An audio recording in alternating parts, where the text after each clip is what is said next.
Hello, everybody. Hello. Welcome, welcome. As we have managed to survive. So far. Let's just hope it doesn't crash again. I made sure to restart the computer just before streaming. Good. I am legitimately scared, because, well, last time, it crashed and then it updated Windows while trying to restart. Usually it starts getting kind of crashy because I don't know why when Windows gets, like, out of sync with its updates, it can just, like, lock up sometimes with this computer. At least that's what, Grant's told me it's responsible for it. So I made sure to double check there were no Windows updates. We restarted it. All is as it should be.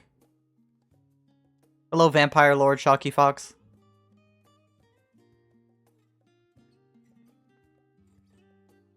Welcome. I hope you all have had a wonderful weekend so far. Oh god. It was a hell of a Friday. Yeah. But look on the bright side. For those of you who hung out with me on Friday, there was Final Fantasy IX, where we saw Kuja continue to escape the law and the ability to put on pants. And now we're here with session 40-fucking-1, because we have made it this far now. I am still baffled, but apparently I do a good job, and everybody here is a wonderful player. Yeah. So guys, I'm gonna need you to donate a lot today. Anthony's had butt problems. He finally understands an ounce of squeaky suffering. I have food poisoning. The poor boy. He needs money for his new liver. So donate to me, and I'll make sure it doesn't go to his new liver. One way or another, I will get a fucking liver. #friends. True friends. This is how you know we care about each other. True friends fundraise money for a different cause than what's actually needed. Listen, it is very important that we get the VTuber model before Anthony's liver. At the end of the day, Man, Anthony, I can't wait to go to your funeral, knowing I could have prevented that outcome. At least you can count on us to be transparent. From that funeral, the trap will be sprung. No pulling the wool over your guys' eyes. Stealing that Better. organ money. No, this is actually a legitimate I'll be thing. disappointed otherwise. No, this is actually a legit thing that happens on freaking Twitter that I see people complain about, where it's like people will say that they have a legitimate emergency and that they need money, and then a couple weeks later they'll be like, debuting my new VTuber model, or look at all this artwork I commissioned. Yeah. And it's actually a problem. Yeah, no, like, Jesus people will Christ. try to scam you all the time. It's awful. Like, it's really bad. So we here at That Damn Cat 789 will let you know that any money you donate will be used for dumb shit. That damn cat's den, I guess. If any of you fuckers come to the funeral, I will drag you all down to hell with me. I can't Okay. believe it. At the funeral, you just loaded your casket with dynamite. I Well, should so you have seen should've this seen it. coming. You love You really Vampire the Masquerade. You really should have. I mean, it's literally a trope for me. Like, for real. Oh, thank you, Han. I was only surprised because I expected something more creative. That's how I get you. Here you go, Anthony. One lucky coin. We get enough of these, and you'll get a fake card. Yeah. I like having the surges of light, though.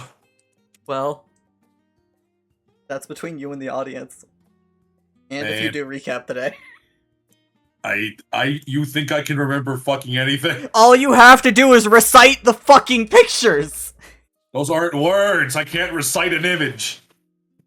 All you have to do is describe the pictures. This isn't complicated. This isn't like Deco's games where we go in and we're like, it's been a month. What happened? Yeah, I do easy mode here. We I have say it's not like Deco's games where it's like, "Hey, Squeaky, do it." Not that I'm forced to do it. It's just I do Funny. it. It's just funny. But seriously, Han, thank you so much for the $2. Thank you. Yo, Shocky Fox got it. We aren't underhanded like those other streamers. We let you know we're bad people. Exactly. You don't have to spend I- 6 hours in a Word document making sure you can pronounce things right. Sure. Lynn puts pro effort into recaps. I have no qualms. I don't admit to ever be a good person. I am a horrible person. I deserve fire and death. I deserve every ounce of diarrhea that has ever left my system. Squeaky, I'm eating. I'm eating. I'm eating. Oh my god. I did something in a past life and I really pissed them off. That's why I'm here now. Listen though. We're honest, and that makes us 90% better than most politicians.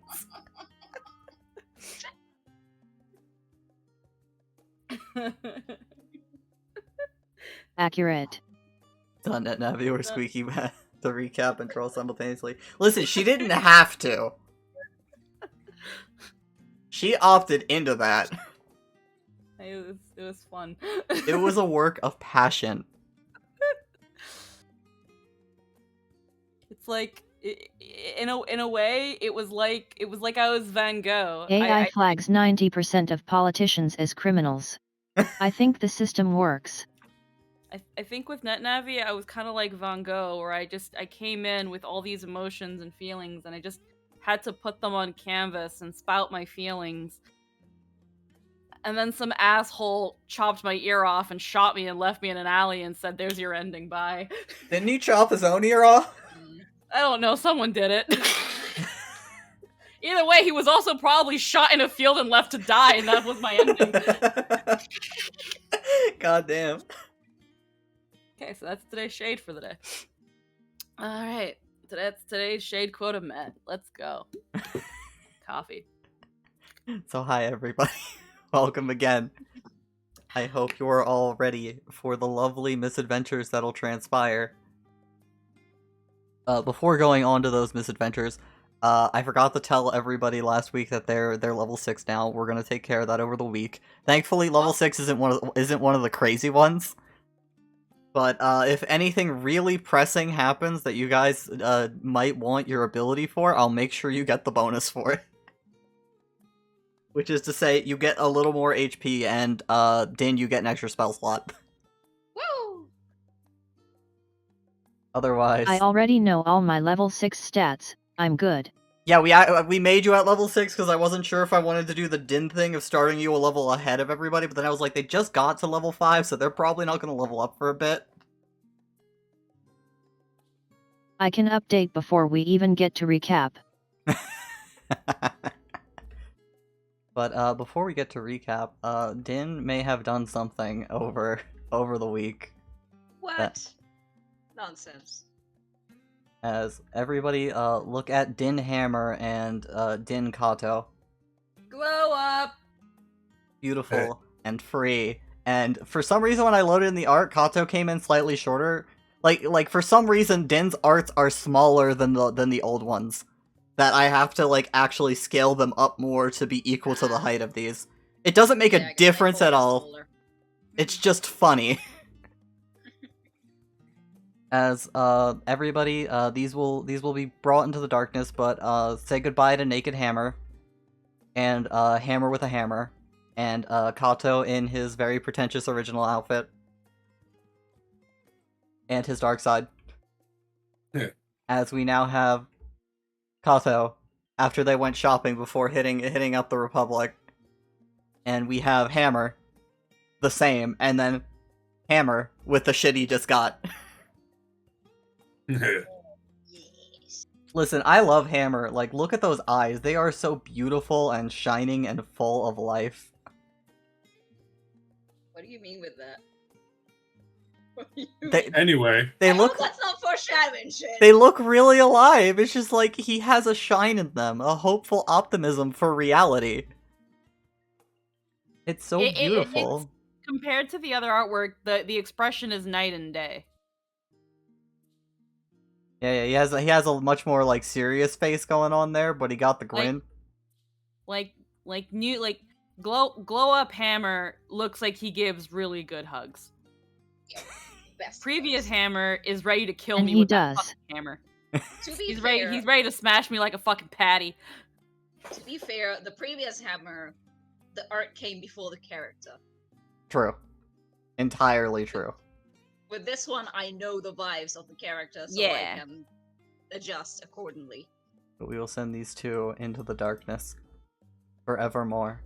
As Bye. say hello to New Kato and New Hammer, brought to you by Din. Nah. For the record, I didn't ask for these. Din did these of her own accord. no, As like, usual, I'm doing Din is out this. of control. I'm doing this. You can't stop me. I'm gonna. And if do we need everyone. Darkside New Kato, I can get that Yeah. did. Yeah, no, I'm probably gonna do that because, like, with Boko, I did a different pose. I'm not sure if I want to do the same with Kato. I may like do a new entire drawing with the dark side. Ooh. Ooh. Boko? Ooh. In that case, have at it. Ooh. I'm Right. interested. Also, like, if you look at the Boko dark side, it's not just like the black color slapped on the drawing. But Yeah. actually, like, there's like 3 different layers of gray in there. Yeah. Yeah, I want to do the same thing for the rest. I'll eventually need to bribe you for original outfit Kato too. Just eventually Kato will be like Trin. We'll have fucking 5 of him. Dang. Jesus Christ. Look, I have money, okay? I'm looking forward to Sakura. Show us your bias, Din. Show us. Show us the bias. I mean, you've already seen her in the recap art. Usually I just draw one eyeball. God. But yeah, so, do we have a volunteer for a recap today? Show us high effort best friend Edge Knight. I don't have the bird up sound effect. Do you, Lynn? Oh wait, these aren't for you, Anthony. These are for Lynn. One moment.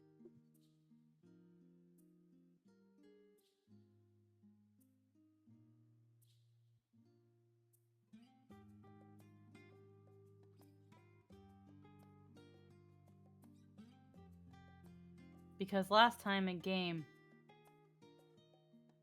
the remaining party minus a Trin and Kato were looking at this very intimidating suit of armor and said, well guys, it looks like we have to fight it. And everybody prepared to fight. And then we remembered that Boko is in fact a chocobo. And chocobos don't fight. Do they?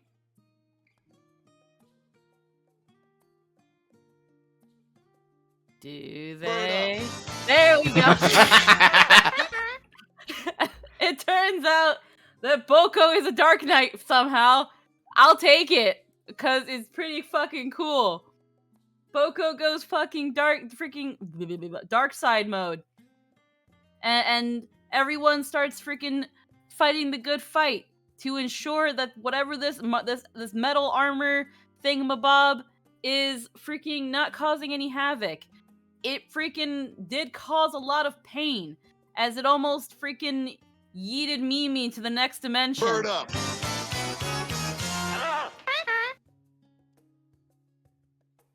Yes. Perfect. That my throat's been really oddly dry today.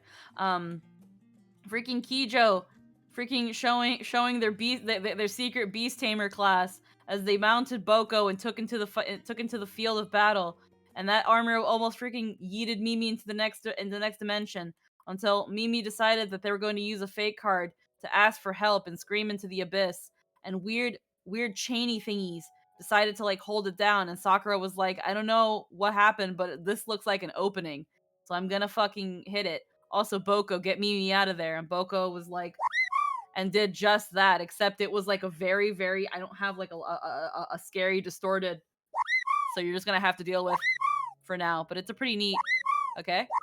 Neat. All right. Thank you. So, After it seemed to have been disarmed and the armor started obliterating, because as they obliterated pieces of the armor away from itself, they just kind of went to nothing. We saw a very emaciated Aura person looking like they were in there. But after the battle was more or less won, Trin and Kato finally caught up, where they saw that the party was being attacked by an evil giant black Boko. And we were like, holy shit. Is that Boko? Yeah, it's her. And she turned back to normal, giving them Mimi to show that they were protecting her.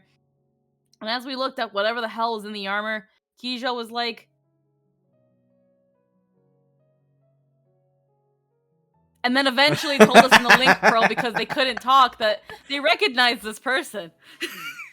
They recognize this person, and it's their uncle. But he's supposed to be dead. They haven't seen him for like 8 years. What the fuck? There's a lot of emotions going on right now. I don't understand. And we were like, well, let's hold a cookout this very moment and get Nihilus quickly. Keijo's like already, actually no, Keijo didn't say anything, but Keijo said fucking already on it in her way by grabbing Nihilus and picking him up and just throwing him over some random stove that just materialized out of nowhere and said, well, she didn't say anything, but we're gonna be doing that a lot, aren't we? Contorted violently in an effort to tell us to please fucking cook this man a meal. He needs to eat. Meanwhile, Hammer looked at what was left, which was the gauntlet and sword, and said, oh, this is mine. It fits like a glove. Because it is one. Anywho, I'm gonna take away a coin for that. As we were tending to this person, Julia had noticed that Keijo was getting very, very emotional, and of course, it's very justified. This is someone that they thought long dead to suddenly be alive, and went to offer Keijo a little bit of comfort while we all dealt with this very emaciated man who is not showing any signs of life aside from very subtle breathing. Mimi is covered in blood and watched him sleep. Also, I just gotta say, before we move on from this picture, man, Boko's eyes looking fine. Look at her. Yeah, that Disney princess. It's beautiful. That Disney princess. Well, with a chocobo as big as that, her eyes better be the size of a fucking watermelon. Mimi said, don't worry, I'll check up on him and make sure that he does not die. You don't worry, the blood you can rub the blood off, it's fine. It's totally, half of it isn't even mine. I'll be fine. And Nihilus said, okay, well, I'm gonna go check on everybody else. Trin was like, okay, okay, Kato, you're freaking stinky. You didn't go take a bath, so we're gonna go take you to the fucking bathhouse. We're gonna, wow, my brain like freaking eroded for a second. I thought I was gonna make a joke about we're gonna go take you to the groomers and that you should go watch that girl with the dogs because her videos are very, very funny. But yeah, Nihilus went to go check on Sakura and see how she was doing.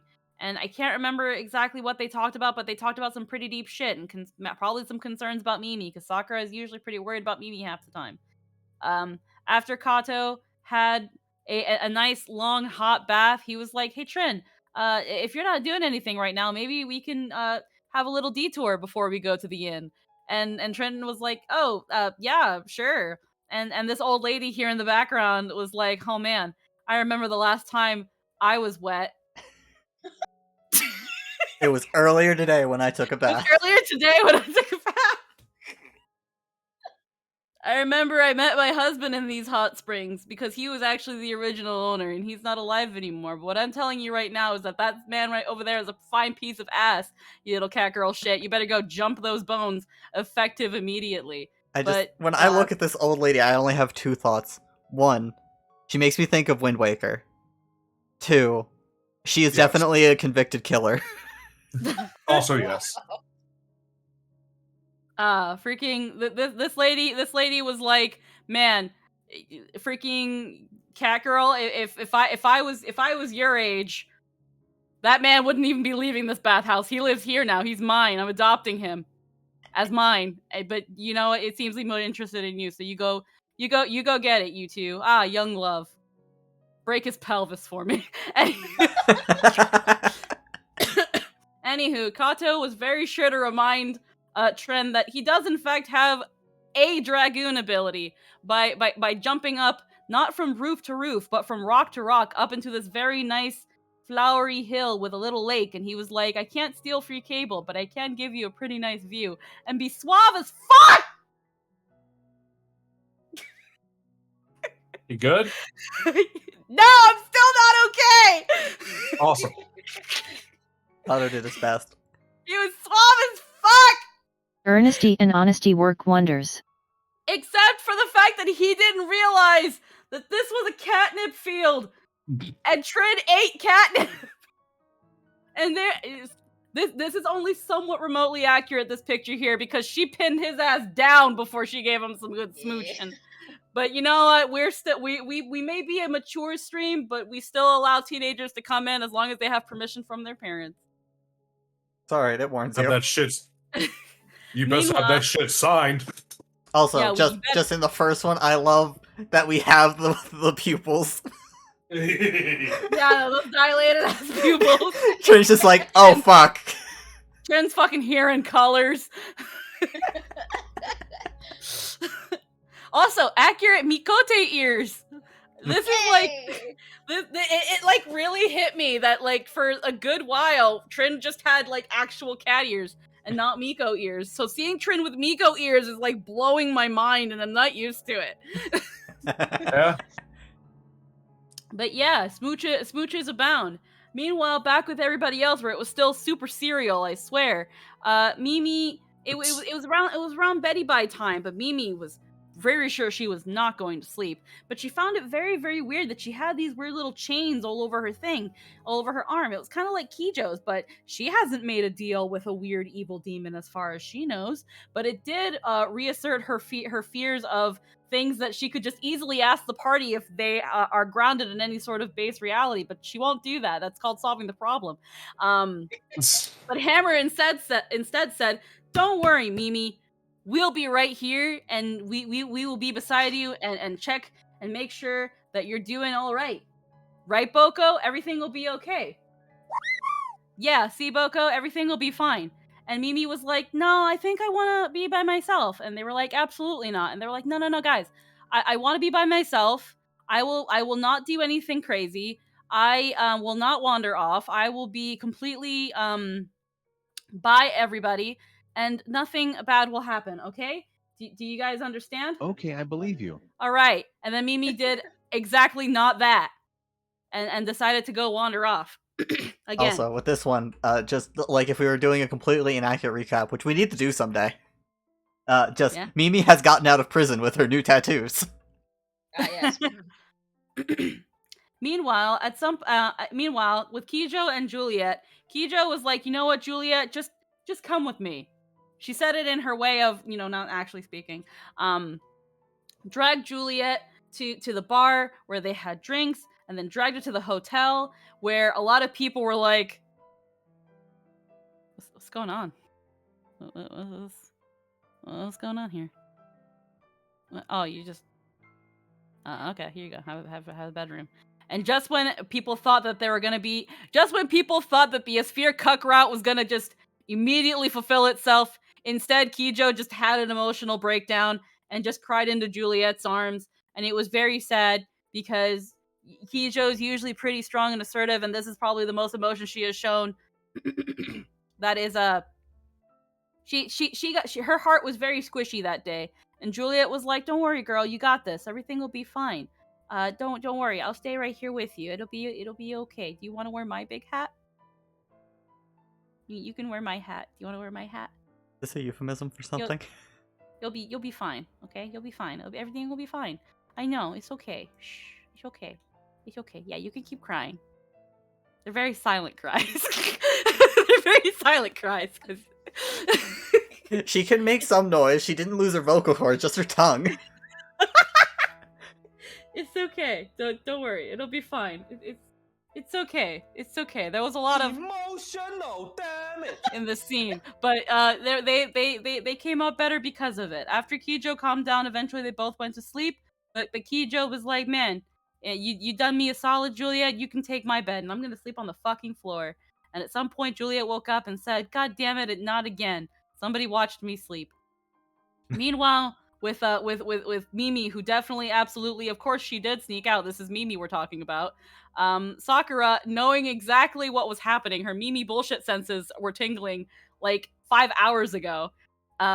Knew exactly where to find Mimi, which was in any plotted field of flowers or anything, away from everybody else.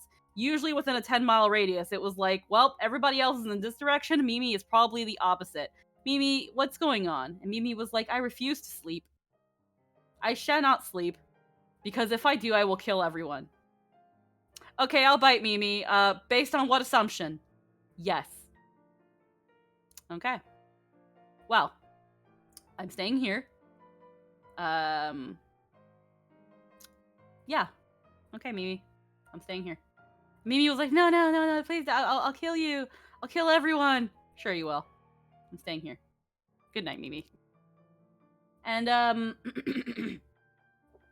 to remember now that I have to completely freestyle. Everyone woke up eventually. Kato, now that Trin was not high as balls, was like, so next time we go somewhere, and I am for sure aware that it is not after you've drinking a copious amount of alcohol or eaten a copious amount of catnip, do you want to go on a date? And Trin said, we can try. We can try. And a little bit of honest words were exchanged, and they planned for potentially a future date. Nihilus woke up and said, we are not going to Shiva. Absolutely not. We can do literally anything else but go to Shiva. We must all congregate together now at the breakfast table and look at our map and assess our choices, because I am not going to Shiva. I am not ready. We need to really plan out what's going on here. And as everyone gathered at the breakfast table, that was where we ended off. Good job. Thank you. One correction, Sakura did not spend the night with Mimi. Okay, I can remember. Mimi was very insistent. But you did a good job. I'm very proud of you. Historical accuracy is not what we're here for. Have your 3 coins. You earned them. Thank you. Yeah, Dan, I gave you your 3, and Lynn, for those delightful edits to the arts, especially given they were last minute, you can have 2 too. As Take 1 back. Buy 1 back.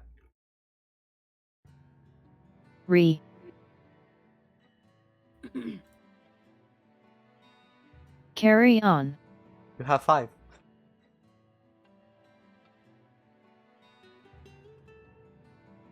But you want 1 back.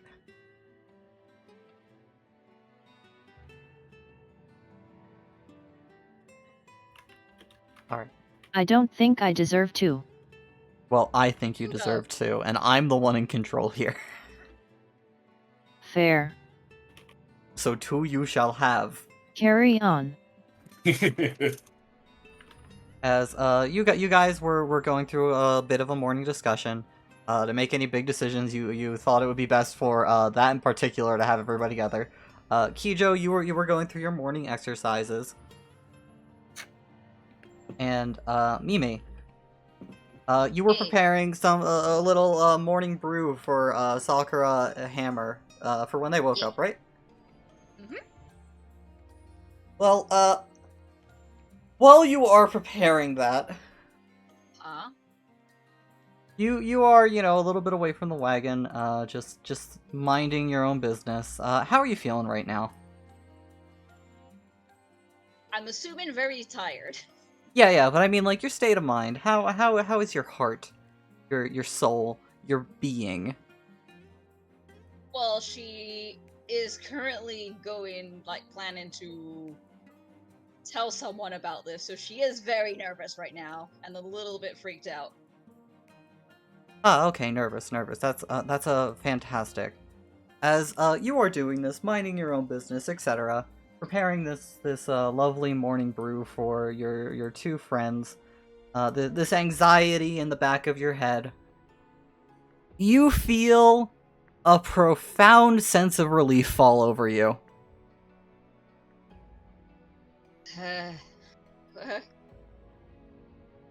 just like all of this strain and worry is just gone.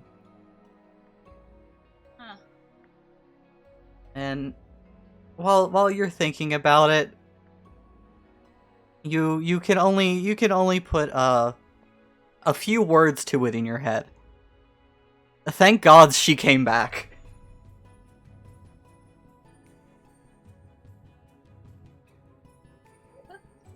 As you hear some footsteps behind you, somebody getting out of the wagon. Oh, hey, Good morning. morning. Sleep well? As you ask that, Sakura nods her head. I slept alright. As you get a brief pang of guilt.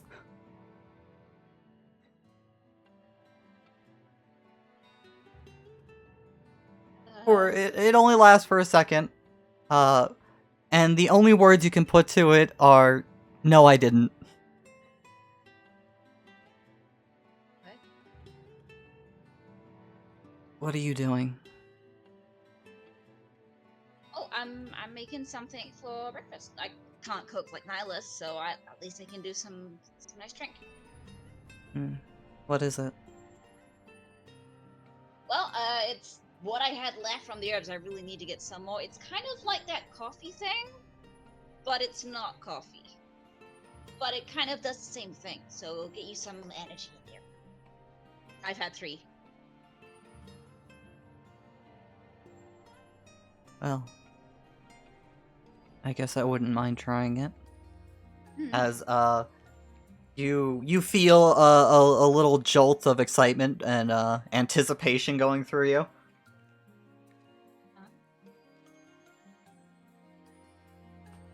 As She's like, as you are trying to piece this together, you can only put words to it of, I'm gonna really need that.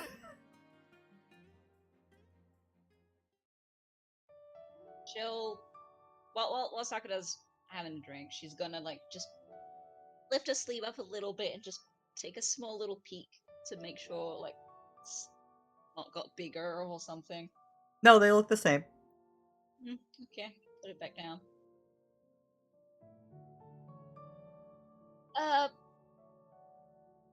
About yesterday, I wanted to apologize for for telling you to leave. To be honest, I kind of didn't want you to, but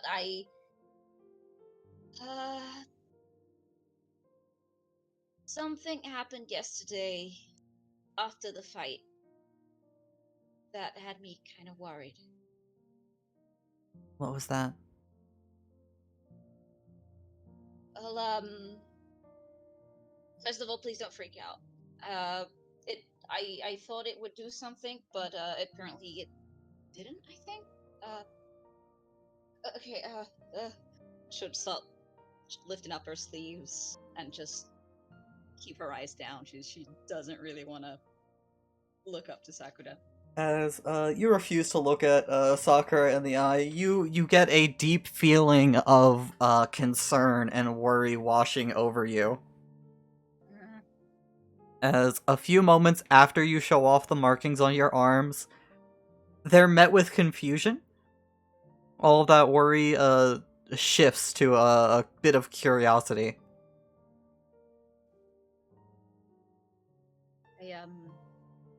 It doesn't hurt. It doesn't go off. I thought maybe I've been thinking about this all night, and after thinking about what happened in the fight and the fact that I got this on my arms now, I was maybe thinking I did those chains? Like, what if my dark side is kind of out of control and that was just my magic reacting to the attack? and now it's maybe like taking over or something. I thought maybe if I fell asleep yesterday and I closed my eyes, maybe I weren't the one opening them. So I needed to make sure I could stay away at least till today, and I don't know what this is. And I think the others need to know, just in case this is dangerous. We can be ready for it, right? I'm not sure what it is, but to describe that air I see around you, it has a more reddish hue today. Really? So it is changing. Not that I know what that means. I've only ever seen your radiance or consuming darkness before. As she tries her best to explain, you have a deep feeling of confusion. I was planning to go ask Jijo about it after. They might know something about those chains, and maybe bring some light to this, and maybe we can figure that out. If anybody has the answers, given what happened, probably her. After yesterday, a lot happened, and I didn't want to. Everyone has their own thing going on right now. I figured I could wait.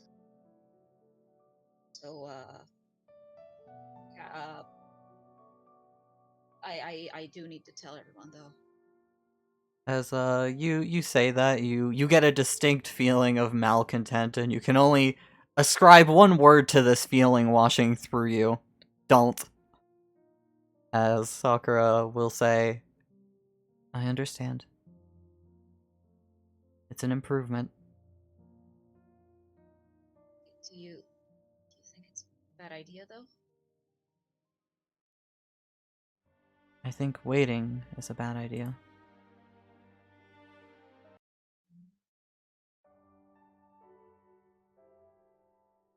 So well, right now we can't really do anything. I think it's okay for now. So we can have breakfast and yeah, and we'll get to that later, right? Alright. As the brew is just about done, you feel an indescribably intense delight wash over you. She's just like very confused every time she feels something. As Mimi! As you find yourself flucked up. Whoa! Good morning! Where have you been? Well, okay, I know where Hey! you I know you wanted to be off by yourself as Hammer sits down and plops you into his lap. Hey, I made something for breakfast. It's not food, but it's really good. And it's just finished. It's just ready. Ooh. Alright, let's have some. I feel like I could drink a lake right now. Well, I've done it in the little cauldron, so it's gonna take a while for you to drink this. For you, you're finding yourself having a hard time not putting on a little bit of a smile, as again, you are just feeling this euphoria and this simple happiness washing over you.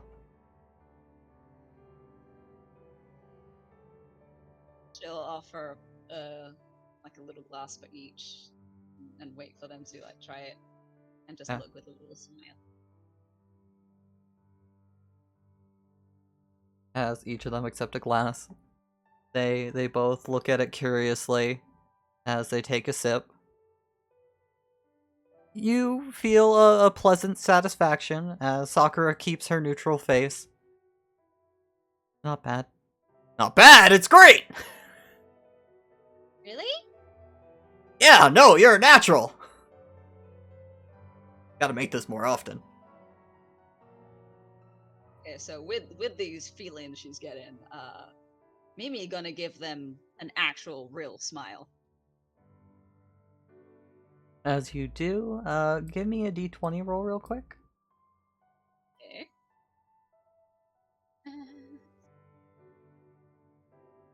Regular. 18. So 18 plus 6, that's a 24 in total. With all this Where time... does puddle come from? Why is there a puddle here? What? Puddle where? Sakura, what happened? Right on the Sakura, what? Huh? What happened there? Just Oh, I changed her piece to blue. That But- means she likes you. No, it doesn't mean anything. Don't worry about it. Don't look at anybody else, Kato. Oh no. As you're mulling over what you're experiencing right now, as your eyes wander back down to those markings, well, you're all taking some time here. Again, like, you occasionally feel a shifting of feelings. Eventually, Boko gets up as you feel this overwhelming maternal protectiveness overtake you. As Boko joins up next to you and Hammer. Morning, Boko. She hug. You're able to understand, you're not feeling what you're feeling. You're very distinctly feeling what they're feeling. She'll look down to the chains again, like to the arms. As, I'll give you the full description of it later, but, basically, the long and short of it is, up to your proficiency per day, so you can do this 3 times a day, you can intentionally feel or get a reading on people's feelings around you, their state of minds, what they're feeling, and correlated thoughts. Oh. You have become empathic. You have acquired special skill, vibe check. Quite literally, you can vibe check. And given your state of not sleeping, you have a feeling the reason you are like this right now may be because with how exhausted you are, you can't quite stop it. You can't focus enough to make it stop.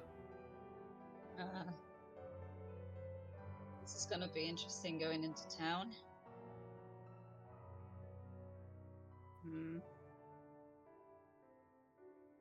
As eventually, Nihilus, Trin, at the table, did you guys want to go over anything with each other together? You got Kato and Juliet here too? That's a good question. For bigger plans, you guys would probably think it better to get everybody together. Pretty much is just waiting for others to gather up. And Kijo, you were going out to do your morning exercises. Was there anything else you wanted to do during But that is span? Juliet a gossip? About last night? No, she ain't saying shit. Haha. There is that little into the link pearl, but only to Juliet, where it's just like, you're a little liar. As she looks across the table at you and just grins. It's just like staring daggers at. As she'll go up and touch her own and just, you hear back only to you. I learned from you. I've told you no such thing. As you guys will enjoy your breakfast together. I was just fucking sipping coffee and just that. He's just kind of in his own head.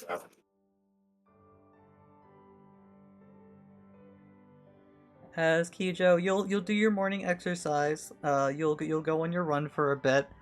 You'll eventually notice during your morning exercises these guys gathered around a little pot next to the wagon.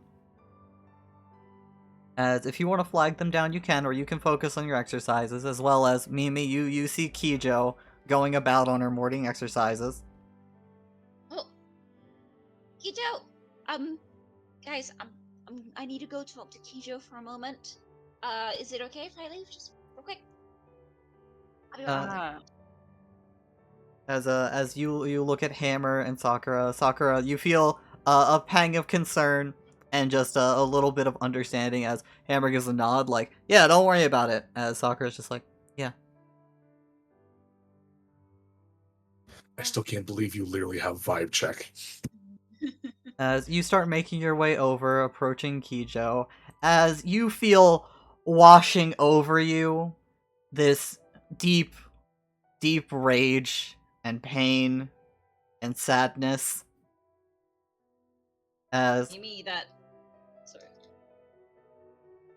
as you may in fact call it a little reminiscent of yourself, as her face looks completely fine and gives you a wave. She would have been like trotting to Kijo, and as she does, she's just gonna start speeding up and just hug. As Kijo, this small potato woman charges into you full speed, arm wraps around your leg. Good morning. As Kijo looks down at you with a confused expression. Hey, Kijo, I needed to talk to you about something. I wanted to ask you some stuff. Is this a good time, or would you rather leave it for another time? Like, if you want, we can leave it for later. Kijo, you're being propositioned for a discussion. As Mimi, you feel a hesitant pat on your head. In this, as, the longer you're around her, the more you're able to sort these feelings from your own. It's, it seems like when, like, people's feelings shift, you get, like, a new emphasis and pang of it.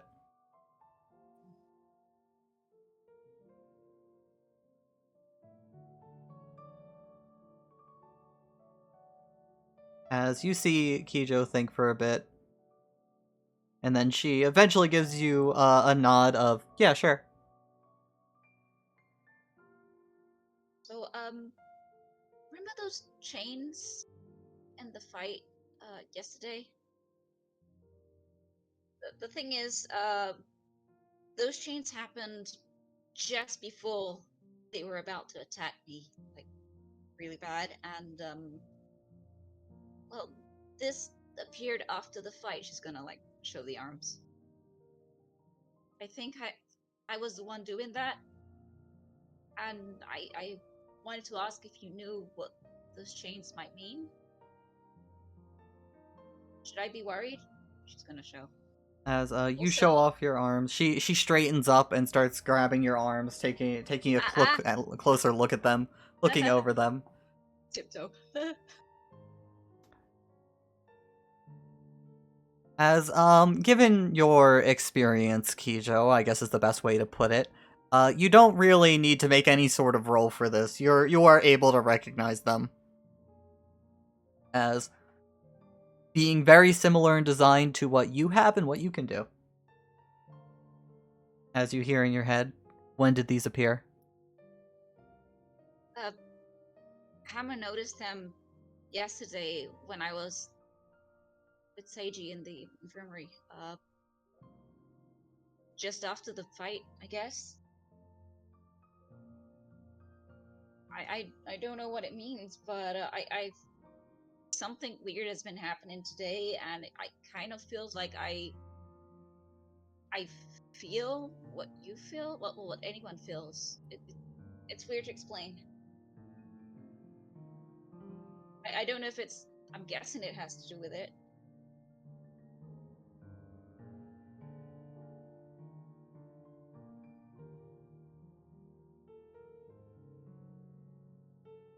So that was you.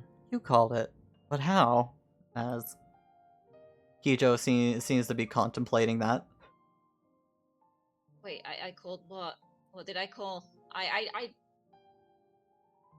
thought I was gonna get bapped, and I just screamed and prayed, and because I heard that cry and then this thing appeared, I just assumed it might have been my magic out of control, maybe? But who did I call? As you hear a very swift no in response for your magic being out of control. Oh. As Kijo goes on to explain in your head, these chains are not of you. Oh. Do you know what they are? Why I have these?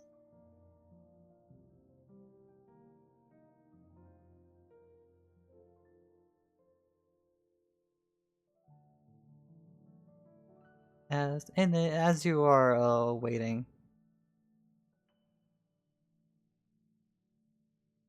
she does not answer you directly, but gives you a bit of a dubious look of, you know I do. Can you tell me?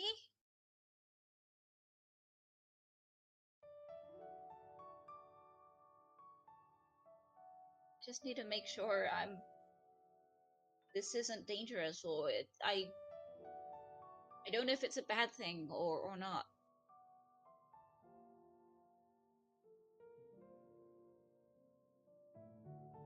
As Kicho, you think about that very slightly. Uh, Calling it a bad thing might be a bit of a strong word, but calling it a good thing might be a bit of a strong word too. Might be a bit accurate to call it a mixed bag. As you hear, I know not the name, but you've been marked by a forgotten kami. You'd call it a god. Ah. Why?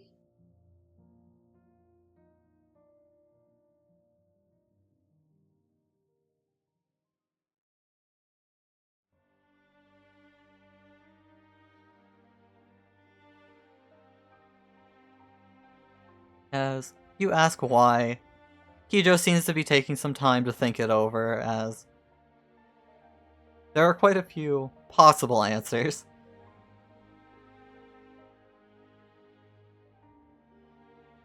As for you, Mimi, you think on the situation a little of why. I mean, it was just that knight armor just about to slaughter you.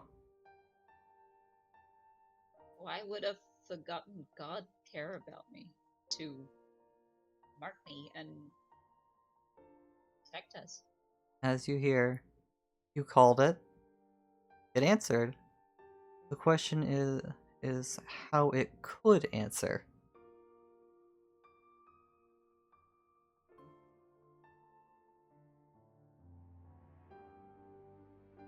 Huh.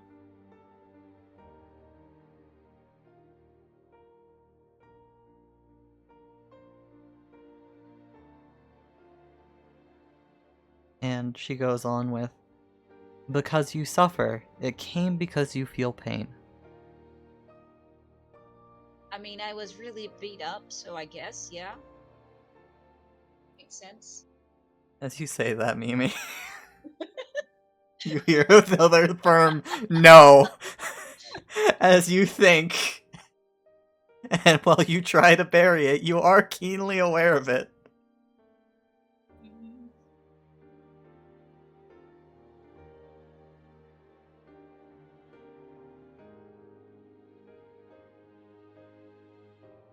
It may be, in fact, a different kind of pain. But no, nonsense. It was that. Definitely that. I'm fine.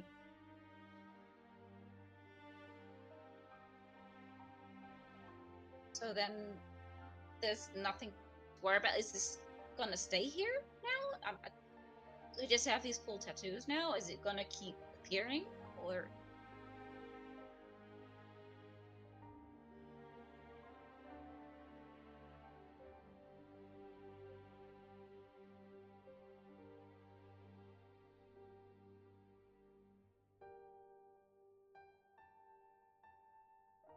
As you ask these questions, you eventually hear from Kijo. I know not its name, but I know its power. I know its dominion. I feel it as you feel it. It is a kami of anguish, of suffering, of rage. Wait, do you also like feel what people feel around you? Kijo, you absolutely don't. But by that description that Kijo gives me, those feelings that you've able to separate, but can still very much feel, seem to add some authenticity to that statement. As Kijo, you look at her confused.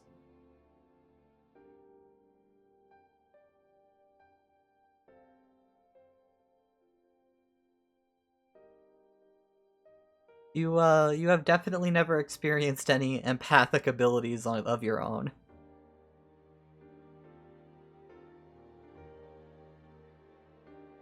As you hear, I feel many, but I do not feel you.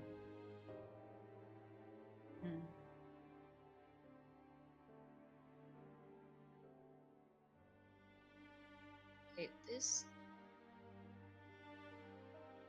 might be an issue though.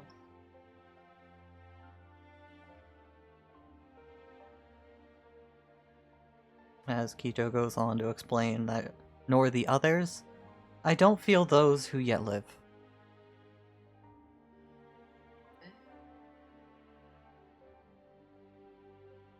Huh. So I'm good then? It's okay? It's not gonna make me go mad or anything. It's not gonna go weird, right?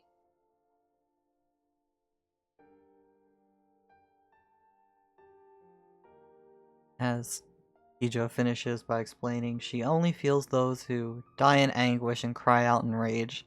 They join the chorus.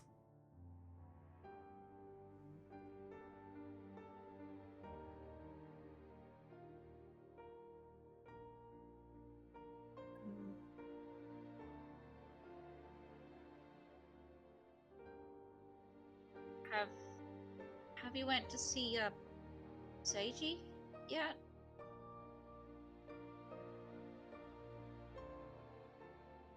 I was planning to go check on him. As you Oh. hear from Kijo, I have not. Well, I was gonna go check on him. Would you like to come? I have not decided if I shall.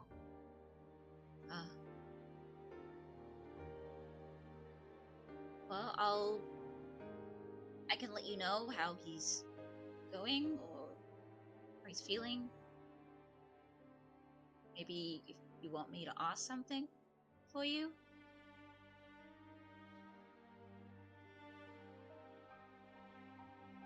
As you take a moment to consider that, Kijo. As I also have to ask, while he's being brought to your mind, do your feelings intensify at all, or new pangs of mixtures of emotions bleed into it? Just as a clarification for Mimi, how she is able to tell how you feel.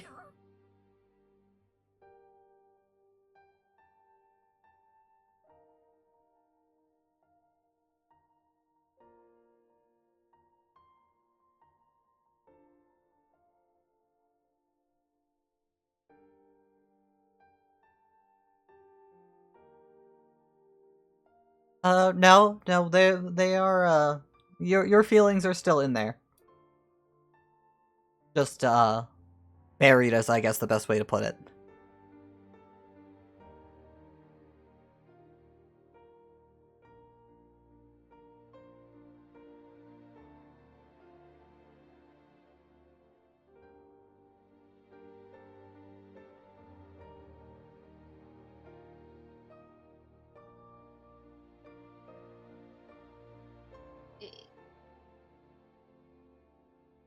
As underneath that consistent anguish, pain, sadness constantly coming from Kijo, under it all, you feel a tiny bit of uncertainty. If you want, we can talk through the link pearl, and you can tell me what to say, and I'll just let you know what he answers, and you can just ask through me.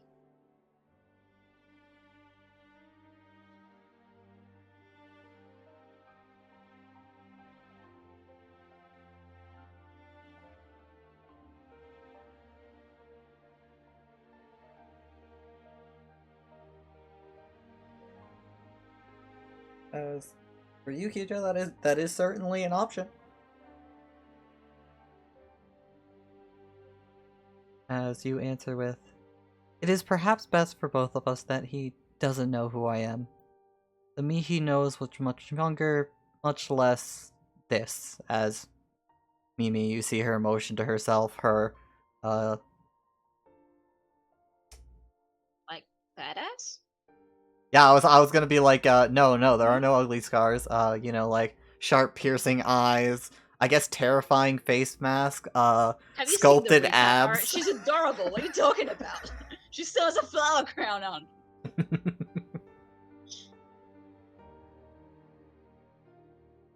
Mimi won't really get it, but she will accept the answer. She won't pry. As you hear, "I don't believe there is any explanation he could offer that would satisfy what his absence brought.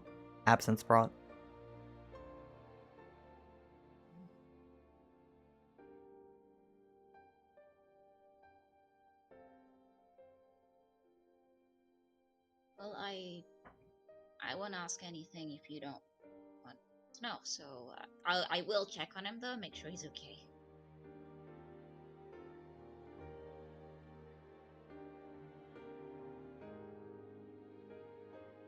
Nor any comfort I could bring in becoming what I have."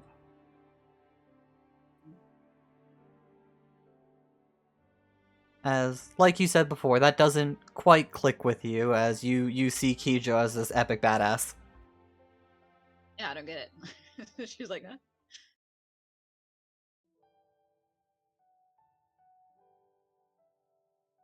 I mean, if I got to have someone of my family just magically appear in front of me, I would not run away. I won't hesitate in just being with them. As you say So- that, underneath it, you feel a new pang of loneliness and forlorn feeling washing over you. As she has to ask, "Even if they were a monster?"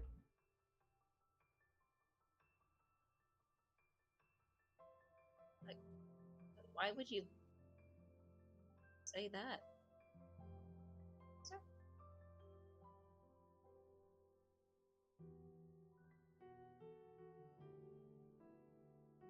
As you know, Mimi, I do have to ask, how did you feel last time you saw your family?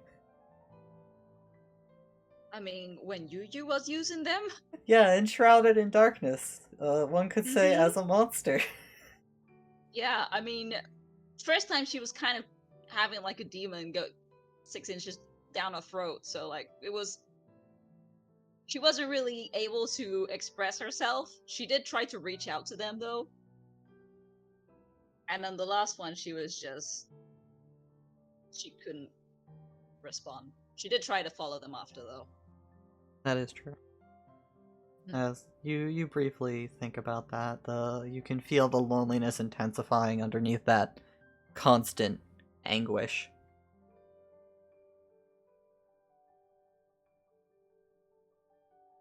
Monster or no monster, it would.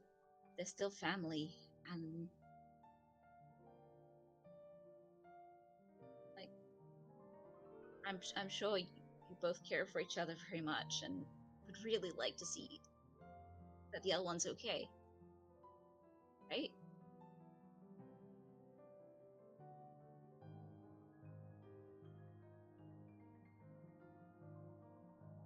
As you say that, you can see the loneliness painted on her face, and this distinct look of like she wants to explain, but it doesn't seem like it would make a difference.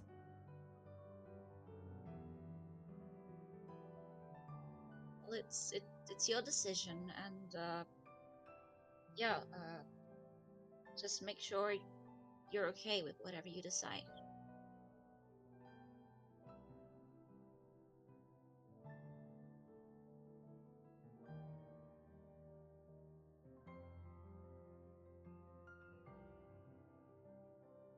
Kijo, you close your eyes and center yourself a little.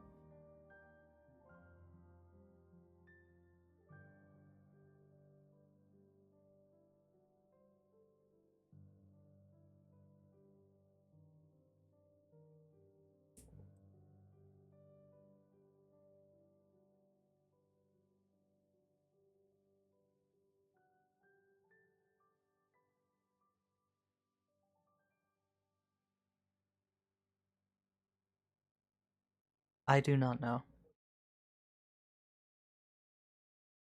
I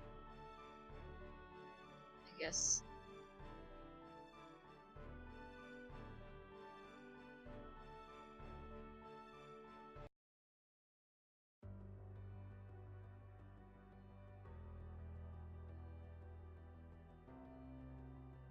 I don't know if he abandoned us, and I don't wish to hear he had.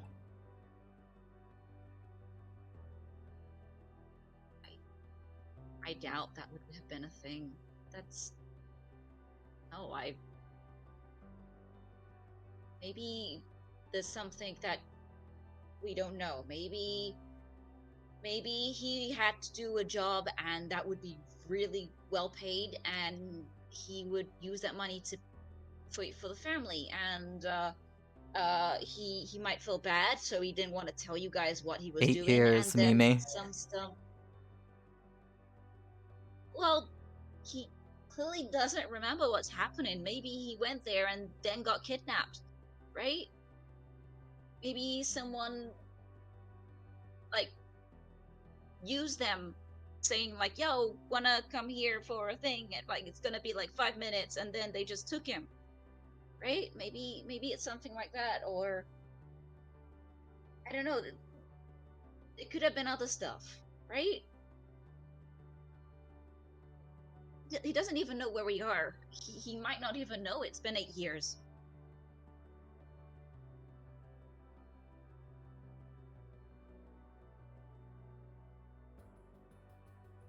Maybe it is. And if I do not know, I can be happy he's alive and believe what comforts me.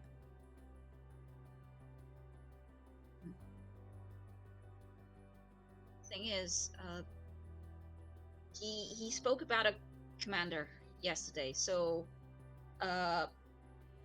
he must have been. It sounded like he put that armor on willingly, and then it didn't seem like he knew what happened. What if he goes back to this commander and something happens again? Like, will you be okay just leaving him here and not knowing if he's gonna be okay?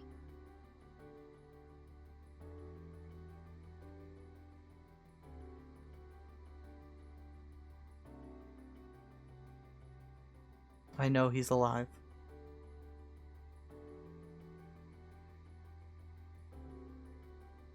But it is his life, not mine.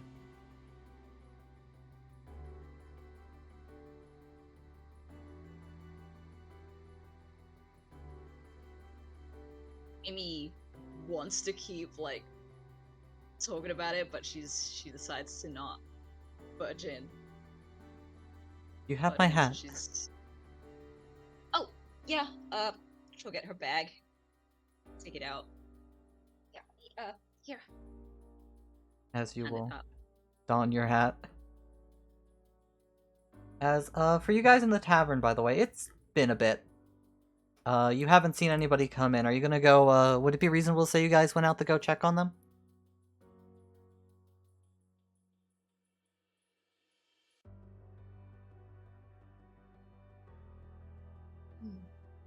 As Mimi, you feel the flower crown get placed upon your head. noble potato of the flowers.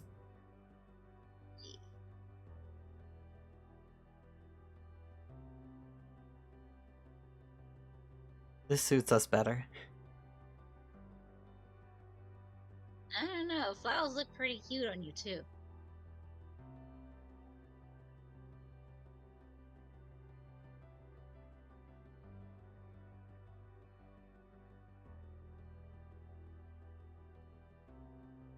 As you can see in her eyes a little bit of a sparkle. As you guys take that moment. Nyla, Trin? Guys? Yes. Yeah. It's been a bit. You guys have had your breakfast around the table and nobody's shown up yet. Okay, where the fuck is everybody? Would you like to get up and go looking? Yeah. Nihilus? Maybe we Literally should. gets up and starts walking out. As Juliet will put a little money on the table for your guys' meals. As you guys head out, you start looking around for them. You can see Hammer, Sakura, and Boko gathered around at the wagon. As a little ways off, you can see Mimi and Kijo just in time as they're trading Hat and Flower Crown with each other. Ugh.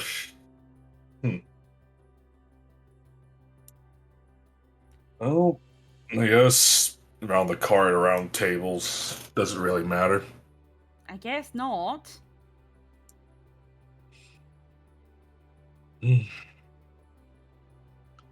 I'll we should go get.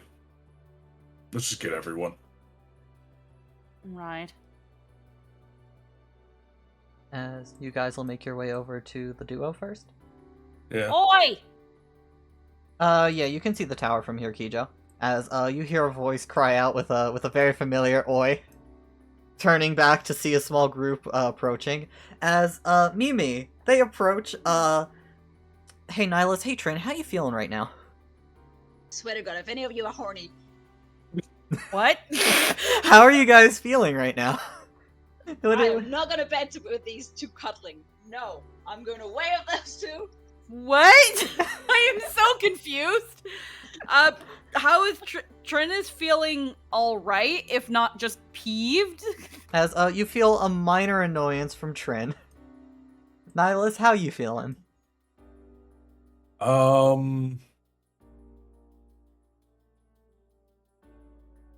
Little lost. A little bit of confusion from Nihilus. As when Juliet and Kato get closer, you feel a smug satisfaction and a different kind. I guess it would be better to say a prideful satisfaction. As Juliet, you get a distinct feeling that Juliet is very pleased with herself, and Kato is very pleased in general. Hey everyone. As all of this mixture of feelings comes down on you as they approach. She's just staring like, oh, this is gonna take a bit to get used to. Everything all right?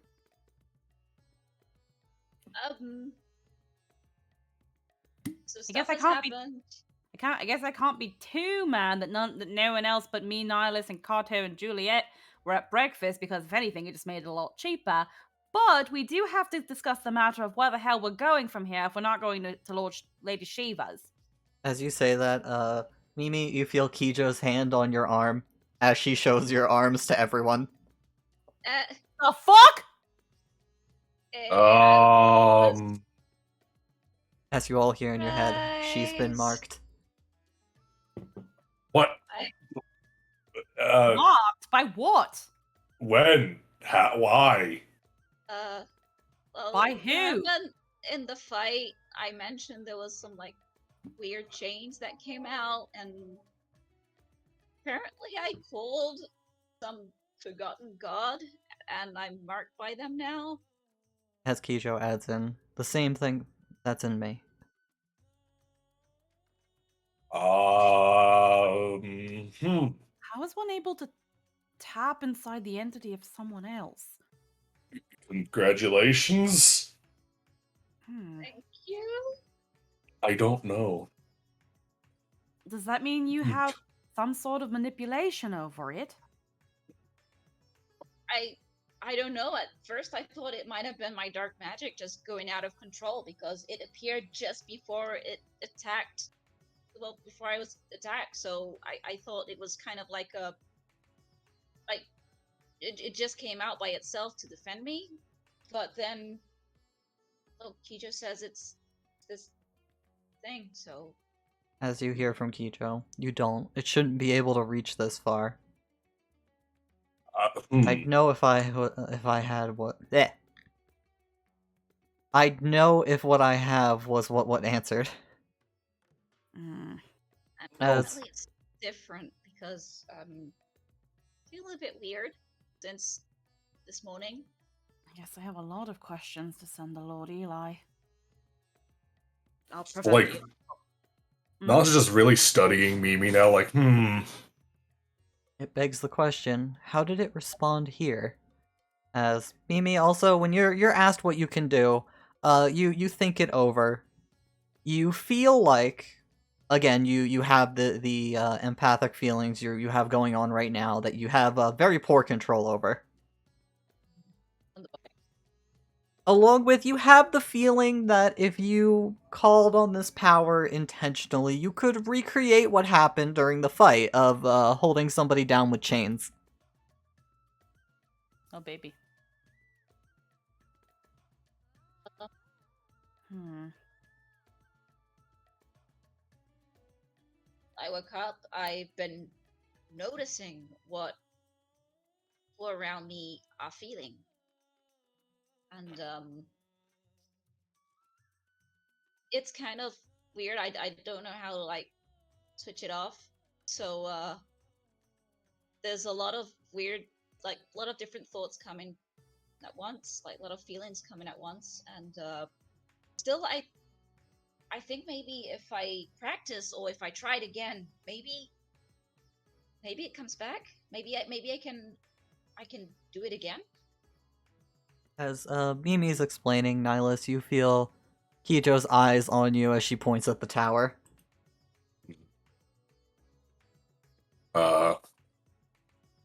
Lord Ramu's tower? What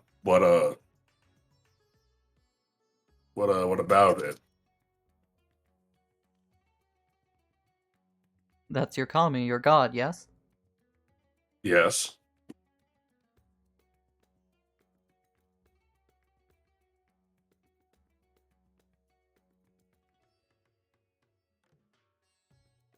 What is he?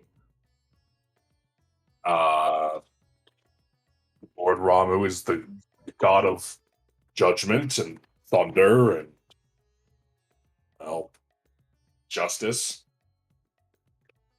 So wise and ancient deity. And he chooses people based on their character. At least for Imperial aspirants and his paladins. Hmm.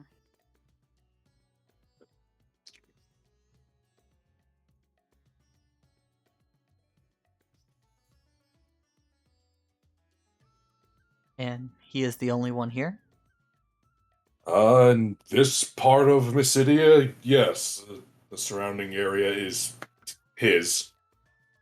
But the gods don't tend to really branch out physically.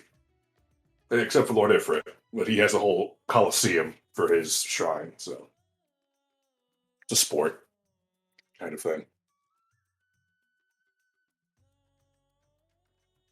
Hmm. I see.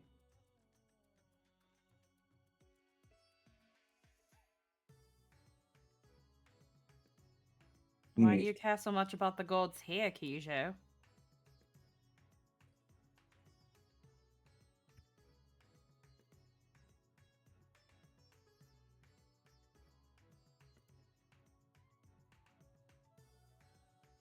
Well, I mean, maybe it's like that story?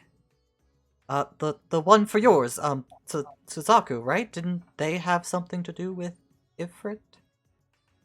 Uh, remembering the story of Suzaku properly, they found Suzaku and nursed her back to health, with more so the intention of taking her on as his own bride, showering her with gifts and pampering her, essentially wanting to make her his. Are there any stories like that for Ramu, Nihilus? Let me think about that. As you do, give me a religion check. Yeah, okay.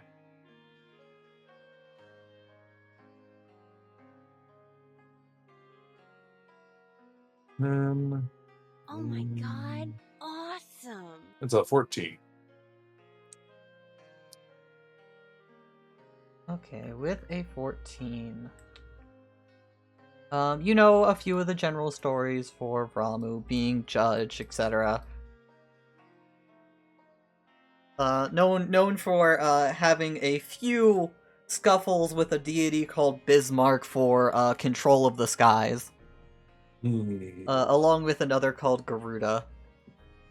As one is a deity more of the ocean, sea breeze, and gentle rain, as the other is of more wind itself rather than storms and lightning like Ramu brings, more hurricane, tornadoes. There's two stories I can think of. One when Ramu struggled against Bismarck, and one when he struggled against Garuda. Neither of them, I think, have anything with chain aesthetics. If I remember right, Bismarck was a great whale, and Garuda, that telling varies from who you ask. And she's very avian-like, I remember. Bismarck is a god of gentle sea breezes and soft rains, and Garuda is more hurricanes and tornadoes. You see why all three of them would butt heads with each other when it comes to the skies and the tempests. And as you think about it all collectively, there is a general thing of, with minor exceptions with Ifrit, Ramu tends to just be the enemy of all what you would call demon kind.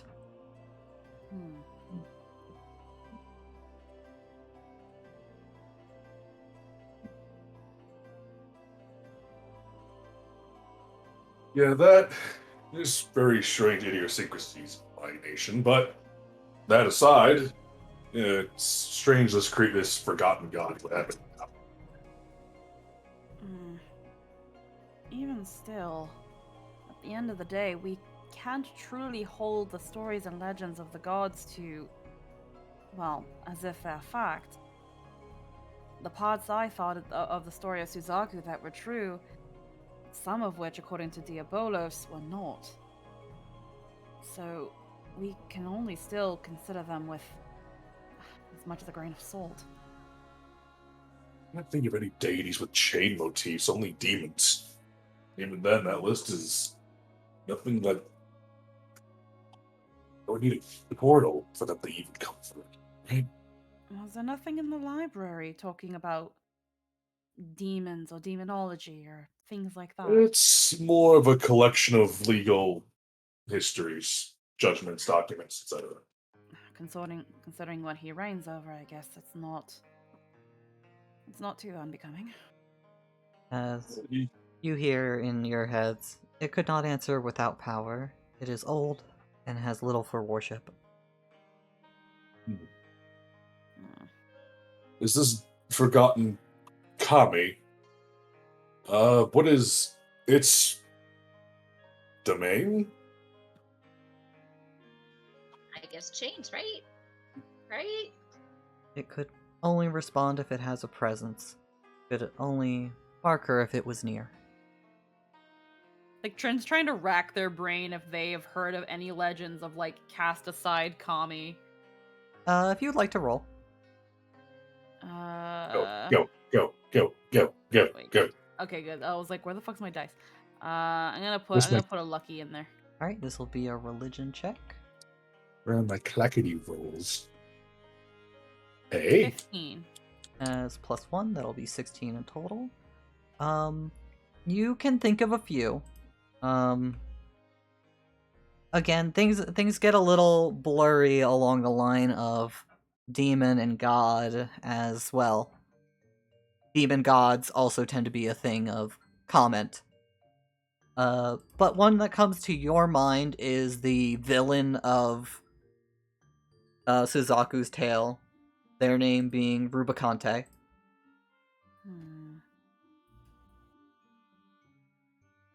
As there are a few others that are discouraged for worship. Another one that comes to your mind is a rather hateful demon god of the deep, though people are loath to call it a god, called Kaznago, as it tends to compete with Susanoo, Leviathan, Bismarck, for control of the ocean, though it is definitely at the bottom of the chain in that regard, as in its story, it's kept in the deepest depths to beat down to and unpraised to be able to stand against the others. There is the Crimson Tyrant, Rubicante. And then there is one even further down that... like a demon of the deep abyss called Cognazo. But I don't think either one had any sort of motive for chains. Also, though. Alright, Anthony talking. I don't know who the fuck Cognazo is. I feel that's made up. They're based off the 4 elemental lords from Final Fantasy IV. I don't And remember I anything named disconnected when I Cosmo. sent the message. Re. He is a turtle man. Oh, Wait, Turtle Man. He's a turtle. He's the Is turtle. it just a water- is it just a turtle with a toothy face? Yes. Yes. And blue. That thing had a fucking name? Yeah, Cognazo. It was one of the 4. I was like, it was like a big turtle. I don't remember him having a name. How do you is that with S? Is that with S, right? No, Z's. No, Oh, it's a Z. CAGNAZZO. Cognazo. Yeah, there he is. Fucking turtle boy. Yeah, he is just a fucking. Oh, he looks like shit. It's just a dude. It's not even a turtle. It's a dude in a turtle. Jesus fucking Christ. Oh my fucking god. Alright, Anyway, perfect. That's all just long enough for Lynn to get back in. that aside, I'm like, what the? I know who I remember Rubicante. He had the fancy cape. Well, I didn't remember He talking killed about. you before a battle like a fucking dumbass. Yeah, he did. And then Barbara Shia was the wind lady, and Scarmillion is the poison, the earth one, but he's more like a poison one because he uses more poison tactics than earth ones. Yeah, he's a like bit- decay, rot. I fucking hate bosses that just like keep applying like poison to you. It's so annoying. Yeah, he was more like a zombie, but that's also why he was like the earth one because zombies rise from He's the a- earth. Yeah, He's a fucking DPS race, what he was. Teh. he's a little bit of a mirror of because they're the archfiends for Final Fantasy 1's fiends, where the Earth Yeah. one was Lich. Yeah. Yeah, fair. That Final makes Fantasy sense. loves to reference itself. It really- does. it I've been works. playing It- 9. There is so many fucking references. I love it. Yeah, just watching that, I'm just sitting here like, wait a second. Yeah.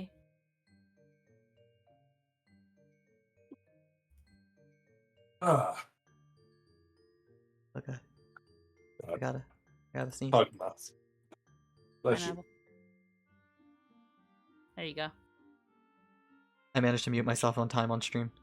No one I heard heard it anything. I don't even know you sneeze. Oh wait. It's alright, the sneeze won't be in the recording, but the bless yous will. Yeah. Anyway, sorry, as you were. Hmm.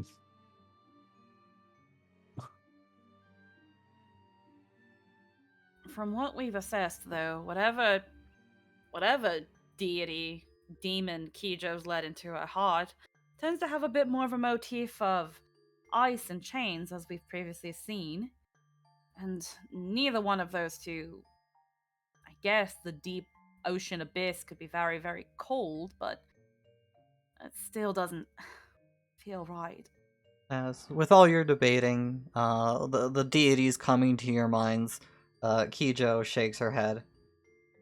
It's a beast bound and writhing, a god of suffering and pain. It responds because she resonates with such things. Resonated strongly enough to supersede Yoramu. Hmm. Huh. The only way I could possibly get any sort of information is maybe at the library in Doma Castle. But there lies the problem. There's quite a few things in Doma, isn't there? There really is. But, hmm. Well, Well, we. Hmm? I was What? mostly just going to say that if my identity was able to be narrowed down quite simply by someone like Captain Kaze, not to insult him, of course, I might have to think of a whole other glamour. Can you change your hair color? I can do anything, Nihilus. Oh, that should be easy for you. As from Kijo. And I felt something strange from the tower, something familiar but disturbed. I assume that was simply to be your god. Now I'm less certain.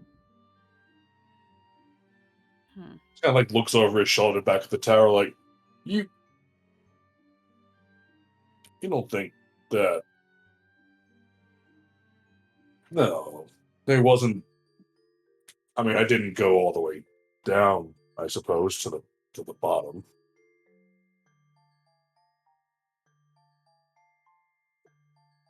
Are you guys saying there might be something in there?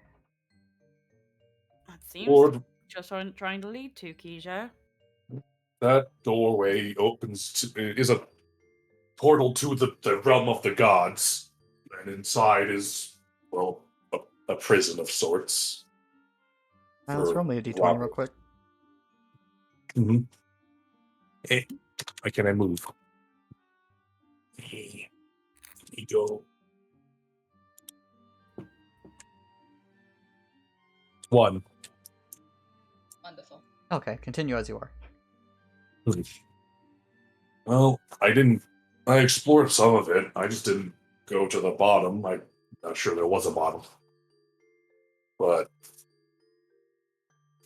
I'm not certain what could be in there besides just Lord Ramu and what he does.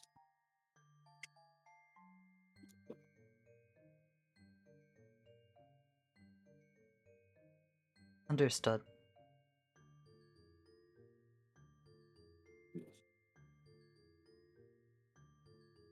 I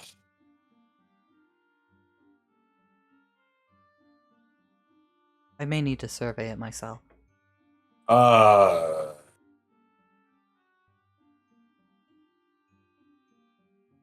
the thing about that is if you're going to go in there, you need to have your character tested by Lord Ramu. He doesn't just let people in. A good idea to go by yourself? I mean, I'm not busy. I could go with.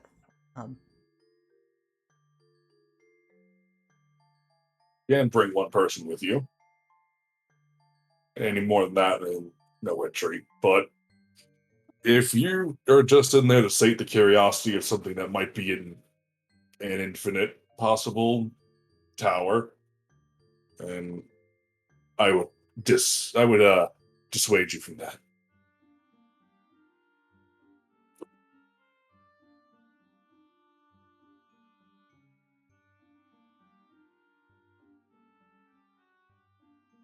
Anthony, roll me a d20 again. Yeah, okay. Why is it lagging? Make it stop. Okay.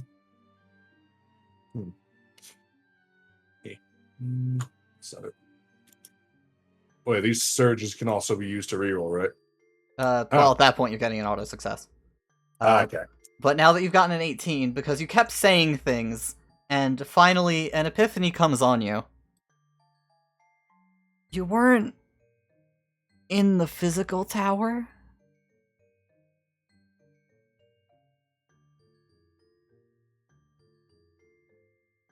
Oh.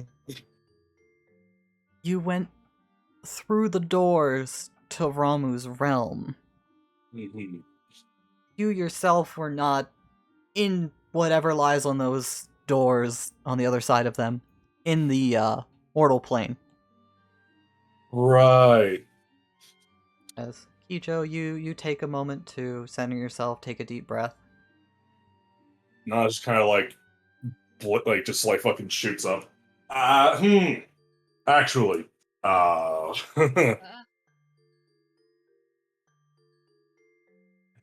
As you go, actually, you also hear, I do not believe myself lacking.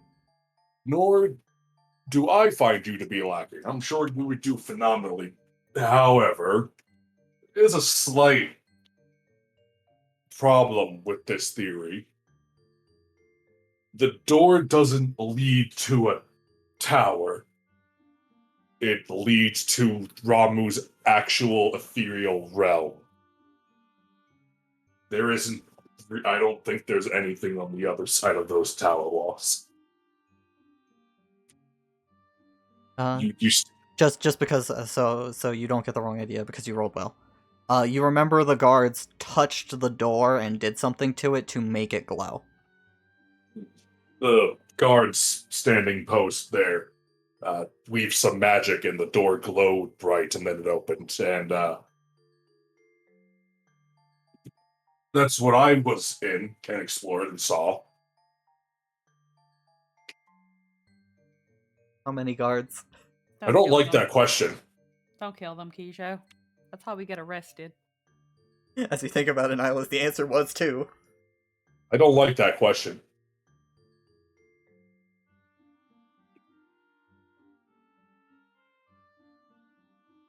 As she looks away awkwardly. As you all knew exactly what she was thinking. Yeah, that's why Trin. Yeah, That's why yeah. Trin said, "Don't kill them, Kijo." That's how we get arrested. Look, if there was a being of such You don't have a time to click. Fuck off. Yeah, there she it is. had one. Well, I understand that you're very curious about this, but if there was a ancient kami of such power, and if it were nearby, I don't know if it'd be there. If it was under Lord Ramuh's watch, why wouldn't he keep it in a prison of his own, in his own realm of power? He has full control in that realm. Does he? Well, all the gods do. Do Titan, they? Lord Ramuh, Ifrit, Shiva, Titan, Hades, Inuo, I'm pretty sure, whenever we meet them. I'm sure it's Yeah. Susano and Yojimbo. As you mention Hades and Anuo, Mimi, you feel a little bit of awkwardness and sadness as you are able to pick up as Kato looks away awkwardly, rubbing the back of his neck. That is Direction. Not saying anything. another thing we could consider. While not the clearest of trails, now that Kato has a better understanding of his memory, and if I'm remembering correctly, and the DM can totally correct me if I'm wrong, because I would like to think that Trin would spout the proper information. It's just my shortcomings as a player. Hades and Anuo are scions. At least Hades is. No, No. Yes, yeah, I know it's fucking wrong. deities. Well, Deities. Hades is a deity. I Anuo, don't know what fucking Anuo is. It's Anuo is uncertain. weird. Inuo is an uncertainty. But we could learn more about whatever is going on with those two. That's why Hades be damned. It's something we could certainly consider looking into. But the tower, yes, the tower. Kijo, maybe we should all, yeah, let's go to the tower.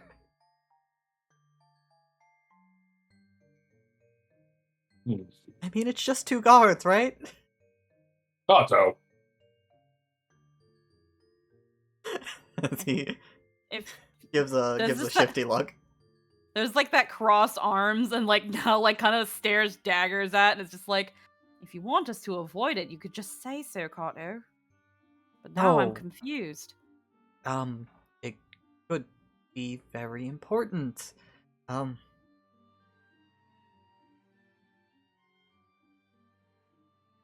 It also just, it might not be that important, but it might be important. I remember chunks. It's not all of it. Most of it.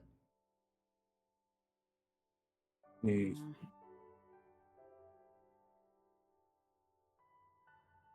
I think it's best if we all congregate with Sakura and Hammer and start discussing what our plans are going to be going forward.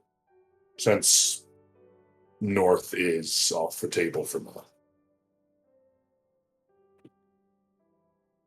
Hmm.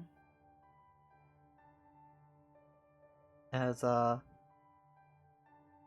Mimi, you hear nothing. But for the rest of you, it is a matter of some concern, this one, as Mimi, you notice Kijo gesture at you. You hear nothing. Denies her pain and rejects the world beyond it. She'll be consumed ere long with that mindset. Alice just remembers the fucking the line from Ramu of when one of your friends live in a delusion. And he feels a little bad. As Mimi, you feel a pang of sorrow coming from Nihilus. Alice, you good? Not about me right now. Are you sure? You look sad. You want to talk about it?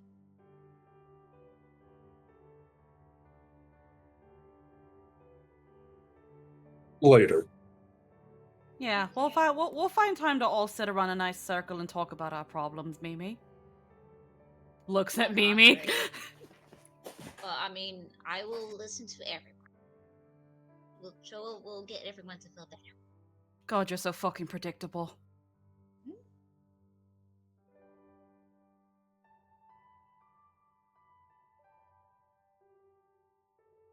Speaking of checking out people, I'm gonna go and see if Sage is okay. Yes, it is good to make sure that he is at least in better condition than how we found him. Wonderful idea, Mimi. Alice just nods.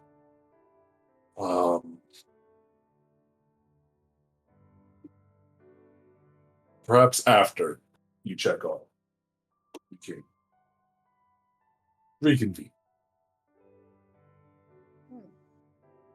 I do want to go to the market for some stuff, though. Oh, That seems like a good idea. That actually reminds me, Mimi. Yeah? You were wondering about where to find more herbs. Kato found a place up on a hill. It's got exuberant amounts of interesting herbs. Oh, Ugh. cool. Catnip. Yeah, I could. What? The ears just lower.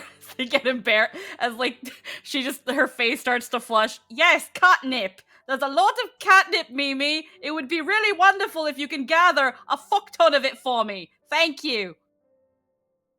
Okay. Where can I find this? Can you like? I can't take you, Mimi. No? Okay. I'm not sure how you'd get up there by Let me know. yourself. It was at the top of the I'll figure it out, waterfall. it's fine. Oh.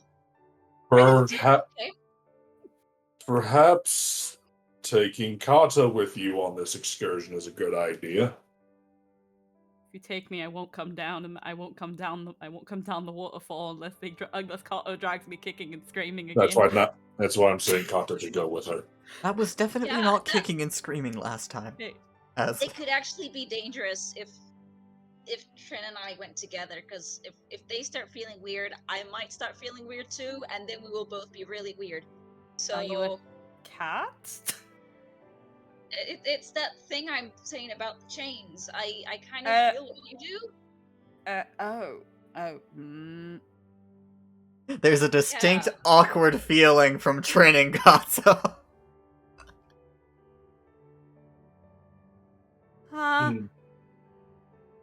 Yeah, maybe I should stay away from that little detour. How about? Mm-hmm. That sounds like a great idea.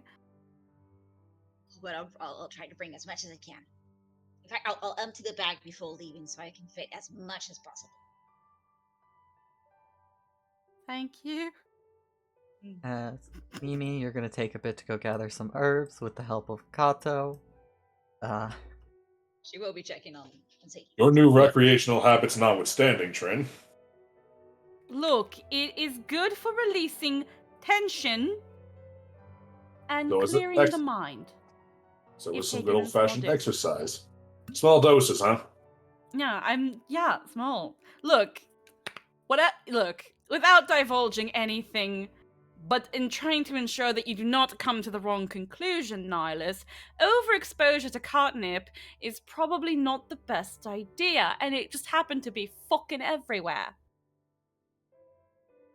What So happened clear- up there? I was high as balls, Nihilus. That's it. That's all that happened. Did you taste colors and hear like the wind? Like Did I taste sounds and hear colors? Fucking maybe. All because I you know didn't is take that too much. all I know is that my shoulders never felt looser. It's probably not that extreme This is unless a- you take a lot of it. But you know, it's your first few exposures to it are definitely going to be more potent than after you adjust. No, I think if you've ever seen any regular card on the catnip, I think you can assume that the effects are similar. I really wonder what this says about us Mikote, but I think if taken responsibly in small doses, this could help achieve a sense of clarity, or at least a sense of calm. I'd like to think with all the bullshit we deal with, Nihilus, having something to get the load off that isn't copious amounts of copious amounts of alcohol would actually be better off. No, I quite like my liver, thank you. as do I. I don't. I've seen what happens when people don't care for their liver's safety as much. I find my own ways. You find yours. As And you just you two have this lovely conversation. You start to take note.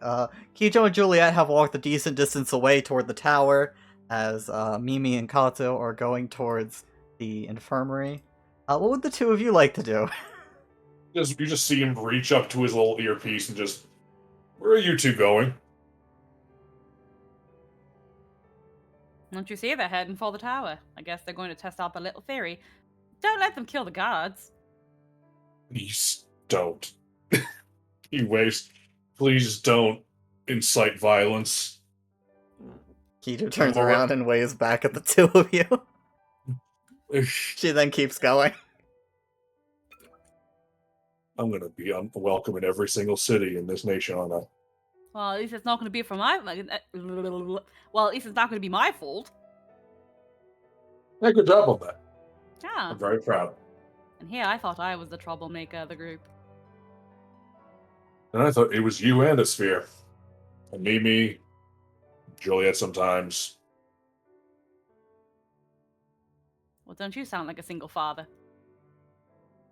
I'll be quiet.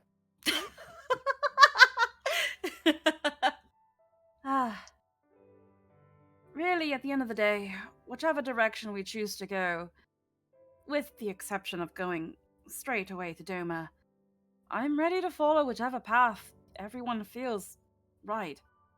While there are a lot of strings that I would like to see what things are at the end of, it is hopefully with the agreement and comfort of everybody else. While I know that Doma is a problem that I very much should tackle right away, for lack of better foresight on my own part, I don't have any sort of strategy. Makes me feel bad saying what I did to Siegfried. We'll have a strategy. Besides, if we go there, it's not to start the revolution. I don't think any of us are prepared for that. There is a temple to the Scions, and answers to whatever is afflicting Mimi now. I wonder if there is a shrine to Suzaku that it could be visited. Has to be. I'm wondering if there's still a divine realm for Suzaku. I wonder if you can go in it. You specifically. Maybe?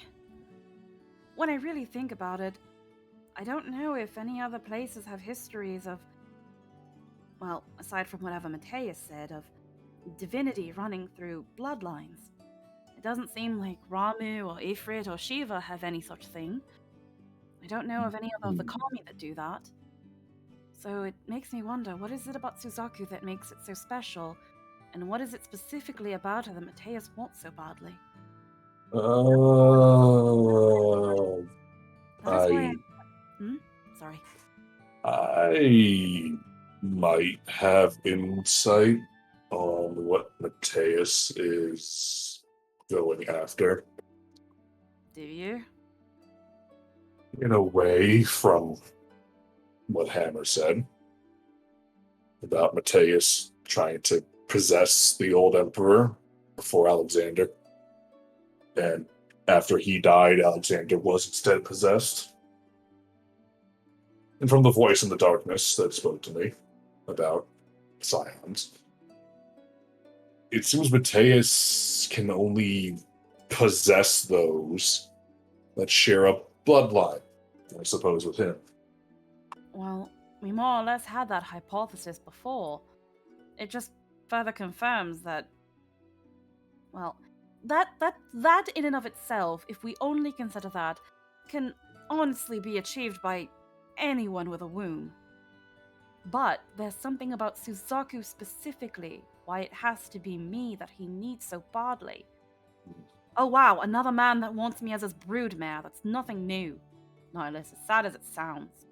I'm sorry.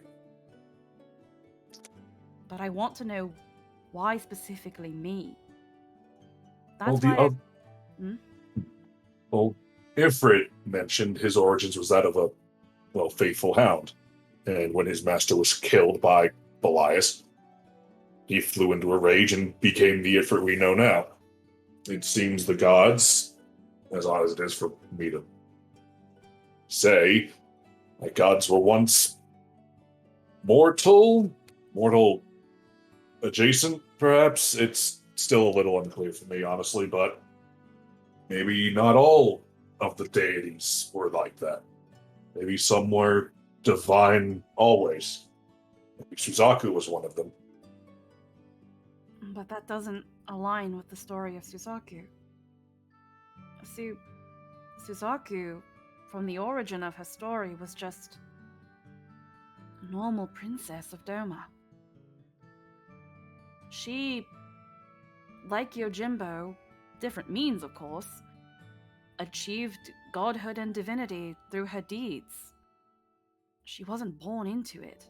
That's, some would say, one of the reasons why her divinity could be passed through blood, because at one point in her life, she was, well, not one point, but from the very beginning, she was mortal.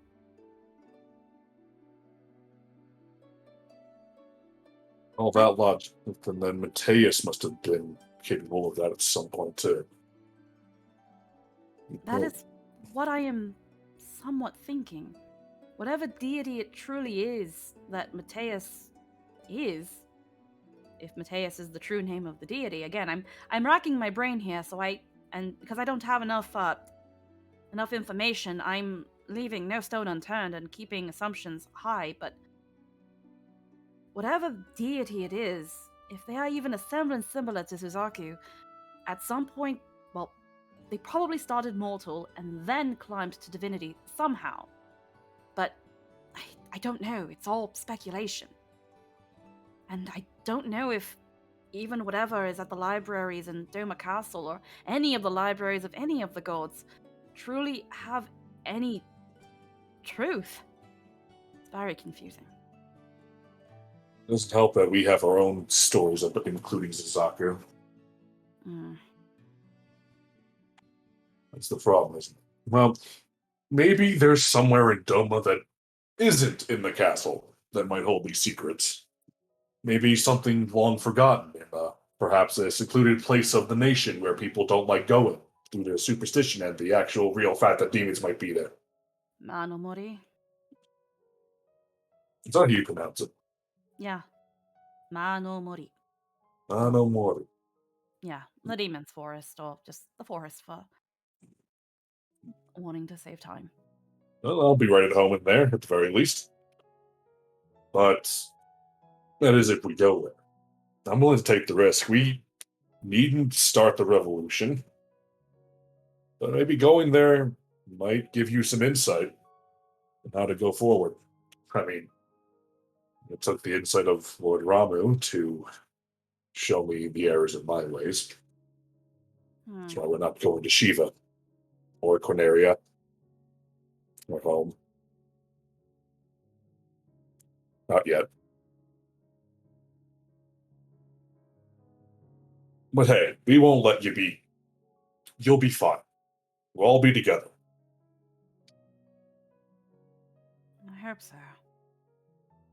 Just gotta believe, Trin. Hmm. I know it's hard sometimes, but it helps and it works. We made it this far, right? Yeah, you're right. I guess while we're traveling around, it wouldn't hurt to look through at least every library and book I can get my hands on, even if most places would have no reason to carry any information about Suzaku or any of the deities. Honestly, when I really think about it, much of a as much of a good student I was with Professor Eli, I don't consider myself the most studious type. That's okay. You've clearly put what you've learned into practice, and you're very good at it. I like to think I kind of had to be. I don't know if you had to be. I think you just always were. Hmm. You just had to put some effort into it. Just always was there in you. I might even have to start thinking of all the little folk tales that go around Doma as well. They're usually menial, and some of them really don't go anywhere with even any sort of lessons to teach, but they might have some sort of clues that could help connect some dots. They just kind of start like thinking out loud and like rubbing their chin, and it's just like, there's so many though. Fuck. Where to even start? How about we start with the ones that are too outlandish to be true? The Tale of the Bamboo Cutter? Oh, yes, everyone knows that one. I mean, the other ones that everyone else obviously knows. He just smiles. Tell me the story of the bamboo cutter. I don't know what that is, Trin. It's And we could cross-reference with Sakura. I would Sakura know? The Sin Eater base was not that far from Doma. It's part of the Alliance. She's from the Oh. Alliance. Okay, look, maybe the player forgot, okay? Maybe the player fucking forgot, okay? a lot happened. It's been with us for a while. And whenever Kicha gets back from her excursion at Lord Ramu's tower, we can ask her. Oh no, Yeah. Sakura has been pretty cagey with most of us. Yeah, there you go. Sometimes just like says that, and it's like, that's just something I picked up from Well, the little bits she could talk about. Would Hmm. talk about. well, maybe we'll all have our own little campfire story time. I'll think about it. Right now, I'm just kind of trying to paint a picture with very little pieces. Don't try too hard; it'll ruin the canvas. Right. As you will. I take it some time to just like think over stories, just basically start reciting them to yourself to try and think of anything. Mm-hmm. As Nihilus, what are you going to do?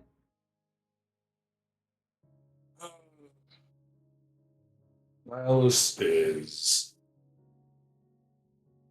he's gonna find some where would he go to learn about the current happenings around the Empire in these places? In a place like this, Probably a tavern of some sort to hear the you gossip. could try asking at the tavern. Given this place's location, it's kind of out of the way. People don't come here that often. If you were trying to get more direct information, if we go over to the map, you'd probably want to change a venue closer to one of the big cities or Yeah. a passage.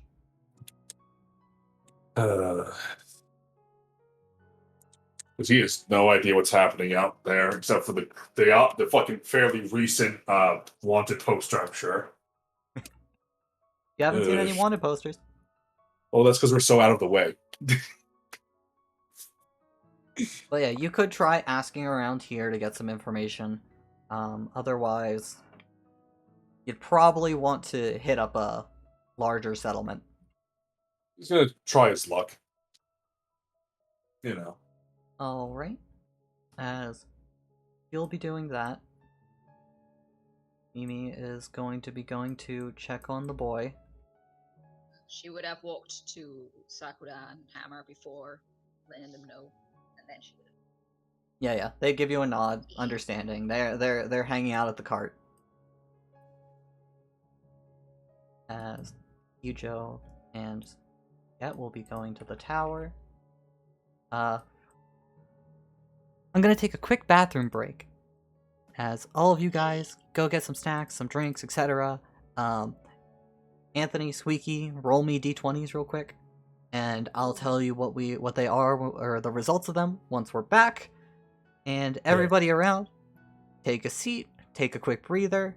We'll be seeing you in just a moment. Yeah. 14 is mine. Hey.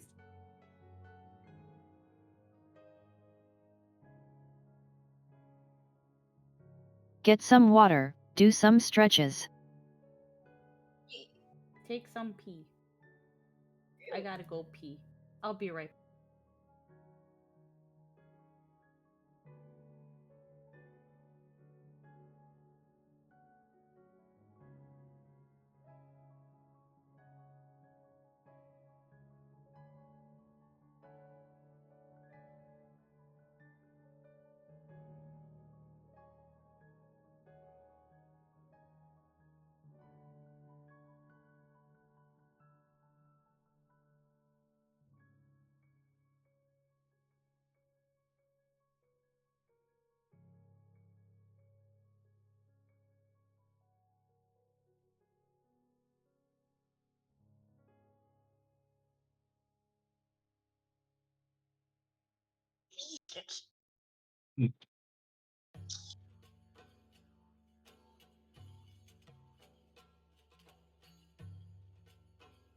Mimi's like, wow, I hope Nihilus is okay.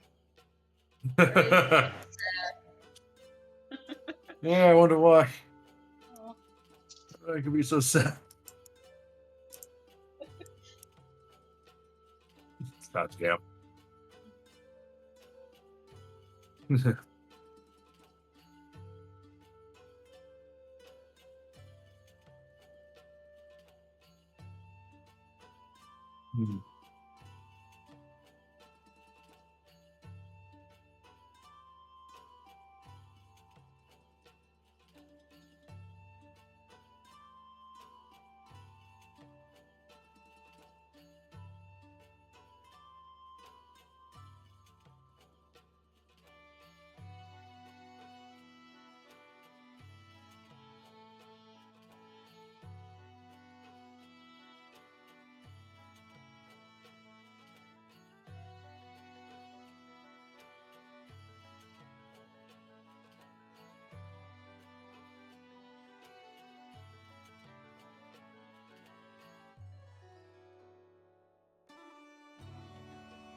Yeah, if String gets high, or those two start smooching in the middle of the night, Mimi gonna have to like walk away a little bit. Just He's like, gonna have to "Yeah, fucking knock themselves out.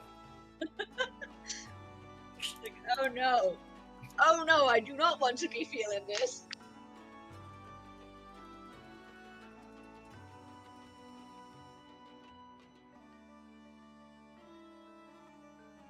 I'm very glad she got this now and not like while they were in the cactuar with all the little bunny people doing like all the like people dressed up like that. Is it the honeybee? The name of the place? Yeah.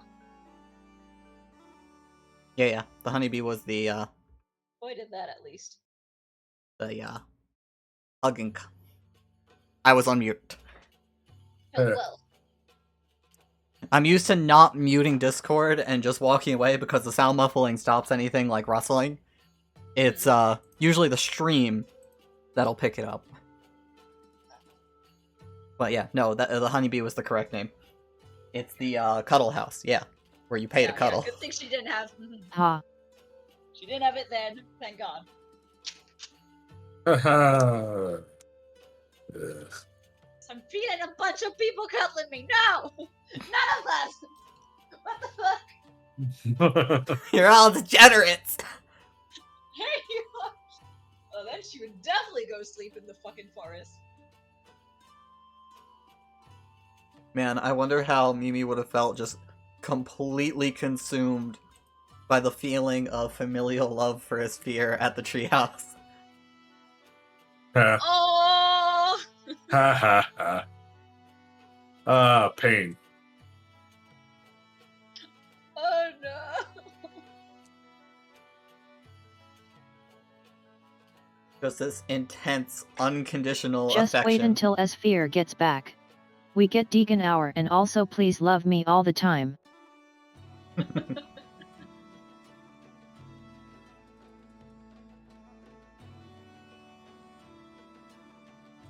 But yeah, how are you guys feeling? I'm good. It was great. And hi chat, I hope you're all having fun so far. It's warm. It's like, yeah, it's like 30, 31 outside, according to the Jester. Oh. It's 23 over here, Yeah. but it's also 4 in the morning, so you know. Yeah. For all you Alright. Fahrenheit's people, that's about 89. I want to open my doors for airflow, but I tried, and all the cats woke up and stared at me. Oh no. I feel like at least having a fan in your room would make it so that you can circulate air without opening your door. Oh, I do. Hmm.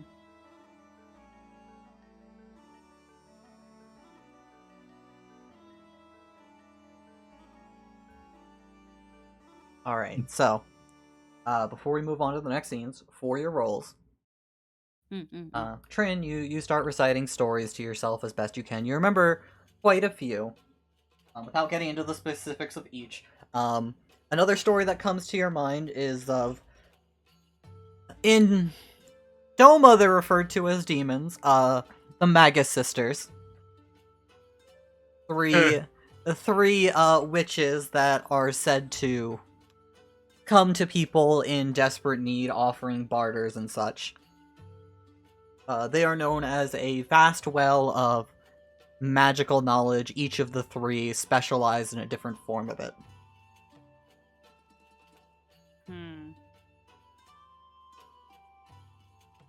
But while you're reciting stories, most of that, what you come to the conclusion of is a lot of the stories don't, with minor exception, like of some pretty notable figures, Susanoo, Suzaku, etc. They don't give you much insight into demons or antagonistic creatures all that much. More what they generally do or what'll piss them off, given like moral of the story of like, you know, there's a woodsman, he cuts down a tree, makes a deal with the forest sprites to like plant a new one for each one he cuts down, breaks the bargain and pays the price, becoming a tree himself. Those kind of tales. Mhm.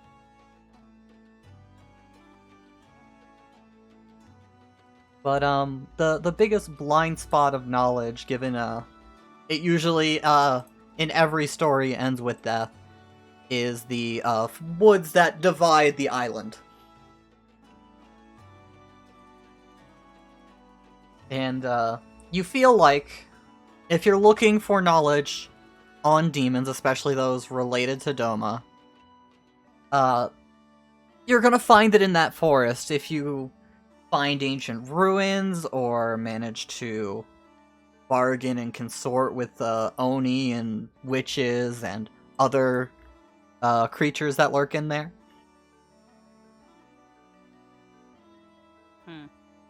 Yes, hi Kijo. There's also rabbits on the moon that make mochi, but we all know that's bullshit. The mochi sounds great right now. Yeah. You also do know of the moon rabbits and Tsukiyomi, who through the stories is also considered a demon. As you think about it a lot of female figures tend to be depicted as demons in Doman mythology. Suzaku being one of the exceptions, rather than the rule. It's funny because I was thinking a lot about Trin and like thinking about the tale of the bamboo cutter, and it's just like considering how like that story is just not fucking happy. It was just like, yeah, some people also twisted it where it's like she didn't actually forget all her memories and she drove the moon to ruin. Doma really doesn't like women. Doma really doesn't like women. I just love the idea the more and more you think, the more and more angry you get. You should Yeah, be it's just slowly, like- over time, you're just fucking seething. It's just like, what the fuck? You know, the only other good story about that involves a woman is the one that was a bird. The other one that was a bird. Hey, the crane wife. She plucked all her feathers for her husband, but then became a bird again. Fuck! You either become a demon or you fall for your... This sucks! Just going from like irritated to very irritated, just being irritated in general, thinking back all these stories. But yeah, no, Suzaku being the only one that's like not a bad one. All the other good stories of women are usually ones that sacrifice themselves in some way. Basically.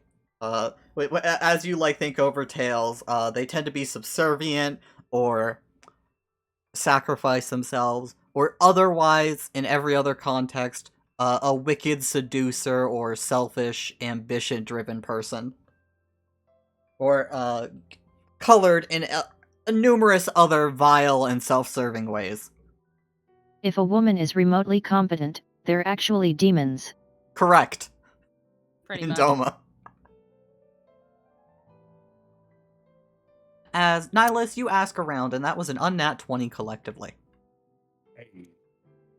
As you're able to hear a little bit of news as we go over to the map here. Generally, their knowledge comes down to, in the capital proper, they are aware that nobles have been called from to and fro and all over the land to meet there with the Empress and discuss matters of state. And apparently, to everybody's rejoicing, Eli has returned and is also partaking in the process.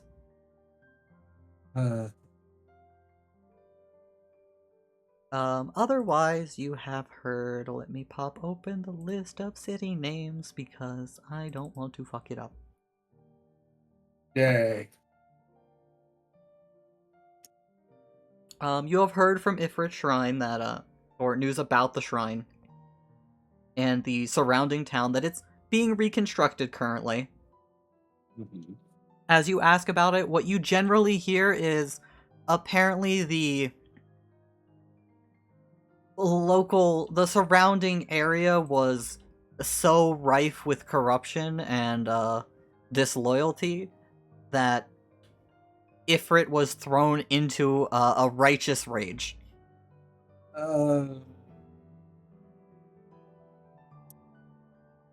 Okay. This most certainly does not align with what you know. Nope. But this seems But to be he's- the traveling story, that Ifrit, what happened there was a product of Ifrit being, diswrought with corruption that seemed to be going around, and, without an ability to directly target it, he lashed out at all.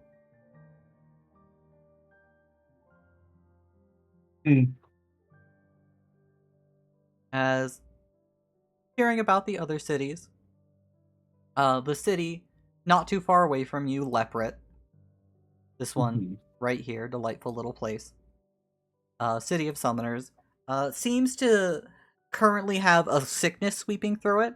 A lot of people are falling ill there, but they say everything is in hand. The magisters and summoners of the city are taking care of the sickly. Any details on what the sickness is? How do people get sick? What are the symptoms? Or is that not spread out yet? They don't know much of it themselves, other than it is wise to avoid the city for personal health.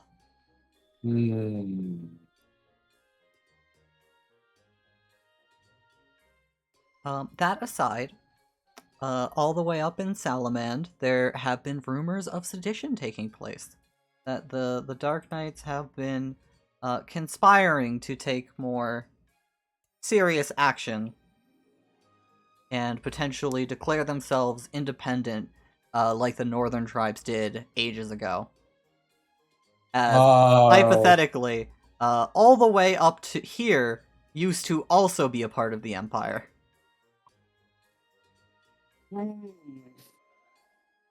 Until dragons moved in. Yeah, that tracks.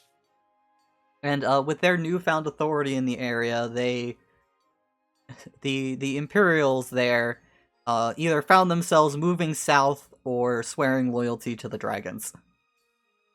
As the Imperial authority has always been loose up here, but they became officially independent. Damn it, Lynn. I'm sorry, Fantasy Texas, it's not gonna work. I mean, they have dragons, man. I don't know. But I was just like, okay. And apparently, in the old capital of Mizdia, there is whispers of draconic conspiracy going on. Okay.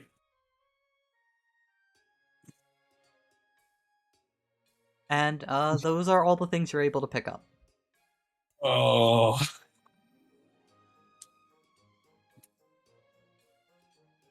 Cool. Fuck, I wish we had telephones. What are you talking about? You have earpieces.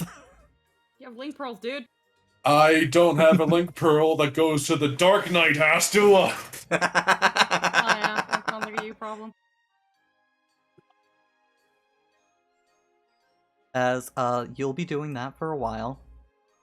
As we'll go to Kijo next. As Kijo. Lynn, you there? You good?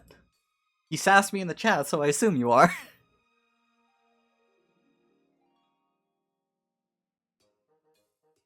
Is don't go there. Why? Sickness. What kind of sickness? Citation needed. Yes, there is basically a plague going through the city. From everything they hear, it is well under control, but to prevent spreading, it is advised people do not go to and from. As Kijo, you and Juliet walked off. You took a moment to wave back at Nihilus, making sure that, yes, I heard you. Don't worry, there will only be 2 bodies, hopefully. Mine and Juliet's returning.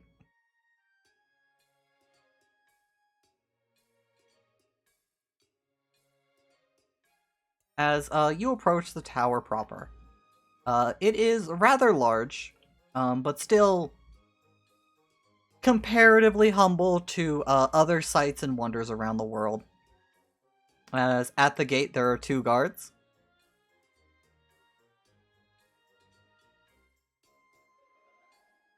As you approach confidently, Juliet trailing a little bit behind, they will stand in front of the doors. What's your business here? As you two will be stopped, as Juliet will actually blink for a moment. Yeah, Kijo, what exactly is the plan here? We're just going inside, right?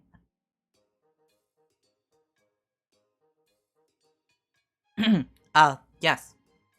We would like entry into the tower. The two look you over.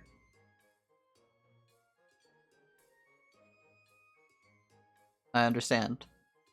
Academy Mage, as they both nod their head toward Juliet, not really paying you much mind, as they'll step aside.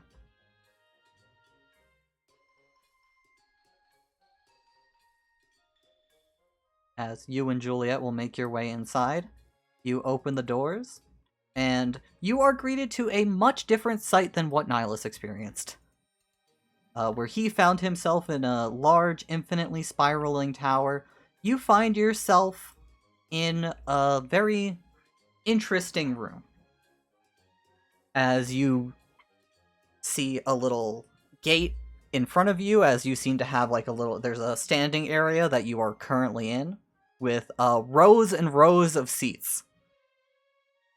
Before there's another standing area, and then on the edges of it, you see a few quartered off seats, and then you would almost call it a throne as you look at it, as there is one seat raised up high above the rest at the far side of the room, directly in the center, with a large desk in front of it. At least, that's what you would call it, given it's completely solid, at least from this side of it. It goes straight down to the ground. It seems like it's built into the founding itself.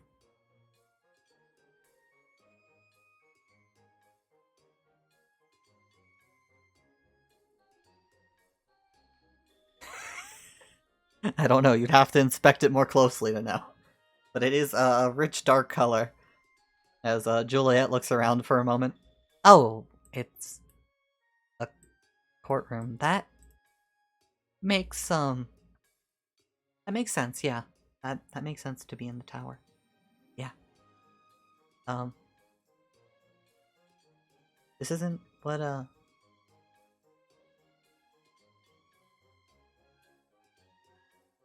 you do not.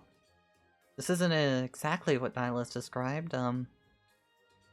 Wanna take a look around, see what we can find?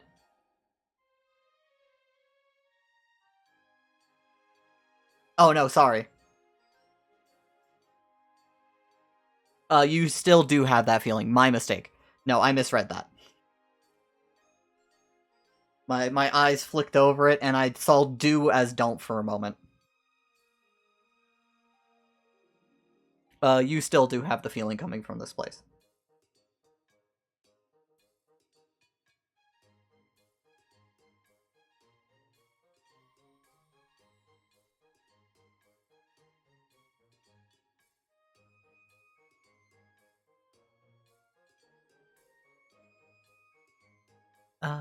If it's somewhere here, they're supposed to be like some kind of demon, right?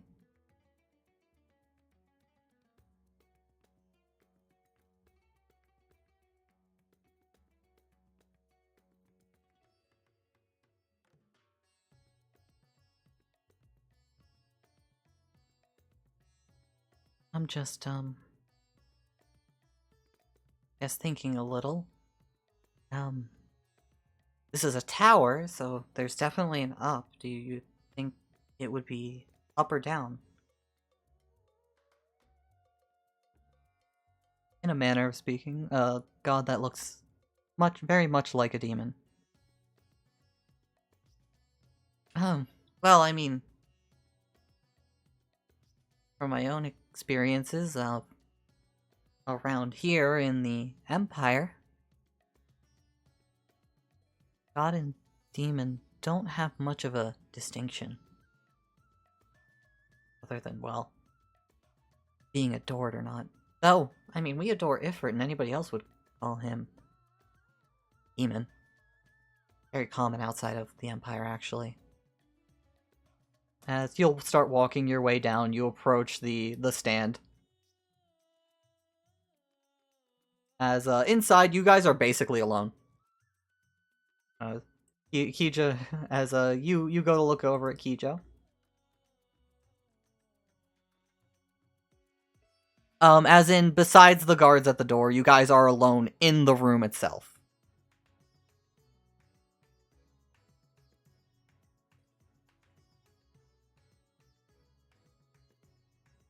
As, do you want to give me a perception? I take it you're approaching it to look it over? As Juliet will be, like, mumbling to herself and thought behind her for you for a moment before she's like, oh! As she'll start scurrying after you.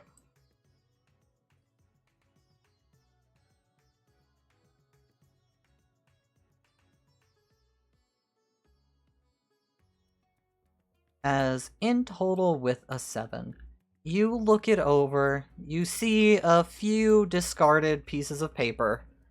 They seem to be written in the Imperial tongue, so for you at least, they're not something you can read at a glance. Beyond that, you're sure the feeling is not coming from here. As you look over these papers, Juliet will join you, and it's just like, oh, those are court notes.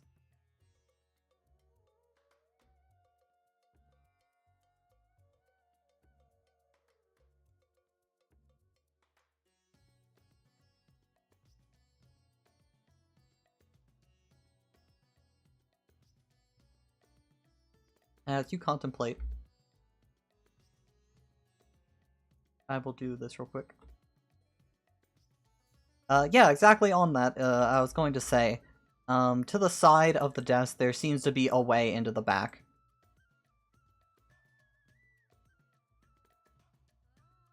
Two doors, one on each side.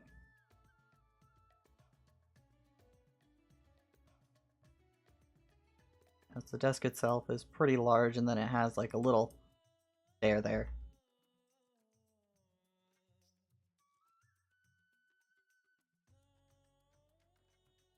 Bit shrimpy, but general quick scribble idea. This is the general shape of the place.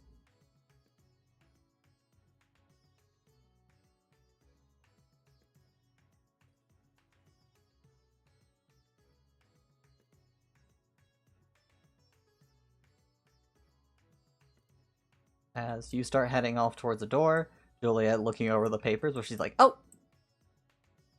And will once again hurry after you.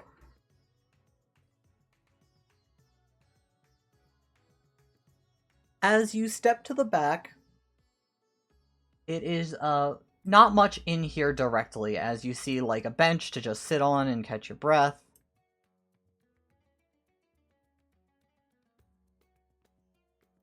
There seems to be a staircase right in front of you that is heading upward, and on the far side there is one heading downward.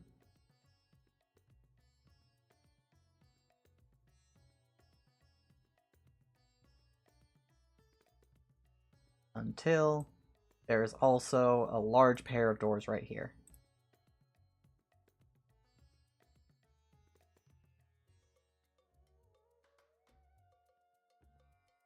So, up, down, or forward? You're the one with the feeling, so you should take the lead, right? That makes sense to me.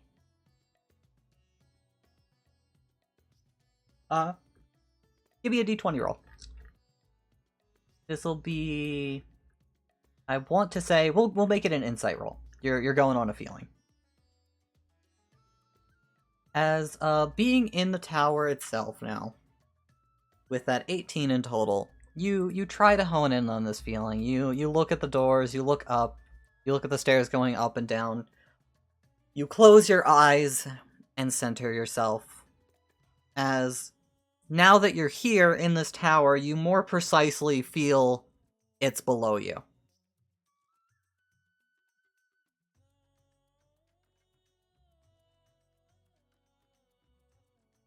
As you start walking, Juliet will blink a few times. I guess down it is. Alright. You're the boss here.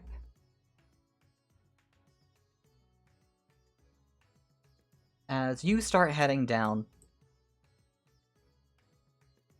following this feeling, you find yourself in a much more poorly lit room, as down here there seem to be walls and walls of more scrolls, more papers. As you step down here, there also seem to be a few people looking over papers, as I'm taking you're not exactly stealthing.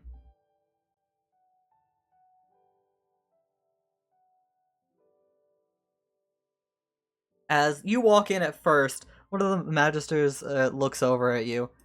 Excuse me, who do you think you are coming down here without an escort? Oh, I see, an academy mage is with you.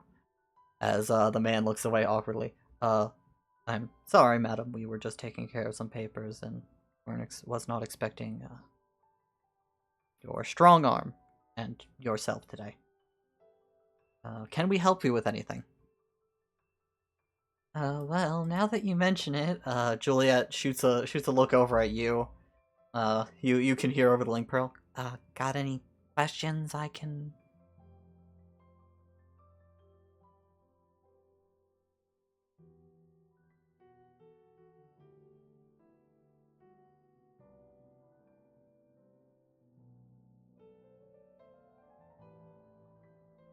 As you were prepared to just toss this man aside and completely destroy him. Honestly, he looks like he's made of paper compared to you, or even Juliet.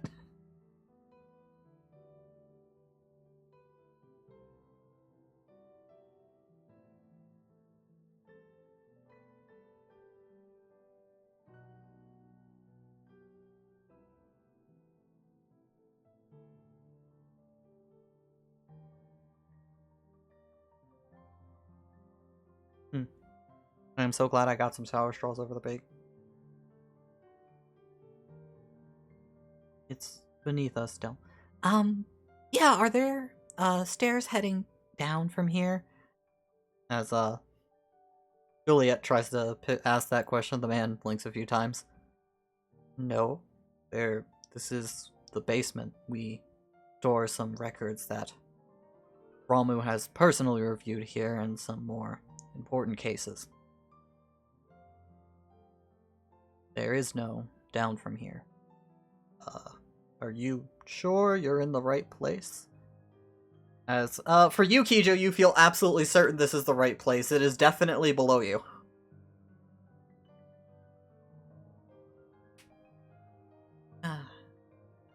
I think we're sure, as Juliet looks over at you. I think we might just have a look around on our own, maybe. If you could just... She does, like, a scooting motion. I understand. Yes, he'll get out of the way and go back to the table. Shooting, you a little bit of a glare, Kijo, just like, make sure not to damage anything.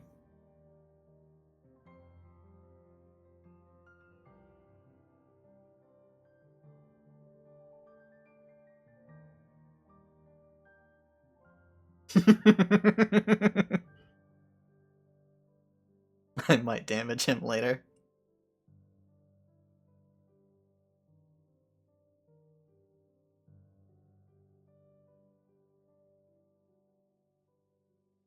As you start looking around, I take it, for a quick general overview. You start with the floor and walls. Give me a perception.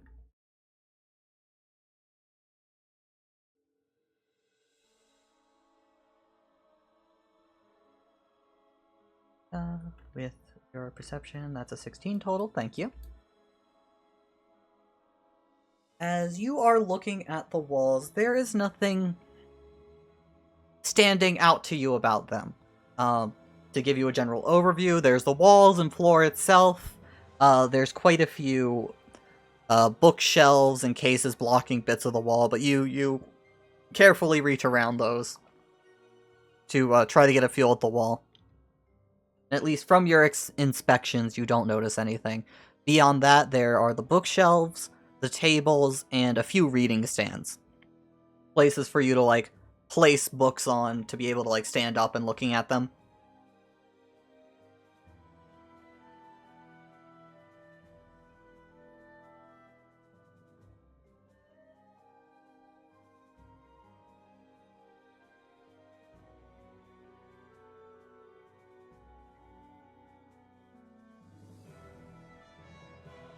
As you go to check out the book stands, give me a perception roll again.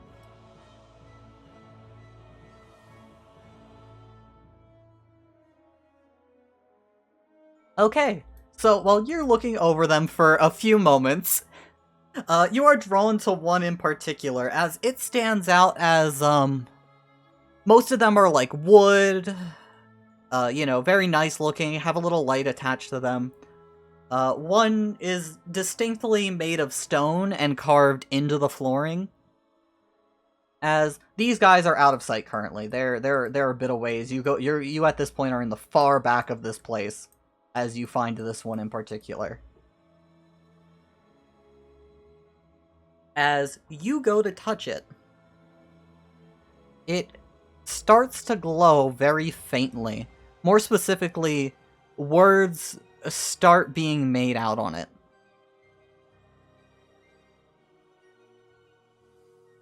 What's very, I guess, distinct about it for you, the best way to put it, is they look like complete nonsense.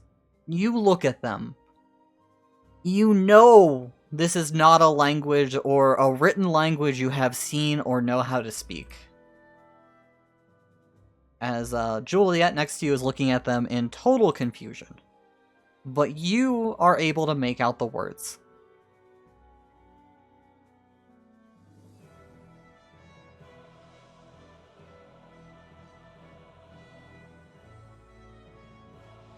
As it says, Path to the Holy Queen. And there's an arcane circle on it.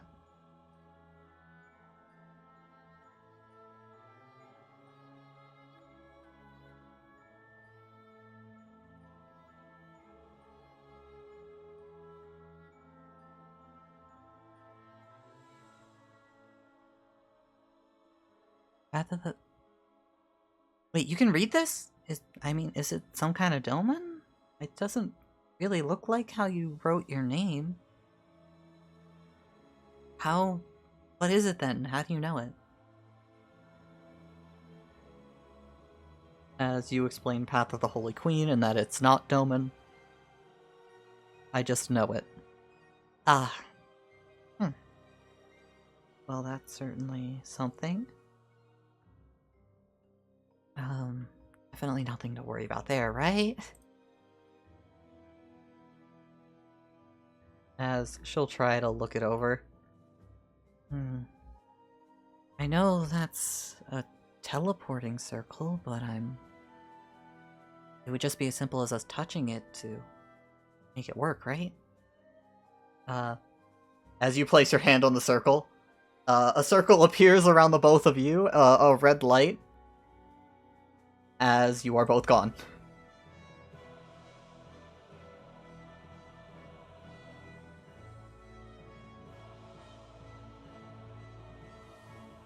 As, in a brief flash, everything goes red. You start coming to your senses as Juliet's like, oh, that made me feel a little sick. Warn a girl before you teleport her next time. Looking around, you are in a much more decrepit place.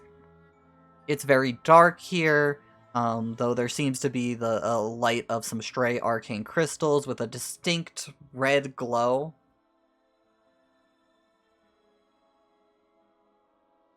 As Juliet's looking at you. You give her the thumbs up before she blinks a few times. You see her rub her eyes.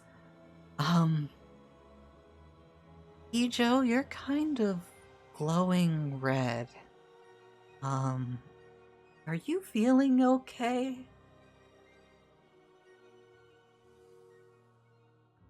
As you look at yourself, yes, you have a distinct glow of red. As below it, you can see these little flickers of darkness. It's kind of like looking at a flame, only the inside is strangely dark, while the edges of it, you know, the tips of it are this bright glowing red. A nice reference might be Boko. But, it does not seem to be obscuring your appearance. You're not enshrouded in darkness. It's this faint glow over you. As, you did experience it once when you were first at that old temple. When you first got this power.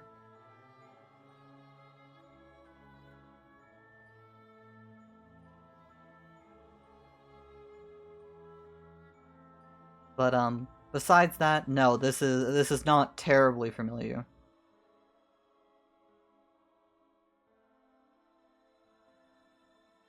Oh, we found it. Oh, good. I guess forward, right? There's not really a lot right here, except for the circle back as she taps a foot on the ground. As you two start going forward and start taking a staircase down. As you do, give me a perception roll.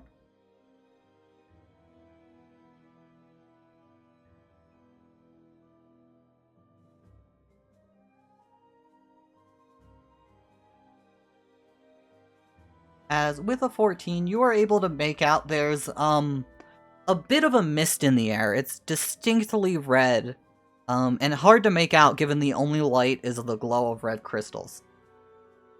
It very much blends in.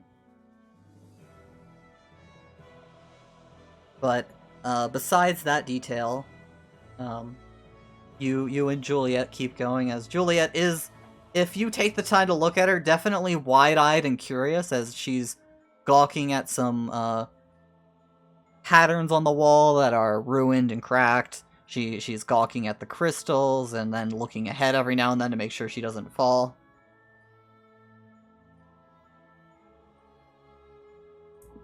As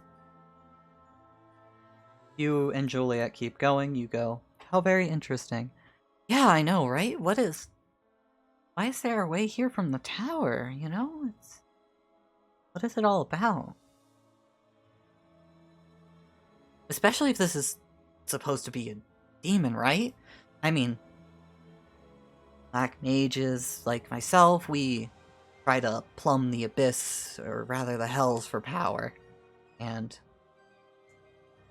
demons are mostly what we model our spells after. Yeah, he's a bit of a moral judge, I guess, and a character.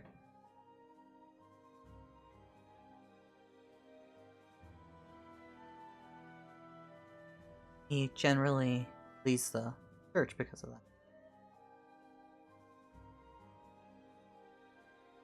Oh, yeah, sorry. As you asked that, you say this Ramuh is your justice, correct? She goes on to explain that. Repeat what I said. Sorry about that.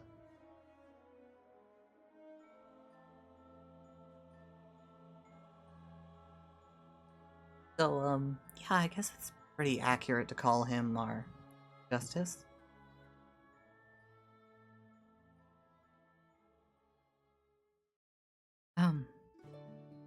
I guess, yeah, if he's what is a warden without a charge? She thinks for a moment and nods her head. Yeah, that makes sense.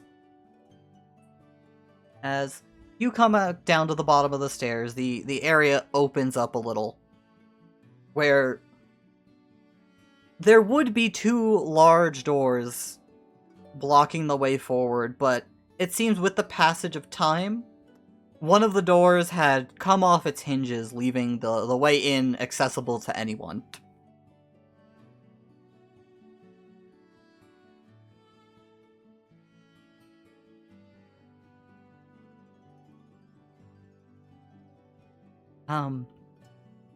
Do you want to take the lead in case there's any monsters in there, or...?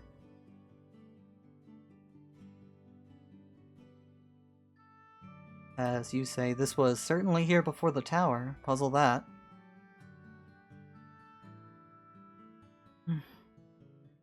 I almost want to say after this we should go ask, but... I mean, Ramu has probably more important things to do than answering trivial questions like that, right?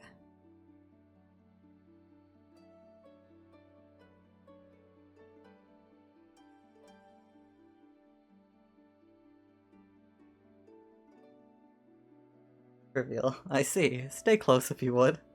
Understood, as she'll do her best to stay close and behind you as you step into the room.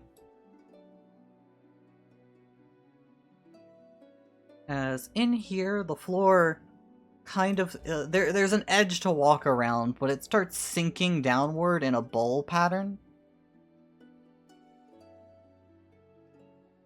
As jutting up from the center is...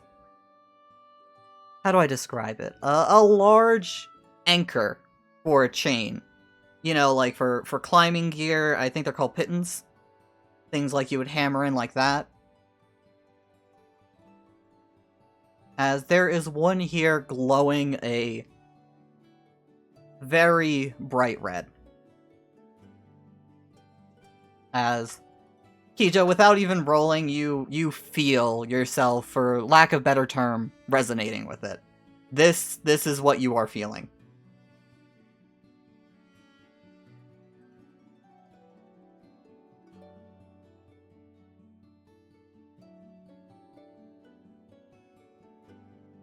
As going on that perception roll earlier also, this area is thick with that red mist.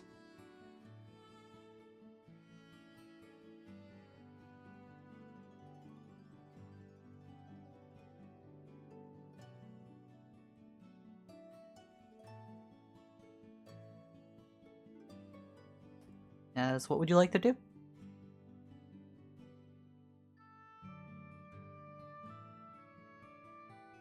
If you try to focus in on those voices, usually they're kind of a maddening cacophony, and they still are, given the sheer volume of them.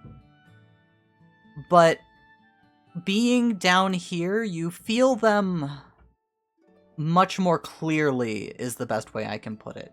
You feel like if you really wanted to pick one out, you could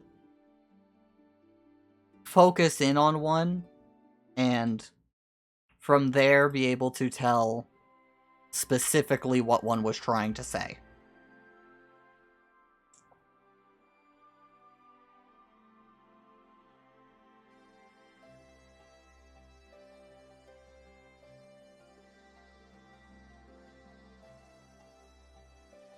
As you look at Juliet, give me a roll real quick.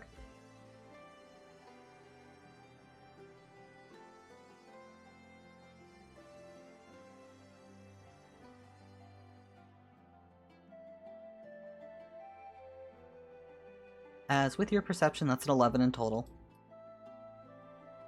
You notice from her, she's got a bit of a more labored breath to her right now. But as you look at her, she looks back at you.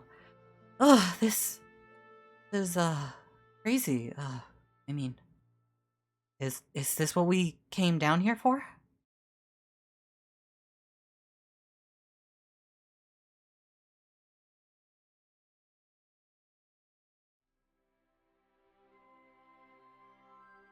Should we Should we, go take a closer look?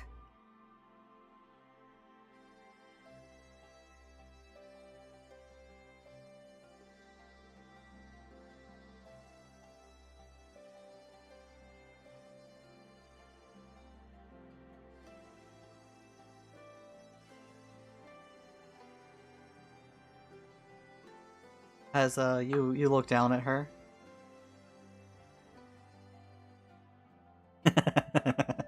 You metaphorically look down at her.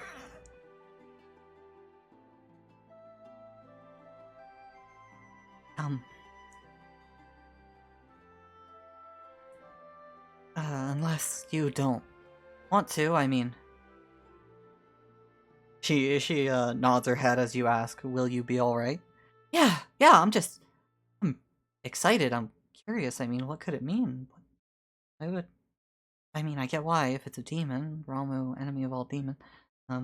Yeah, let's look. If you want to. My body? How's my body? She takes a minute as, she thinks about your question.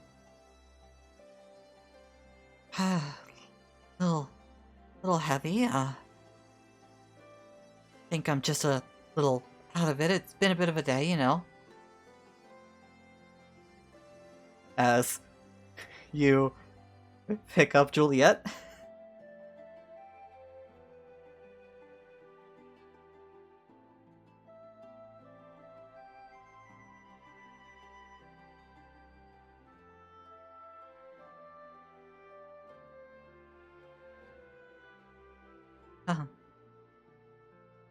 I'll need to put you down if something happens. Be ready for that.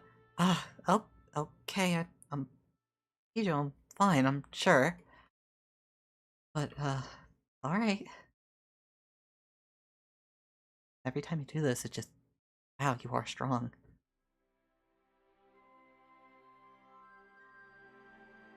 As with her, you'll start approaching it? I take it from the incremental steps you'll be approaching carefully. As you'll be making your way up to it, with caution you're taking a little bit until you reach the foot of it, where you see another plaque.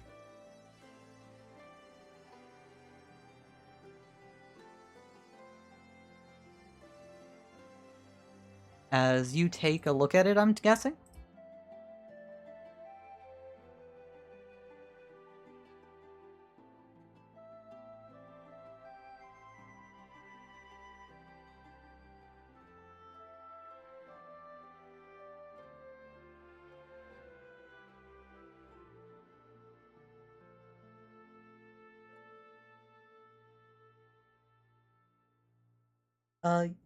You listen in more closely. You're able to clearly make out some of the laments. Many who have died in battle, those pleading for salvation in times of great anguish, be it emotional or physical. As you start looking over the plaque again, you see this language you can't make sense of, at least from its actual writing, but it seems to translate itself in your head.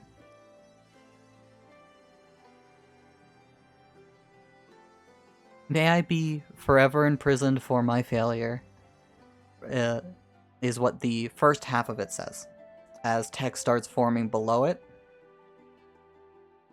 Let me stay forever chained, so the great will may never be whole.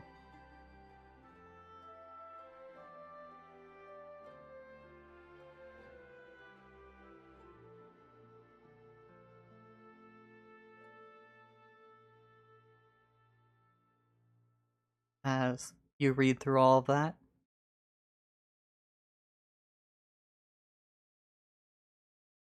you explain, repeating it to Juliet. Finally, completely off the chain, haha, but floating in the air in front of the anchor is a name. As you look up at it and are able to see it, it's just the word anima. As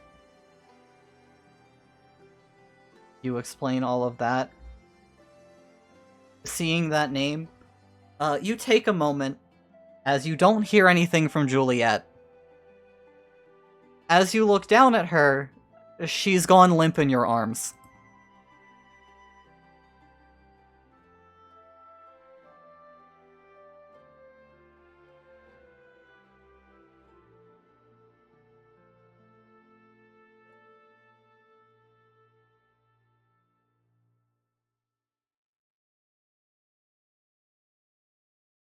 As the room begins to glow a bit more clearly to you, your eyes darting around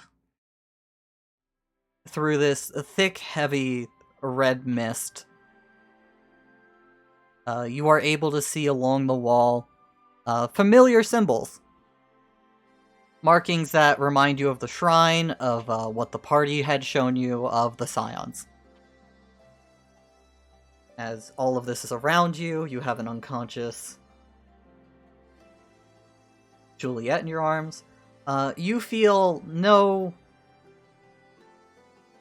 connection to the symbols around. It is distinctly to the anchor itself and to this name, as you are positive this name is related to the one who you have a connection with.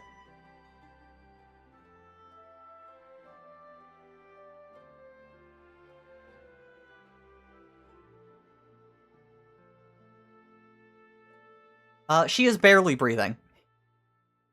She went from heavy labored breaths to unconscious and very faint.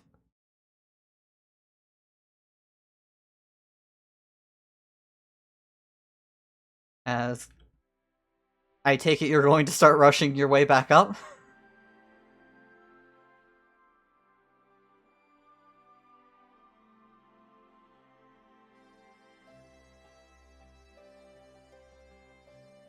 As you step out of the room itself, back into that little area before the staircase itself.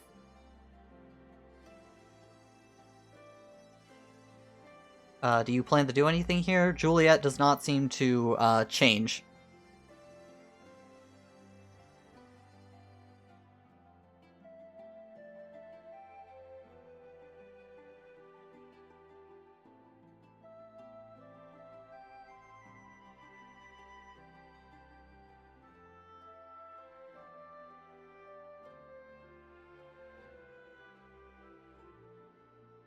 As you take the time to set her down, you're gonna look her over.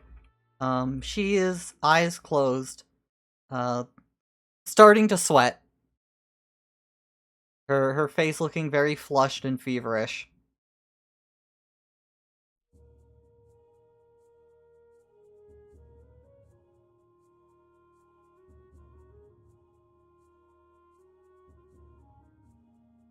As you place her comfortably against the wall.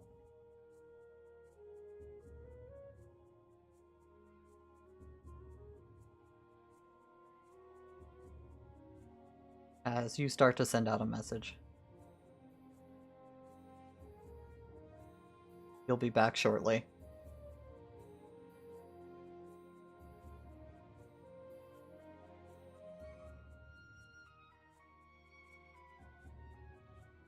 As you return to the room, as you rush inside and you go for the chain and the ethereal chain that is being held down by this anchor.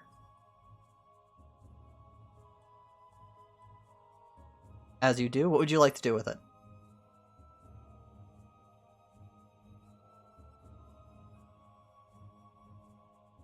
As you pull on it, nothing seems to happen at first. Are you trying to pull it to break, to try and yank a thing up?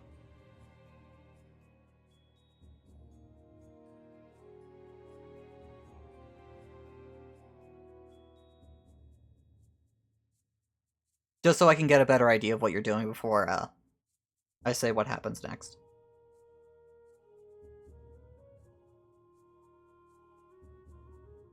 As you try to focus on this, to resonate with it,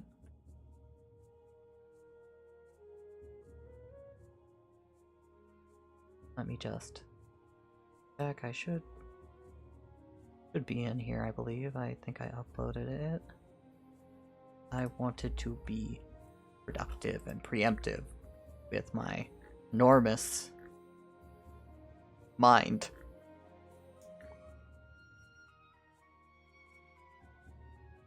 Not you, not you, not you. Definitely not you.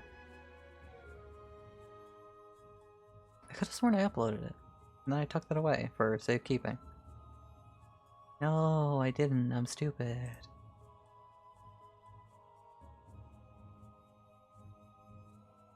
I at least saved it, so.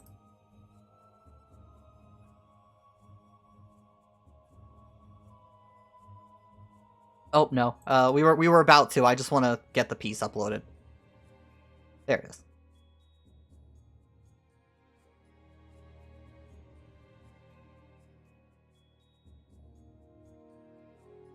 As everything starts to rumble, the anchor itself starts to come loose, as it is horrifically pixelated, but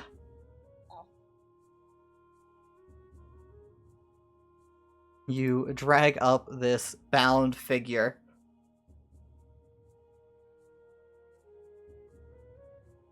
Writhing and bandaged, with glowing red eyes and claws that are very reminiscent of, well, what you use when you transform in combat.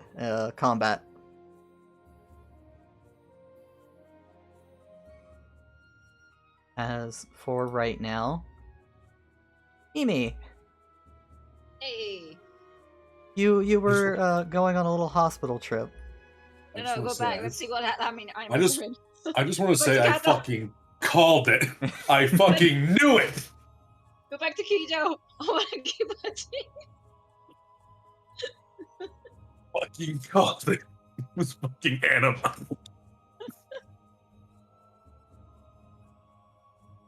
As you go to the local infirmary. There are a few white mages about. You get a calm feeling, just the meticulous, the serenity of people going about their work. As you go over to Seiji. As you approach his bedside with Kato. Kato looking over at him a little curiously. As you approach him, you get a distinct anxiety and worrying feeling.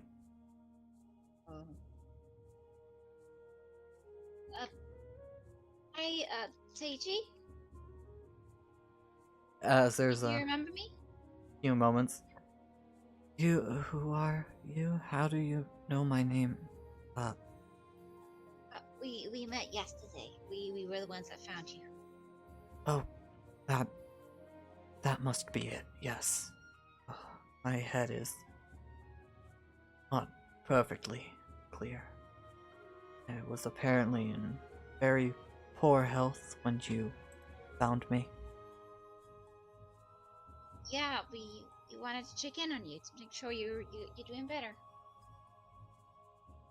I am doing fine. They are getting me in better health. Do you remember anything else of what happened before you got to this state? I a bit of an adventurer. I think I found some armor and weaponry. They were from a dungeon. And, then it all gets a little fuzzy.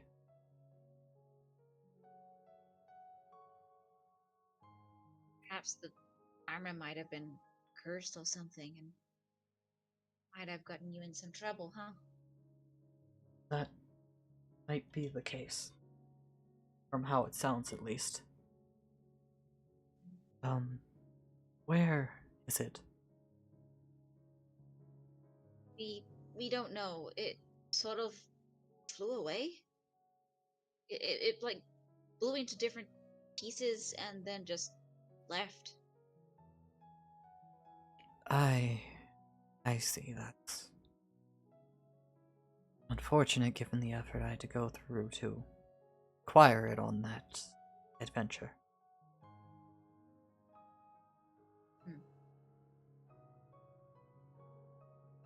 Well, at least you're okay and you can get better and maybe you can find something even better next time. Right? I hope so. I've got a lot I need to do. Can't go dying here.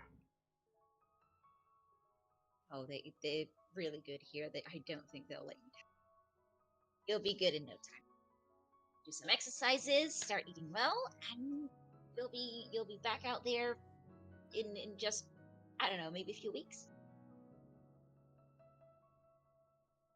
I would hope sooner, but however long it takes. Thank you.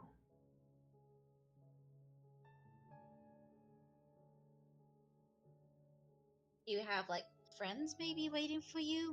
Were you in a group maybe? Your family, perhaps?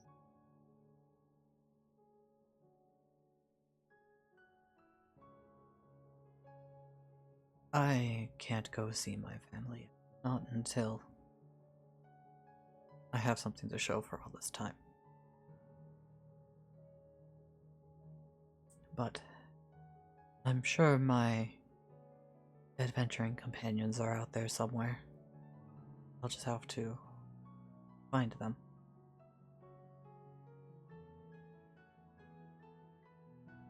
I'm sure your family would want to see you, even if you didn't bring like that huge armor. I don't think they really care much about that stuff, but see you are okay, right? They'd be worried, maybe?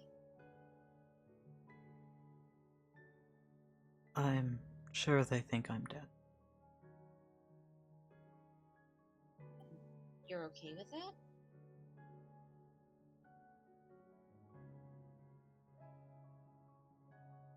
No, but going home now would only cause trouble.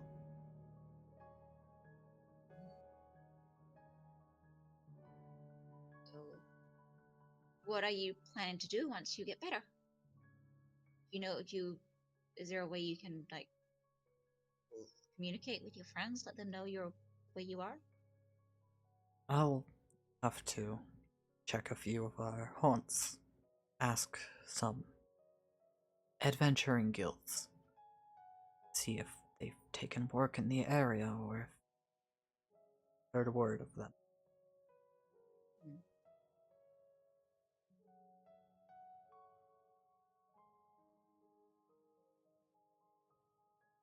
Mimi will take out 3 of her platinum and offer it to Kiki. It's not much, but it should help you get started. He puts out a hand and shakes his head. I know well how to live off the land. I have no need of that. Sure? I mean, Yes. I don't mind. You've done me enough kindness. As he is saying that, what you feel is a sting, or a sting of resentment coming from him.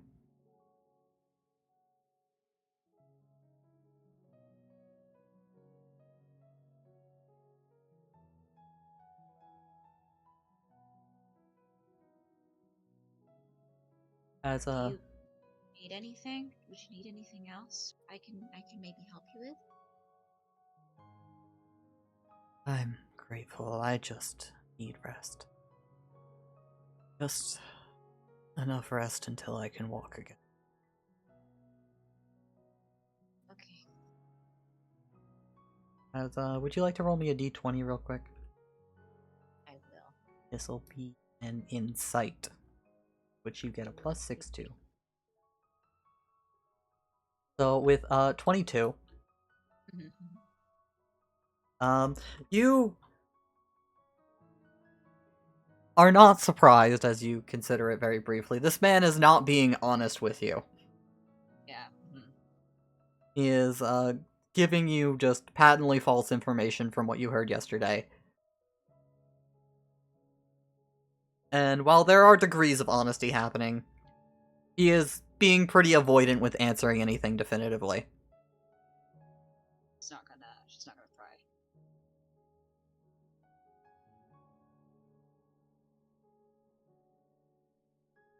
Is there anything else you'd like to do here or ask him? No. No, I don't think so.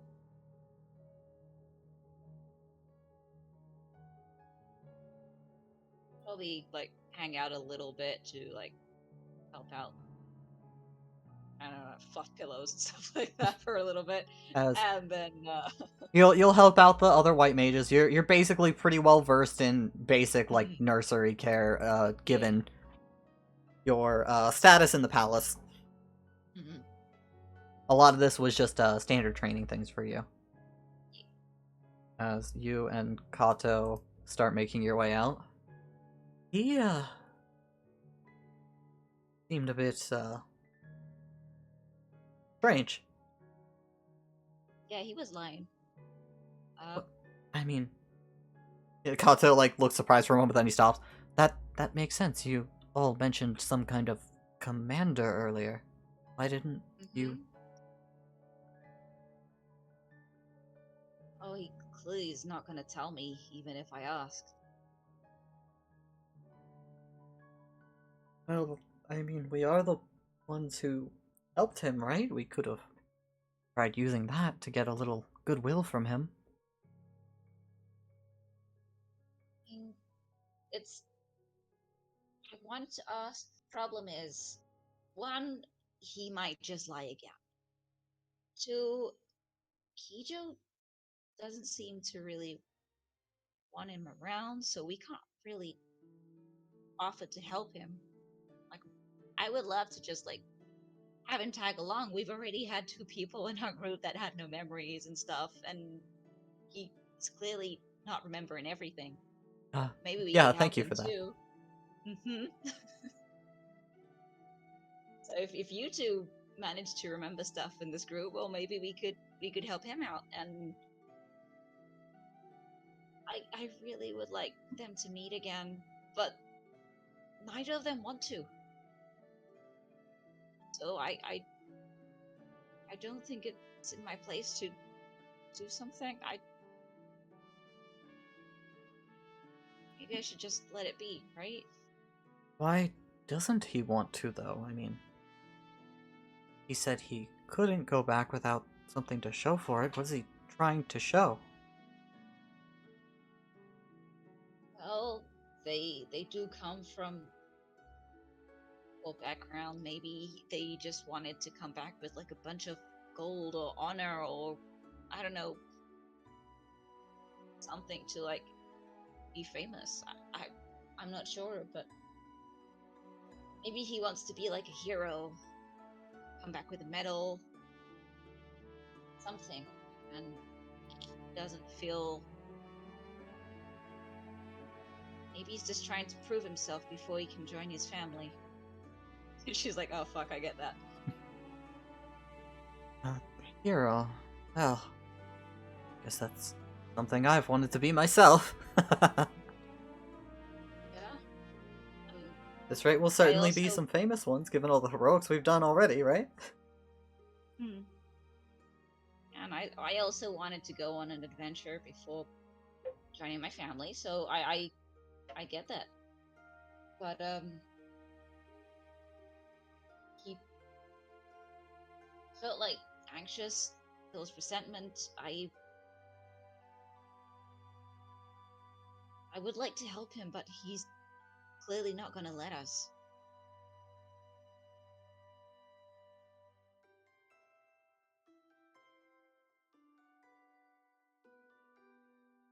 If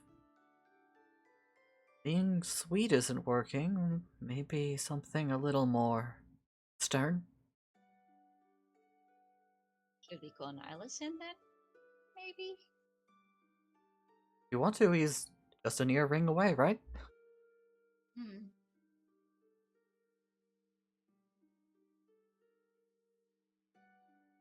I don't think I could be stern, even if I tried to. Oh, I believe in you. You can do anything you set your mind to. Hmm.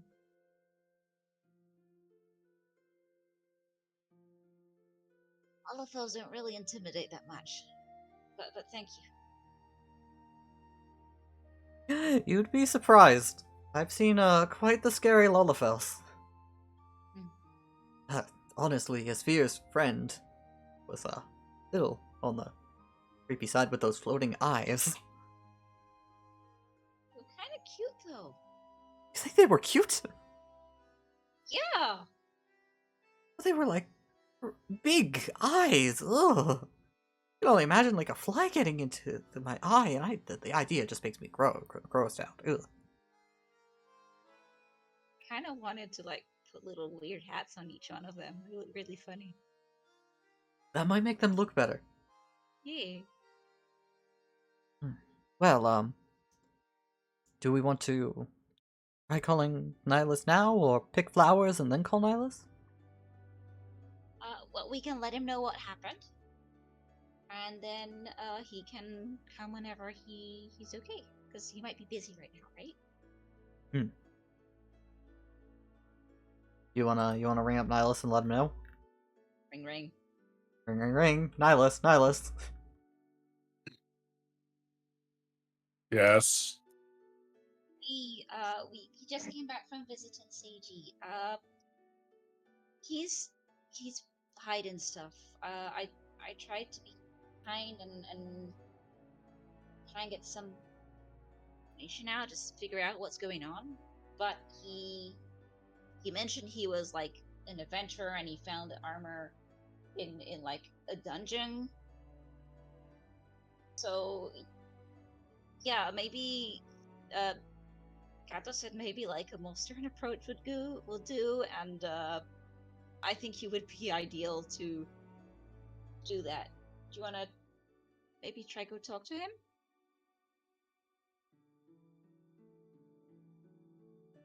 That sounds lovely. Mm-hmm. It's a little anxious and seems to be resenting something, but I don't. I haven't been able to get much out of him. He doesn't really want to be honest, and I didn't want to insist. That's fine. I'll insist.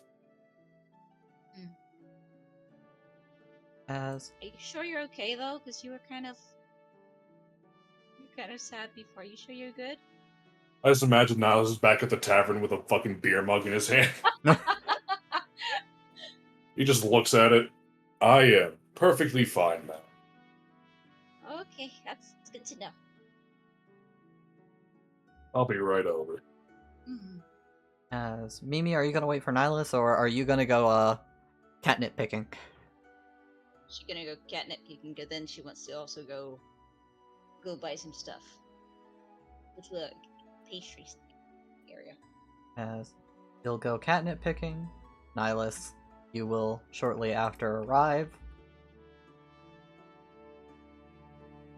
As you'll head inside, you'll get a few respectful nods from the white mages as they'll clear the way for you and give you some privacy with Seiji. Just nod to them and we'll thank them very much. Another one of the heroes, right? I suppose you could call us that. Are you? My name is Nihilus Nocturne. And you are Mr. Seiji surname or Just Seiji. As Seiji?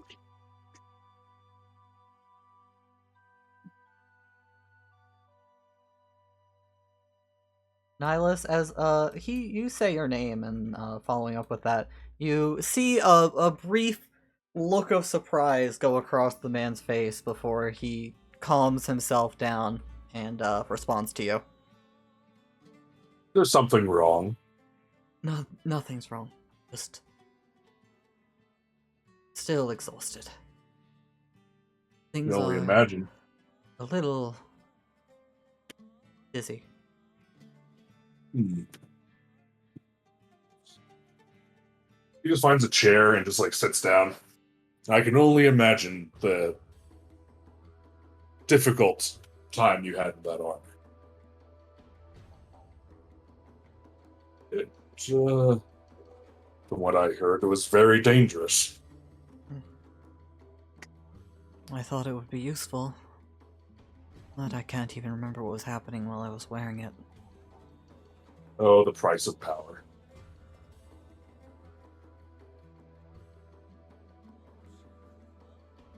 What year is it, Mr. Seiji? He'll think for a moment and list off the year. It's still the same year. Interesting. Only the war wasn't always gifted from on high or had such an unreasonable price. Well, nothing worth doing or worth having is ever without sacrifice of some sort, isn't it? Unfortunately so.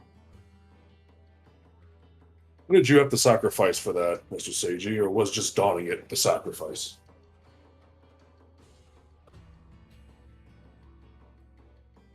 I think putting it on was.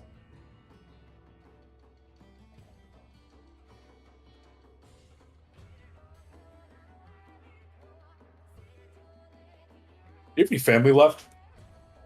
That'd be great. Contact Indoma, Senji too. No. There's nobody there to contact, nor would I want them to hear about this.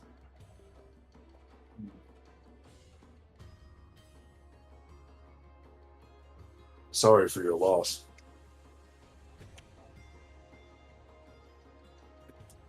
Well, I just have some questions. Because there's just some things that don't add up, right? I'm sure we can make sense of them together. How long ago was it that how long ago was it that I found Hammer? Like 2.5 months ago? Yeah, it's been like 2.5 months. You said you found that's the weapon in the armor on an adventure. Yes. It was in a dungeon. In what region? Oh. I think it was the mountains to south of here. I see. On the Finn side. I had no idea I was in the Empire. The borders can be a little blurry sometimes.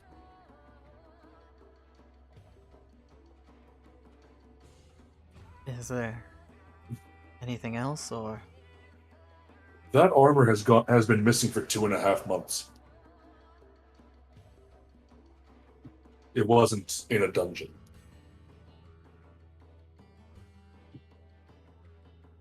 As you mentioned that, with just that accusation, he starts looking away, his eyes shifting.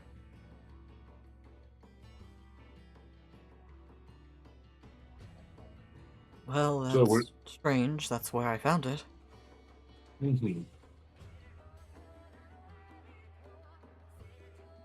Indeed, I'm sure you did find it on that side of the border.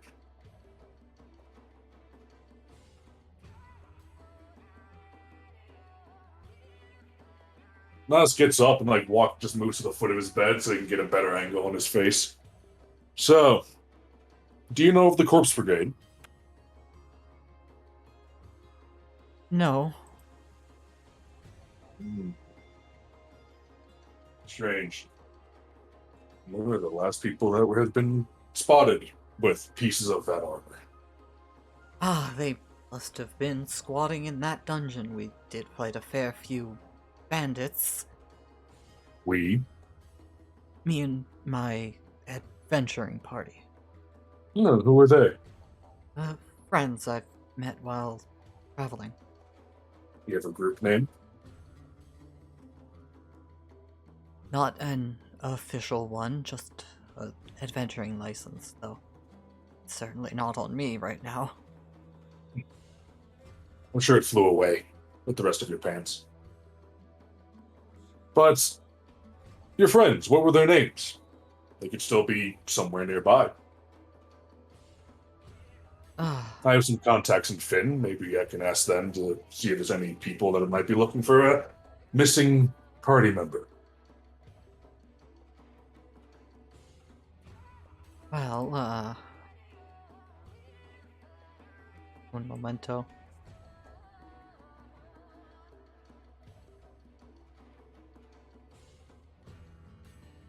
There. Oh, we're not that famous. We just do odd jobs like cleaning up a few rowdy goblins or a stray pack of wolves. As he'll start listing off names. As Nihilus, roll me a d20 real quick. Yeah.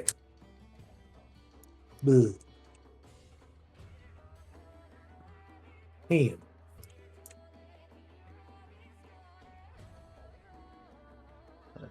Your insight. You can tell he is mostly full of shit.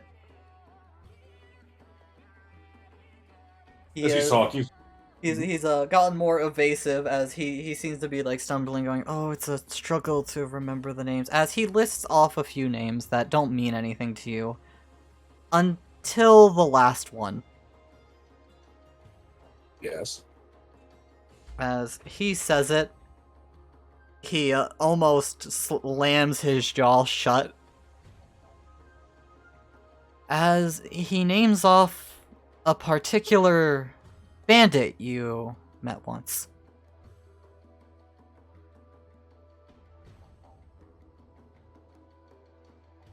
I'm blanking on names from that long ago. What name? I'm blanking on the name too. All you need to know, it's the one from your backstory.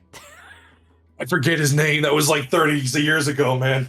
It was 41 sessions ago, I know. Just, what I said. it's that bandit. The leader of that bunch. You know him well. I know who you're talking about. Just don't remember his name. Listen, don't worry about it. You recognize who he means. At that, Nihilus. God damn it.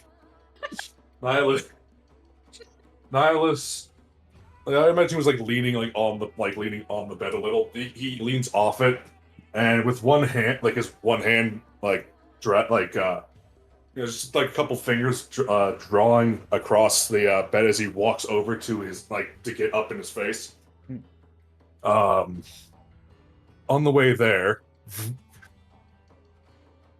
As the moment you go dark side, Seiji tries to scoot away from you. He's very weak though. It's a rather pathetic effort. If you have plenty of time to stop him. If you let him, he will fall out of the bed. he's gonna grab him. As you grab him. Like grab him like under the chin. Mr. Seiji, you've been missing for 8 years. You do have family. And you just said the name of someone you really shouldn't have. So here's what's going to happen. You're going to start telling me the truth. And if I catch you lying to me again, I will personally hand deliver you to the nearest sect of the necromancer cults of Mysidia, and I'll let them do whatever they want to you. Do you understand me, Mr. Seiji? Give me an intimidation roll. Yeah, okay.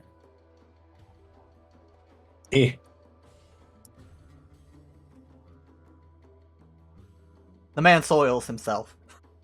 No. I'm glad we understand each other. He lets him go.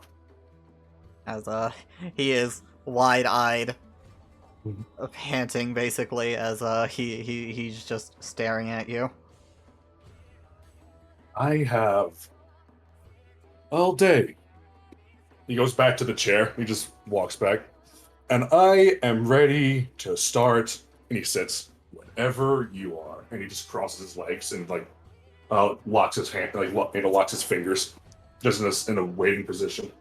Probably want to go get a nurse to clean him up, or else you're just gonna be smelling shit for the next while. Just fucking saying, he shit himself. Oh yeah. I can let him wallow in it. As what questions would you like to ask him? Where'd you get the armor?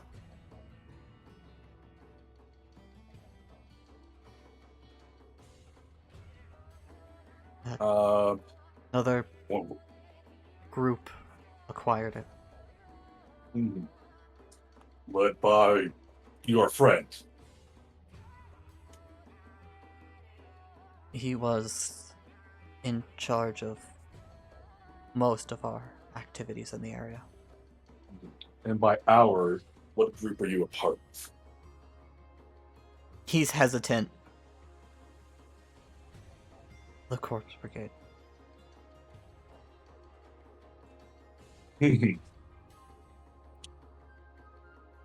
And did you know what you were putting on when you put it on? Yes.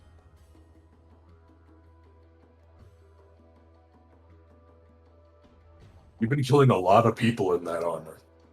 Do you remember? He shakes his head. I was supposed to be taken to Doma if the armor didn't kill me. Yet you were let loose like a wild hound. There was another weapon taken. A sword you could hold in one hand. Shines bright. Did you see it? Your Excalibur. Yes. It was handed off to another cell. You know where they went? They could be anywhere right now. I would imagine in Limsa or Lominsa. Iris. Okay.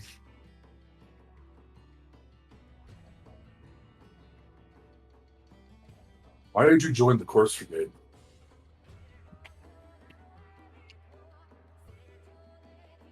It wasn't a plan at first. I thought I was going to die on the battlefield. Until some of them were scavenging. They chose to save me.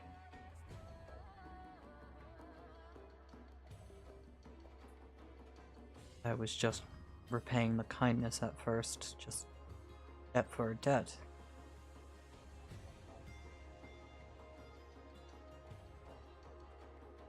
I want to save Doma.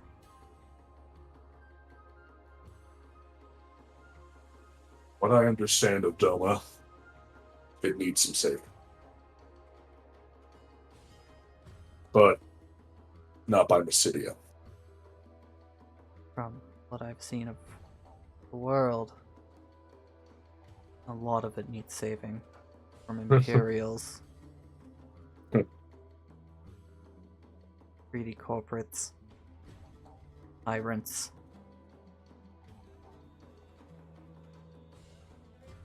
A lot of places need saving.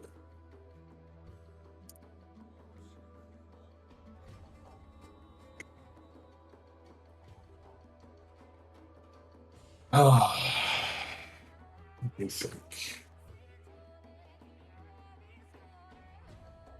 Why did you...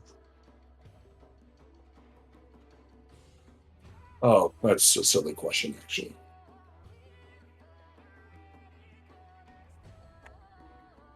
Do you want to meet them?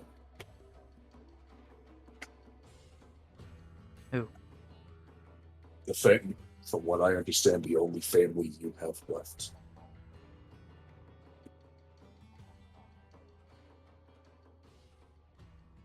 What do you mean by that?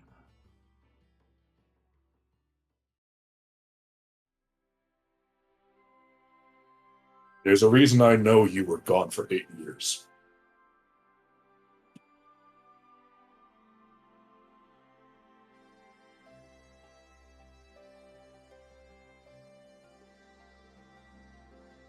Are I they in don't- good health?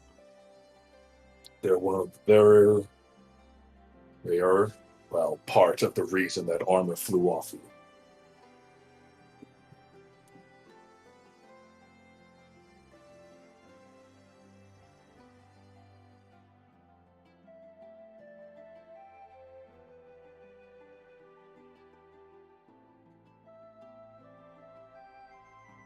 Sounds like whoever it is, they've become very strong. I'd say so.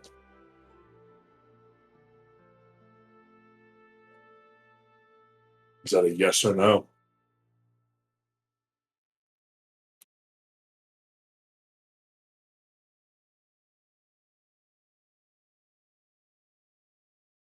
I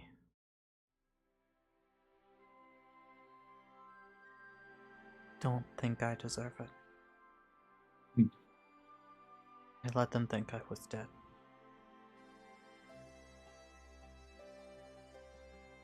Hmm. Funny thing, forgiveness.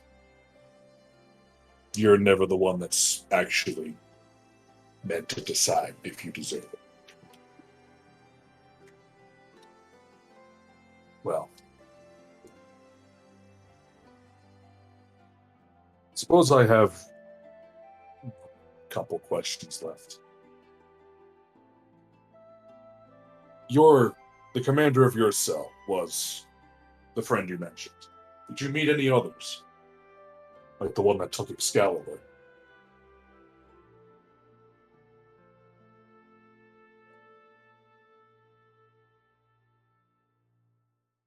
Trying to remember. There was a man in armor and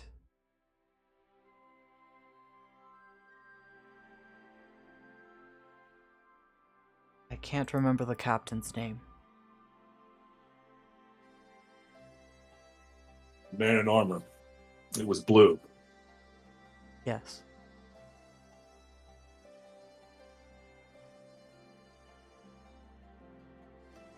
I met a man in armor like that. Distinctive blue armor, horns. Has 2 different names. The ones I know about. Have you ever met the voice of Unity? He shakes his head. That's what the man in the blue armor claims himself to be. I know him by a different name. At any rate, that's all I really need to know. He starts to get up.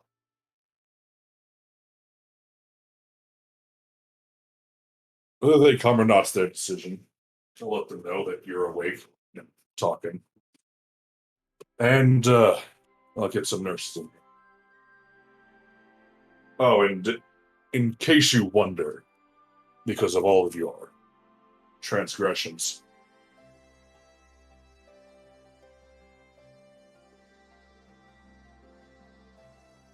I deeply recommend you find a better profession somewhere. Whatever it is, it's your decision.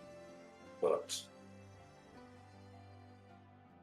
far as I know, there's never been a Corpse Brigade member in this town.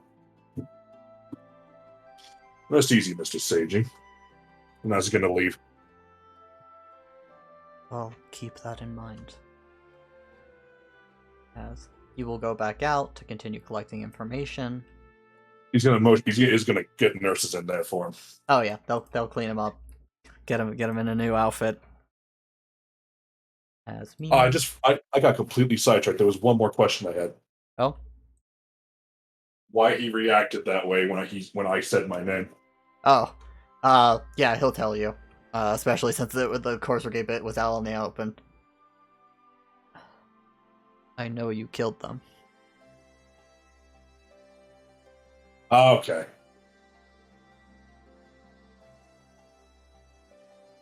He gave me little shows. I'm sure you're an Imperial Knight. I offered them a chance at surrender. They attacked. He nods his head in understanding. Don't want to kill them. I want them to see reason. There's a better way. We can only hope that you see reason.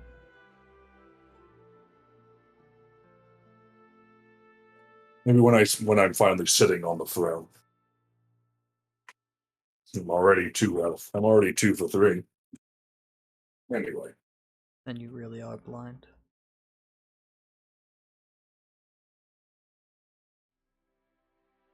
I was until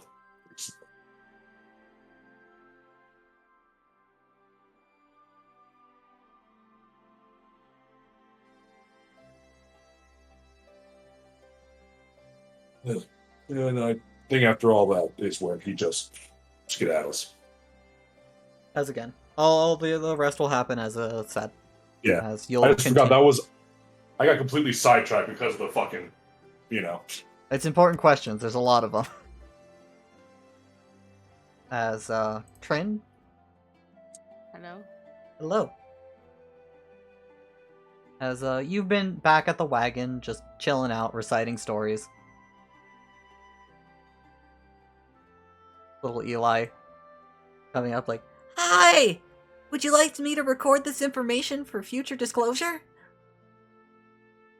Yeah, sure. Might be for the better.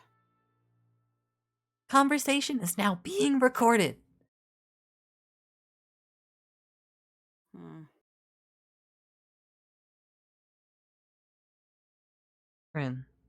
As Sakura pipes up. The ears just perk. Oh, what? You have a lot of strange stories. Oh, were you listening? I'm not doing much besides meditating right now. Oh, sorry. Was it bothering you? I No. guess I got a bit.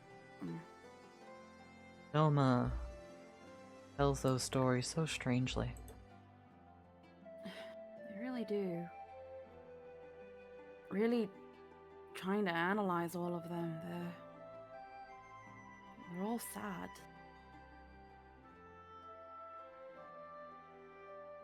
I've been thinking about them for a little bit.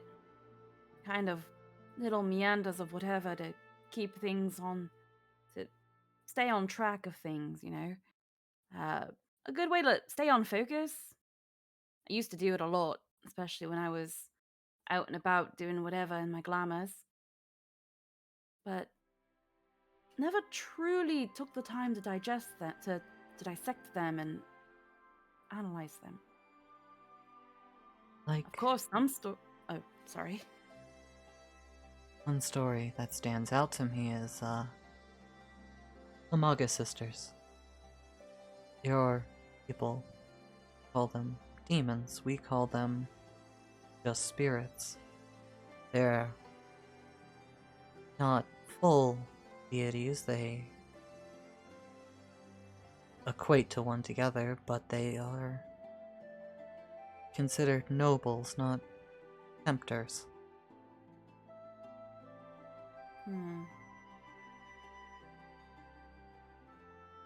It doesn't surprise me that outside of Doma that some other cultures see them as, well, better than how Doma sees them. It's not uncommon. It says a lot about a nation, how they tell their stories. And how they distort deities. Yeah. It makes me wonder if I tried to save Doma, if I tried to change Doma into what I think might be best for it. I know that there are people who won't agree. I mean, just look at Kijo and what they've done to her. Me taking the throne and trying to undo all of that. It doesn't mean that they're gonna suddenly start thinking the same way and agreeing with it. And I don't want to force that onto people as well. It's very complicated because it's not a good way of doing things. And that mentality is why Doma is the way it is right now. But really, if I force that mentality onto people at the same time, I'm no better than the people who brought Doma to that in general. It makes me wonder if Aren't you? if what I... Huh?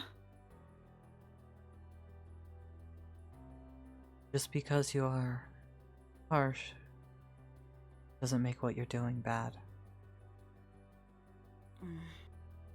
There is a difference between feeding someone a sweet poison and feeding them a harsh medicine.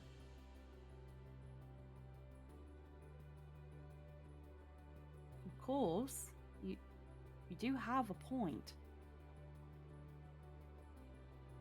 I guess if things go the way I hope that they go, just makes me wonder how I'll be remembered. Will I be the righteous princess that changed Doma and led it to a righteous tomorrow, or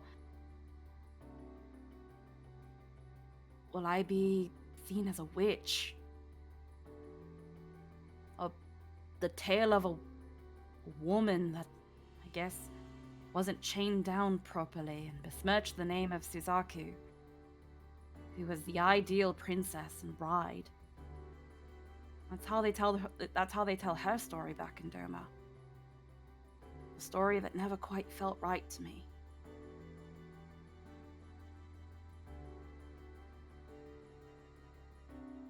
I heard her story differently from the one you said. Seems like everyone's had a different story from the one I grew up with. How did you hear it?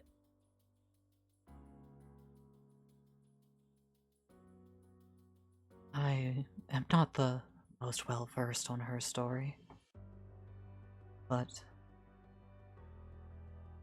from what I remember of the story, she was in love with somebody her father didn't approve of. She tried to flee in the night with him, to leave Doma behind.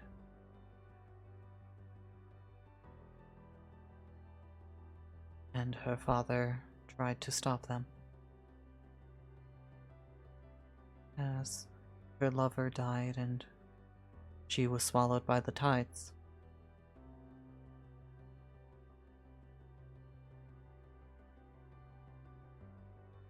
Is that where it ends? No,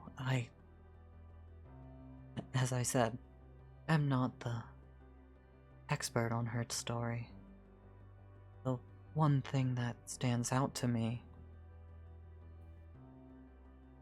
compared to your tale is hers did not end in Doma.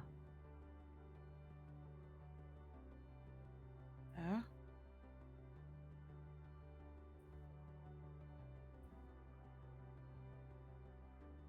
In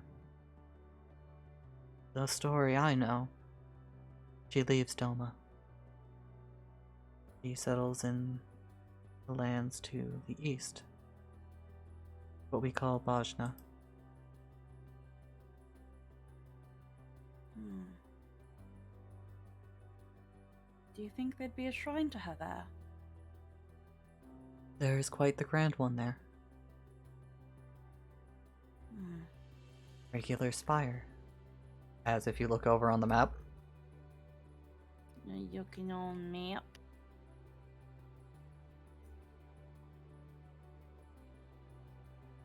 Right there. It's all the way in Dookieshire. Yeah, it is. Fucking. That's not fucking. Okay. Hmm.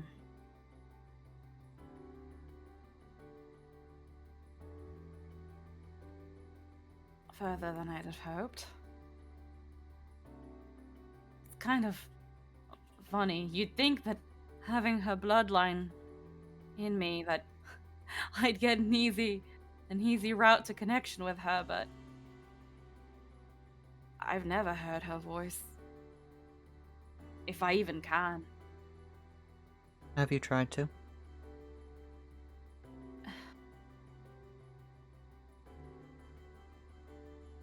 I feel like I've had in some semblance in the past. I don't know. I know when I was just a very small child, I would talk to her like she was an imaginary friend. Never really got anything. Now that I'm thinking about it, it's quite embarrassing, but the last instance I can ever think of pleading to her to hear me and help me was back at Ifrit's shrine. When you turned into a firebird. Yeah, but I didn't hear her voice. It just sort of happened, so I don't know if it's the same thing. But I've thought and wondered and gotten nothing. I don't even really know how I could do that again. I've not needed to, mind you, but knowing how to do that would be great. Probably Have very you useful. tried praying to her? No, I guess not. Maybe that might shed some light when time allows.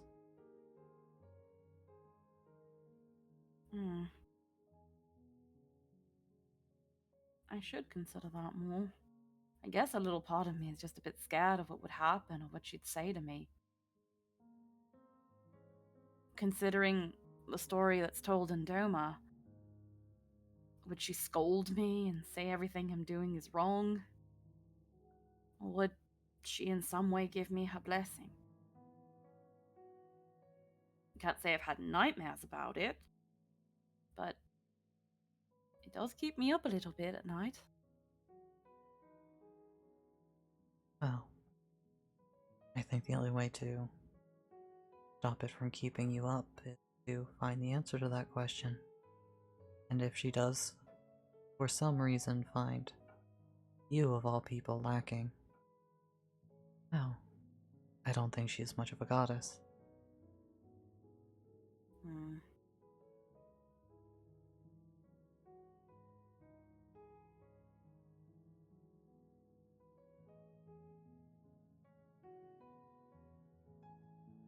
Well, it's like in the tale that they told us. Before she became a goddess, she was just another girl.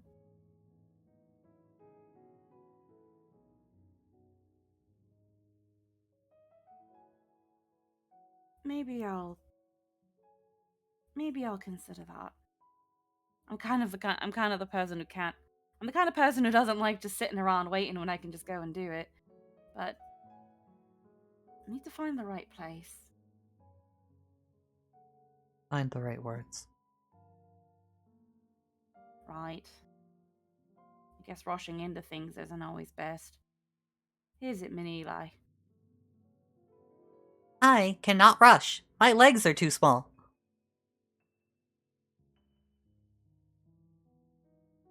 Pat pat. Well, I'll leave you to find the right words. Mm.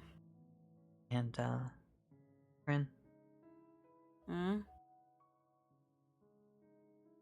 there's a brief silence as you notice her face go a little red. I would talk to my shadow. Would you? As she steps away into the wagon, just quickly retreating after that. That's adorable. Would you like me to keep recording? Oh, you're recording! Marvelous, marvelous, Mini Eli. You're wonderful. Absolutely, stay right here.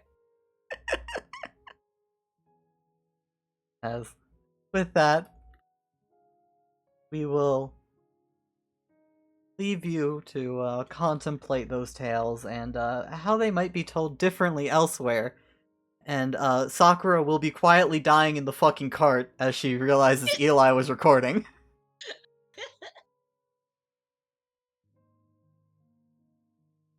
As Mimi, you are collecting herbs with Kato, mostly catnip, as you will be on your way back soon. It's okay, that recording contains both of their shame. Mimi wanted to go to buy some pastries after the thingy. Oh yes, don't you worry, we Yes, will. she wanted to. Uh, we are going to take a very quick minute break as I need to go to the bathroom again. It'll be a quick minute, we'll be right back, everybody. And then we'll be coming back on Lindsay. Yes. Hey.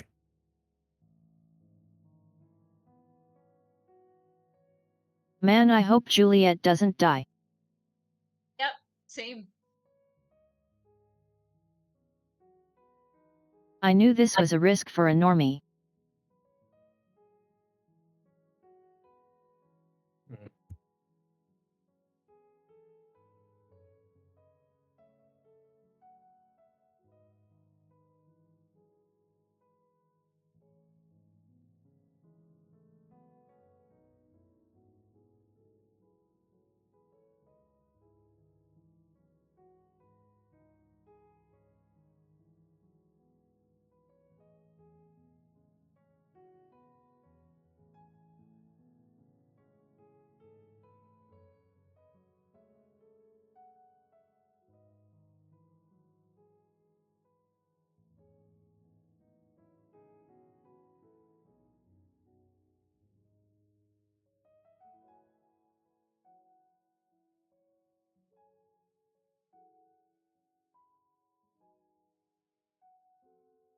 This could go so wrong.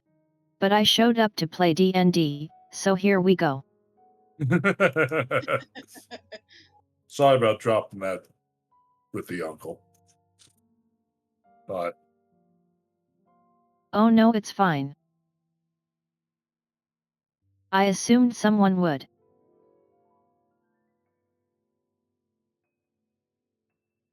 I forget how scary Niles can be with this I fucking just wall wanted it sometimes. to be a choice rather than an accident.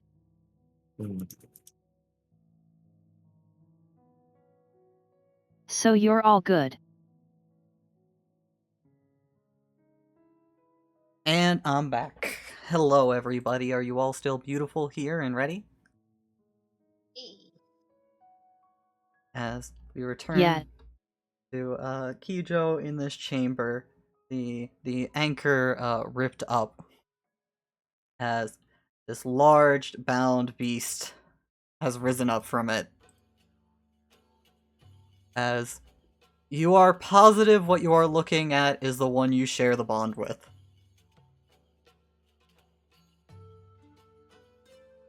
This is Anima.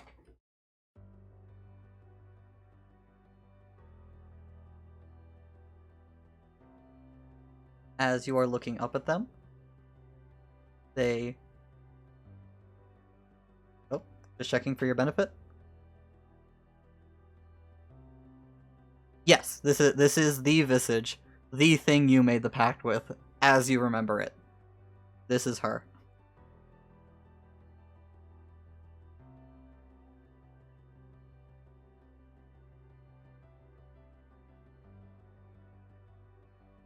as she lets out a little bit of a screech, as you can keenly feel she is in intense pain. As in that brief moment, all of the voices you usually hear, the constant emotions flowing through you, are all lifted and brought unto her. As you are feeling completely like yourself right now.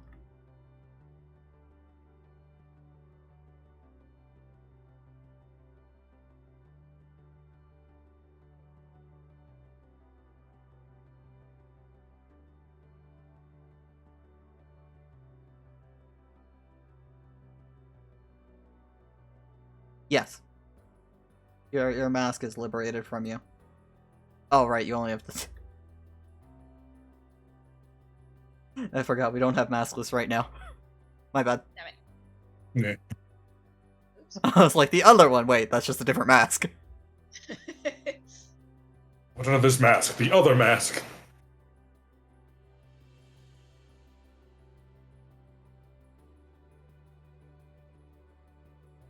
As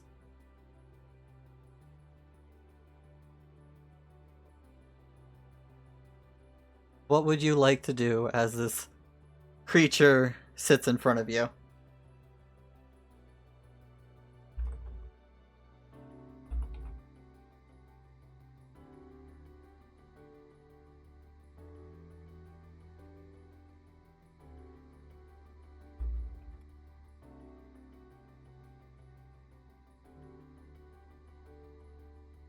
As you take a moment to look up at her, take in this immense visage in front of you, as she takes up a majority of the room.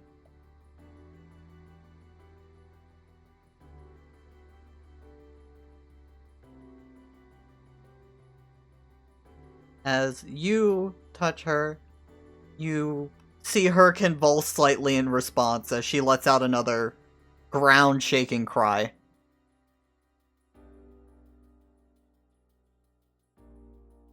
What is this? Oh, you must forgive me, but I was not expecting company. As you close your eyes, you feel like you can communicate with her without using words. You think all you have to do is think it and feel it, and this thing will take it unto itself.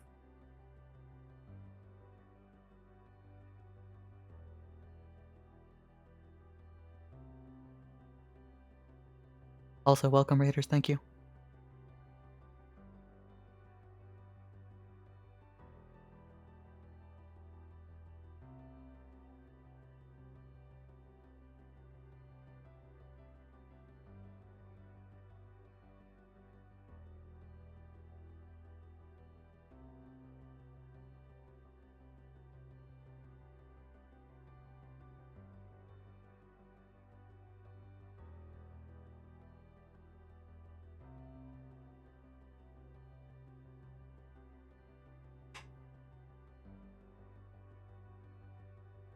As you try to convey this sense of distance, of sympathy, of a desire to help, you feel a crashing feeling come over you, just drowning out everything that you are feeling, that you were trying to send to her, as the response is an overwhelming anger, but also sorrow, as in response to your desire to help, you connect the phrase slay scions.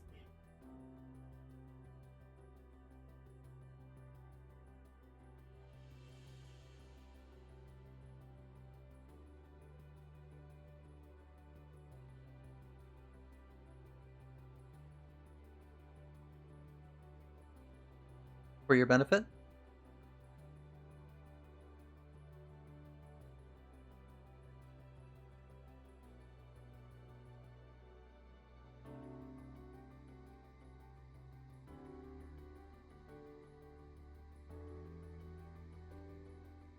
To the message.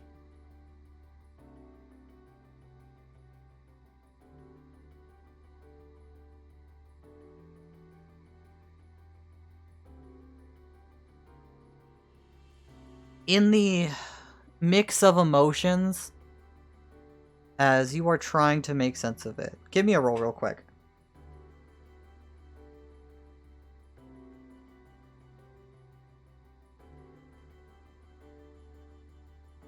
As you will use one of your coins. Nat 20, this is necessary as you're trying to sort through it. This thing's feelings seem to twist and crash and blur together in incomprehensible ways. But as you try to sort it out, to make sense of it all,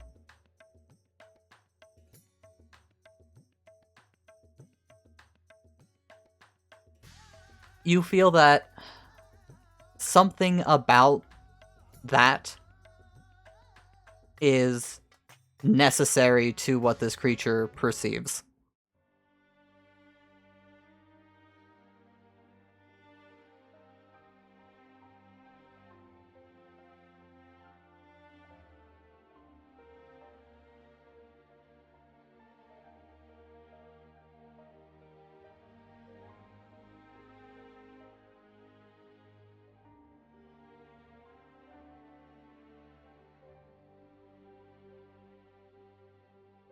As with this, you will take the time to pray to Anima. What will your prayer be for or about?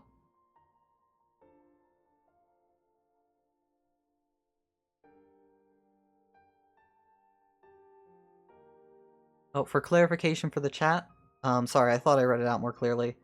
She was trying to convey a desire to help the large chained creature in front of her, and then for clarification, she was asking if she felt it was something necessary with the feelings that she was given by it, or if it was a product of rage.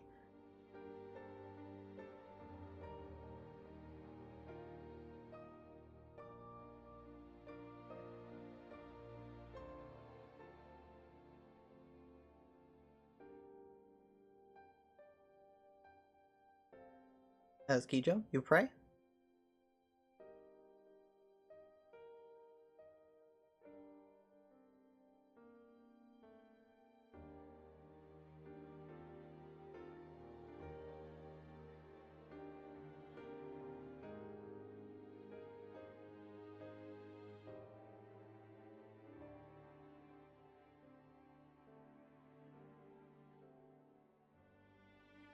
As you offer a prayer of sorrow, rage, and beseeching, there's a kindness and sacrifice to it, as you offer to do what you did before, take a piece of it with her.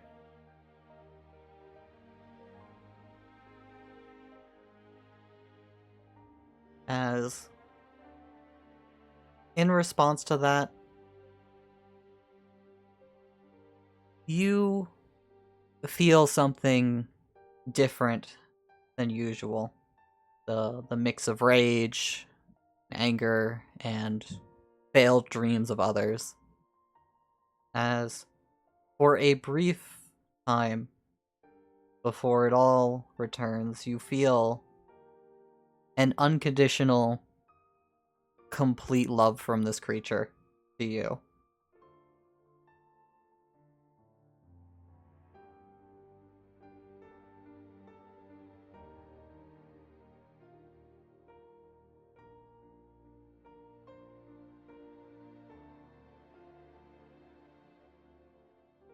Again, it might be a little confusing to you in the audience.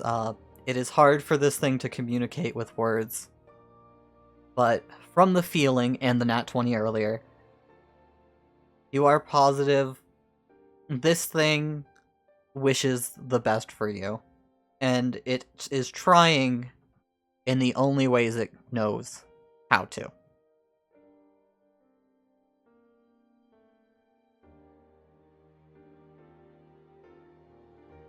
As after a while,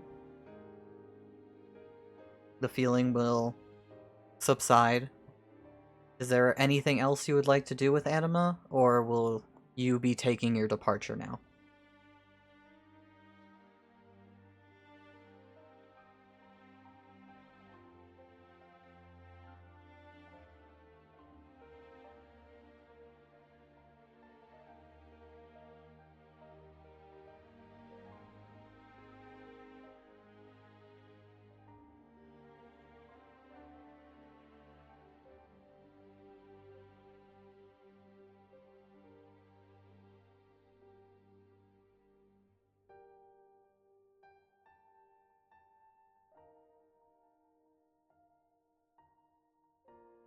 As you take your silver and blue sword off your hip with the scabbard.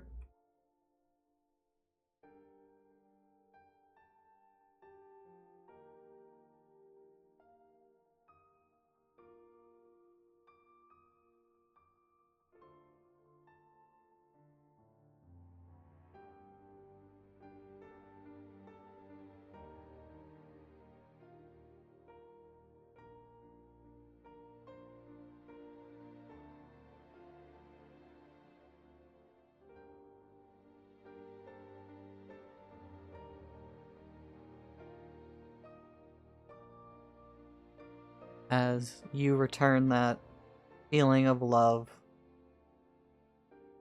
a more familial love and of an oath.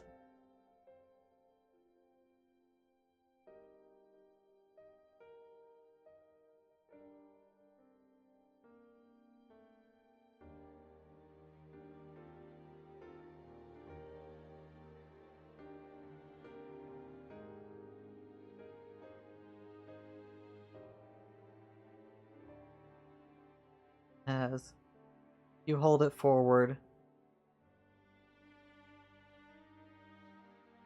you feel a distinct acceptance from this chained demon in front of you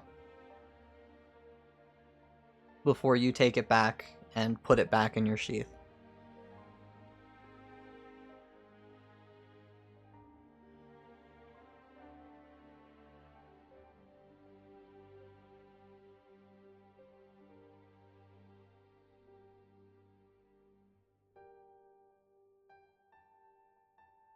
As you give a respectful bow, the creature lets out one last cry before descending back into the earth.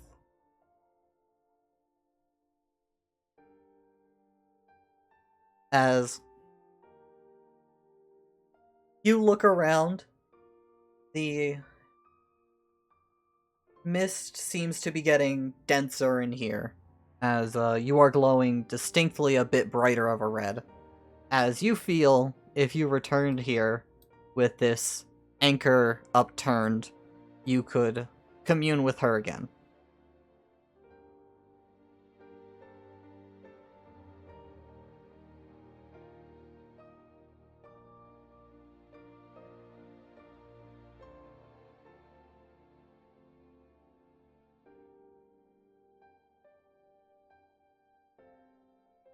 The longer you are here, the more slowly they start to return to you. Though again, they still carry that distinct clarity while you're here.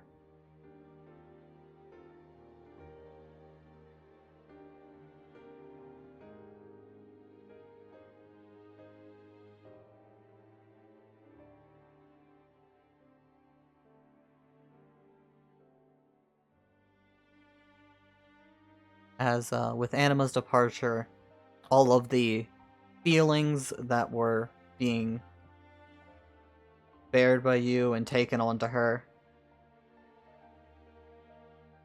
return to you. As you take your deep breath,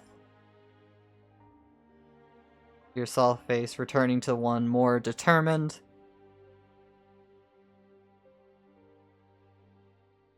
As you start rushing your way out. As you take Juliet, she has not improved at all. as you briefly see her. She is sweating more. Her breath is barely there.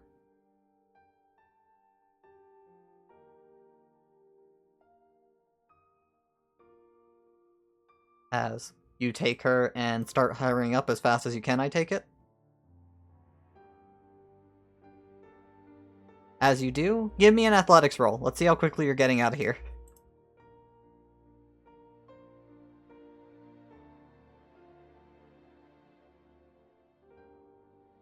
As another gracious coin is spent.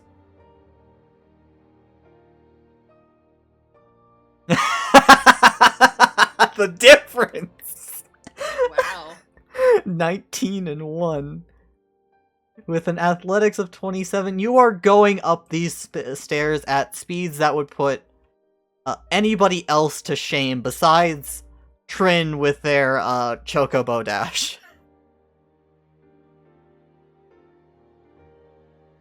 With the determination and energy you are giving off right now, you could probably keep pace with Boko running for a little bit at least.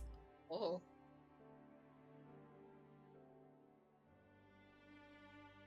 As you spend some, you'll be able to spend some focus points as you take off to even surpass Trin's Chocobo Dash, and make your way back up. You return to the circle, as it will teleport you away, back into the basement. As you are in the basement, where would you like to go? Would you like to just get out of here?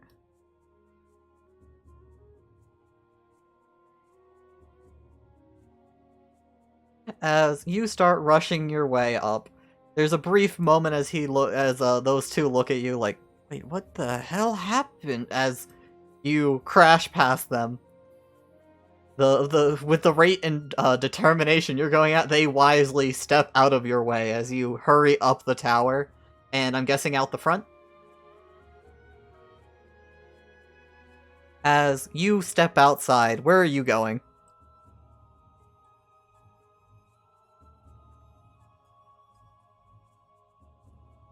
You are able to see Trin, with Wind-Up Eli and Hammer at the cart. It's a distance away, but you can make out their figures.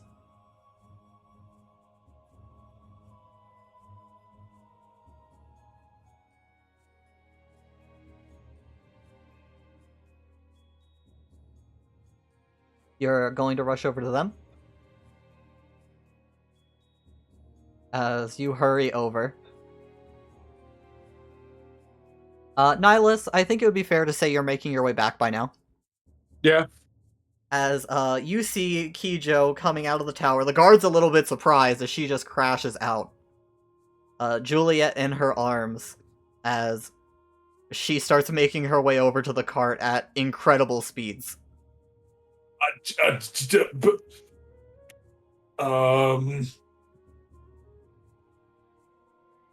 think I'll just start running after them and get on the link pro. Like he sees Juliet like fucked up, right? She is limp in Kijo's arms. Like you would notice, like, you know, like Juliet's been carried before. She'd like put her arms around the person. Her body is a rag doll.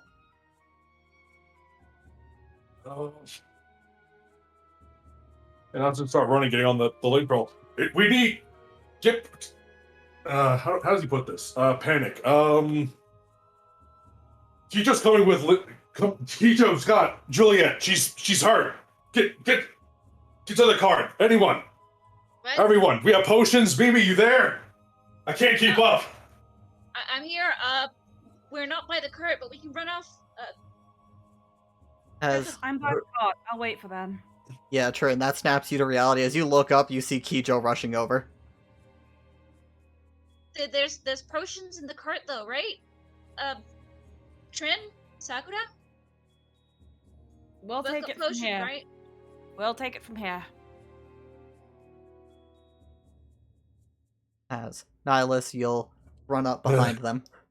Yeah, I should start wearing chainmail. Whew.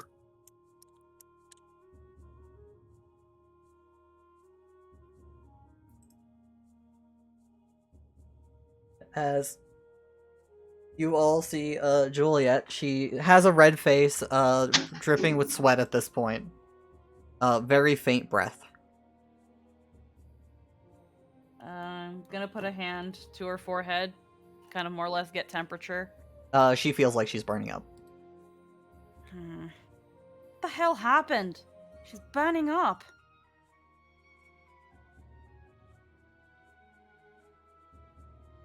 Miasma. Miasma, we found it. Are What? you trying to tell me you went? What miasma? What is this? Is that another name for the red mist? Am I right to assume you went to go check on whatever the hell that was that you sensed in the tower anyway? You actually found something down there. Of course, they were gonna find something down there. It's the fact that they went themselves to check on it. Kijo gives you a nod. Well, that's we can worry about after. We can worry about that later. Right now, we need something to cool Juliet off. She's burning up. It's as if she's got a really bad fever. This what is this miasma you found? Like, how do you find a miasma? I think it's whatever they found emitted a miasma. Either way, we can get to that. We can talk about all that later. She just starts going through the cart looking for, like, a potion of some sort. I and, think like, some water. you'll be able to find water. I think multiple of you have potions on you. Yeah. They'll soak, like, their little waist wrap in, like, the water and, like, put it on Juliet's forehead and then kind of try to, like, take her pulse to see if, like, her heart rate is down or if it's, like... It is very faint. As Sakura is looking over, Hammer's looking over. Kijo, you take her jacket off. I'm guessing you take the hat off too, just give her some more breathing. Less things to insulate her. Yeah. Her heartbeat is very faint. Oh, he nice pulls out one of those potions. Just uncorks it. So she can drink. That's not going to do anything. Do you know what this is, Sakura?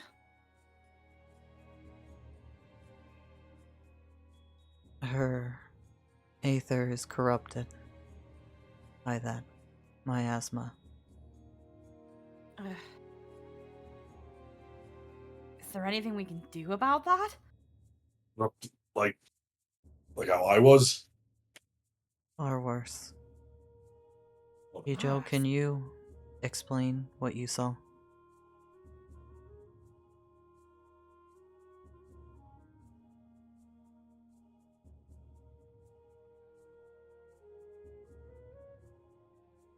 There's gotta at least be a way to stabilize her. I've told you how I mistook Nihilus for a demon, and Mimi. Even Kijo looks like one. Sakura's... Juliet is starting to resemble that.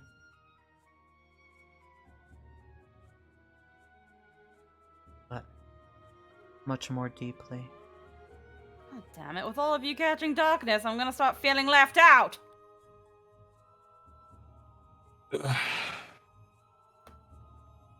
As, in your heads, beneath the tower was a temple, far older than the tower. Huh.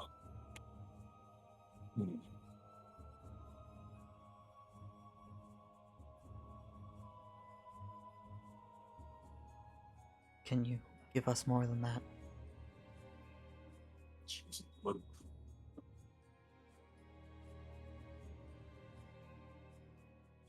Was there anything distinct down there?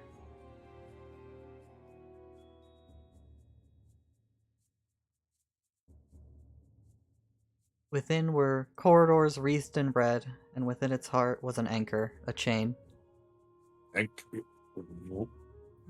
anchor and a chain to what? Exactly.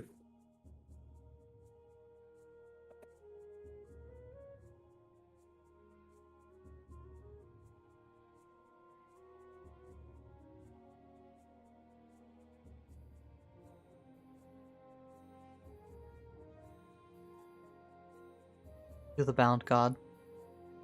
D- You're saying there's a god in Ramu's tower? That isn't. Oh, you know what? You know what? if ever there's a place for a prison, At this point, demons and gods are all the goddamn same. hmm. I said Huh. what I said. No, Ifrit's a demon. Huh. We can mull over that later.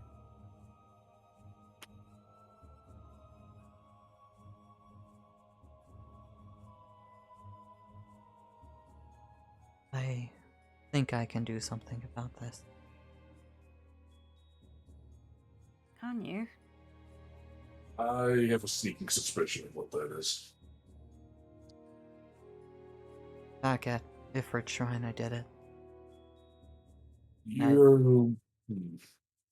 As from Kijo, you hear, I know its name now, for what it's worth. Yeah. Oh, that's good. Yeah. It's worth something.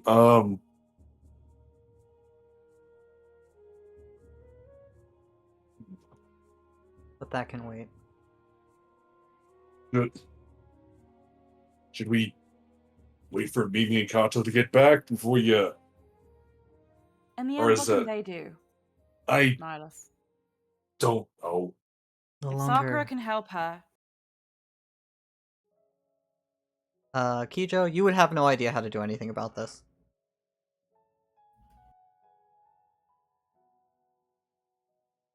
The longer we wait, the more twisted her soul's going to be. No, can't let that happen. do what you can then, Sakura. As she'll take a deep breath, she puts her blade aside as she gets on her knees and puts a hand on Juliet's chest. She takes a deep breath as you see Juliet glowing a vibrant red with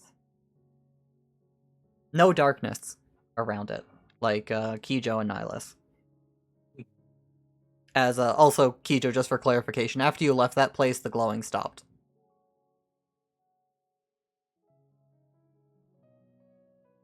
As slowly a red mist starts coming from Juliet's mouth and nose. Oh gods, it was.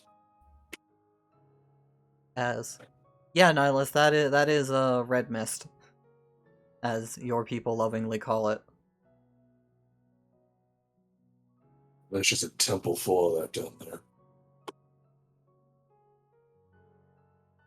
As it gets drawn out of Juliet, and you see Sakura inhale it.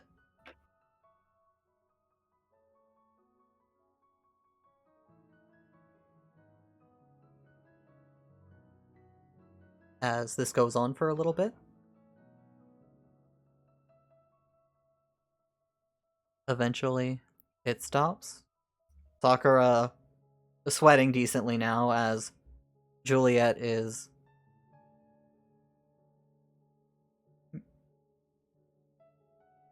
Kijo, if you did not know before, you definitely know now.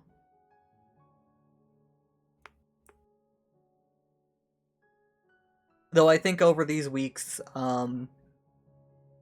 you would have been able to recognize her as one.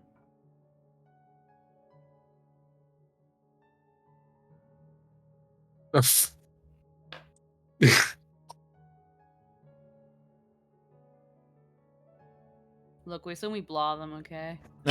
Time is liquid. You've been on the road for 2 weeks. I think it's reasonable for you to know that, Stalker is that. It's not exactly a secret.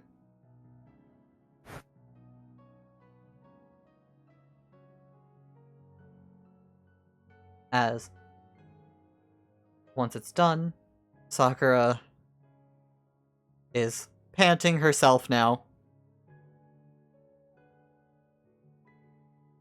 As Juliet seems to be more calm as you go to feel her. While she's still sweating, she's immediately a lot cooler. Yeah, just wiping the sweat off of her with the waist wrap. Her breathing is more normal. You check her pulse as her heartbeat is more regular.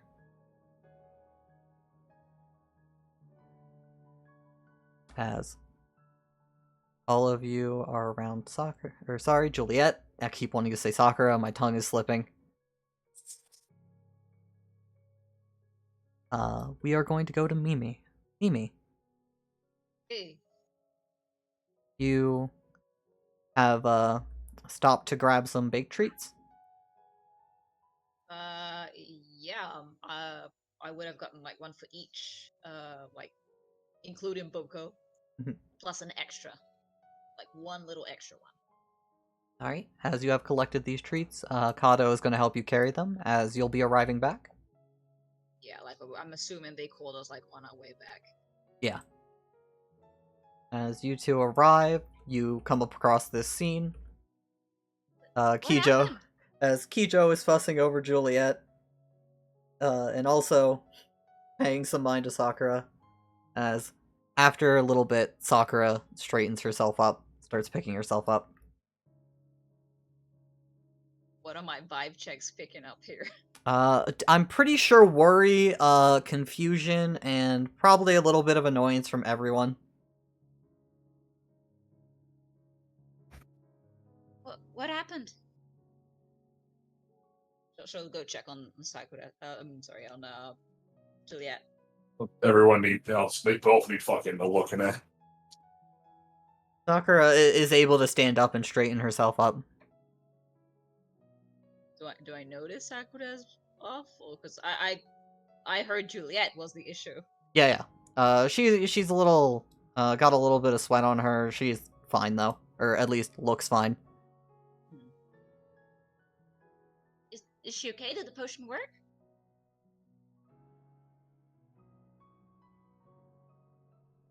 No, the potion didn't work. But Sakura did. What? So Are you alright, Sakura? What happened? As Mimi, just for clarification, the things that were said over the link pearl earlier, you would have heard from Kijo. oh, okay, so You know they went to the I dungeon believe under the the whole tower. They found Yeah, the god. They know its name. okay. It's nothing I haven't done before. It's tiring. It's not pleasant, but I'll be fine. Unlike someone here, I have somewhere to store it. As she shoots a little side eye at you, Nihilus. It was stored somewhere, just not a good place. It was warping your soul. I didn't think it would work when I did it, honestly. And that's what would have happened to Juliet until she became a monster. Oh, I don't like thinking about that. Well, would have been fitting. Kijo making another Kijo.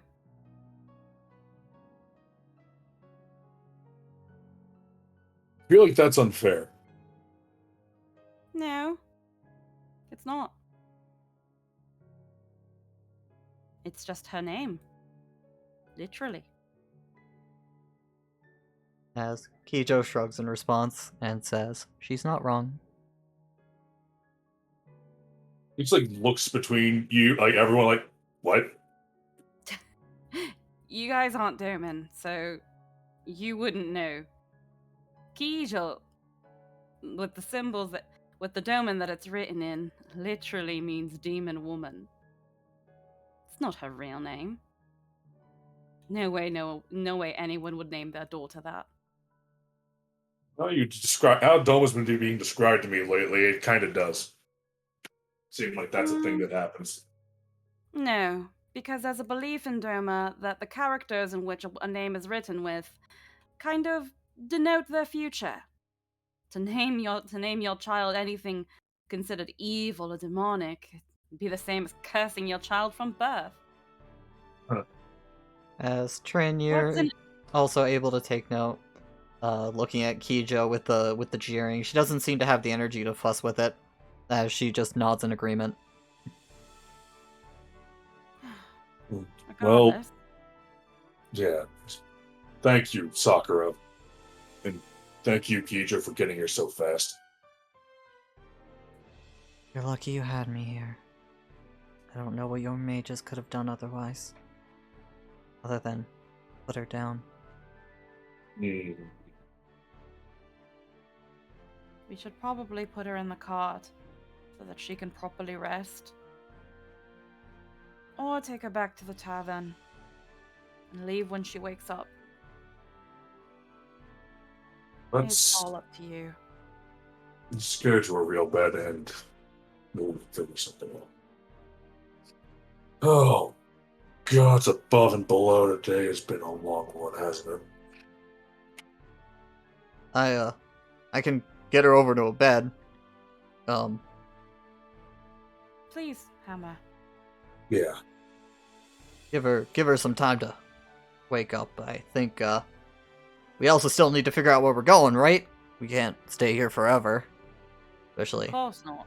given some things that happened, as he awkwardly looks over at you, Trin. Of course not. We're on a timer for all we know. Huh. Why, in the next minute, Mateus might fall out of the sky and try to kidnap me for all fucking's worth. Well, that's just like, thanks, and then just looks and like glances up.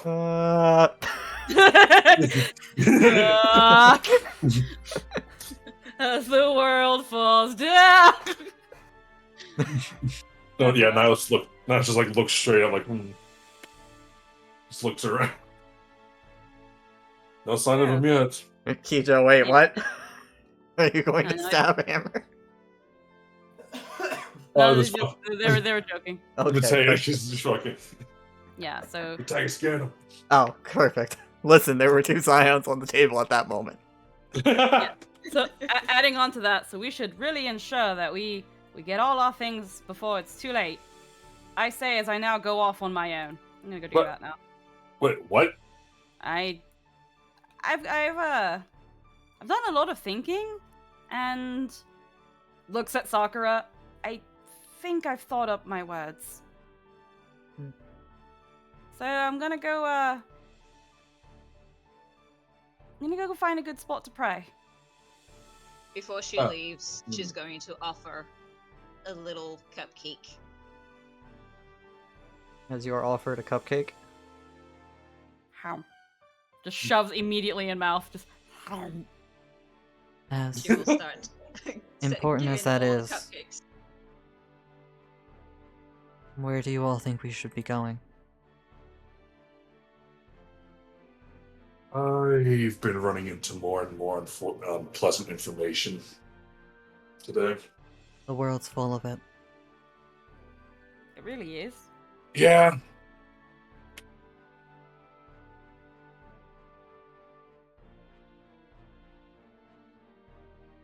We can't stop scions if we don't know how to stop scions. We can't really beat them back. We can't just. I mean, we could stop Mateus, but that would kill Alexander, and that's not acceptable. We can't free. We don't know what Yu Yu's doing or how to break Luminous Wings free, so I think. DM. Yeah? Hades is the god of death, right? Correct. He's Well, we've pondered many things before, and this one is stupid, but hear me out.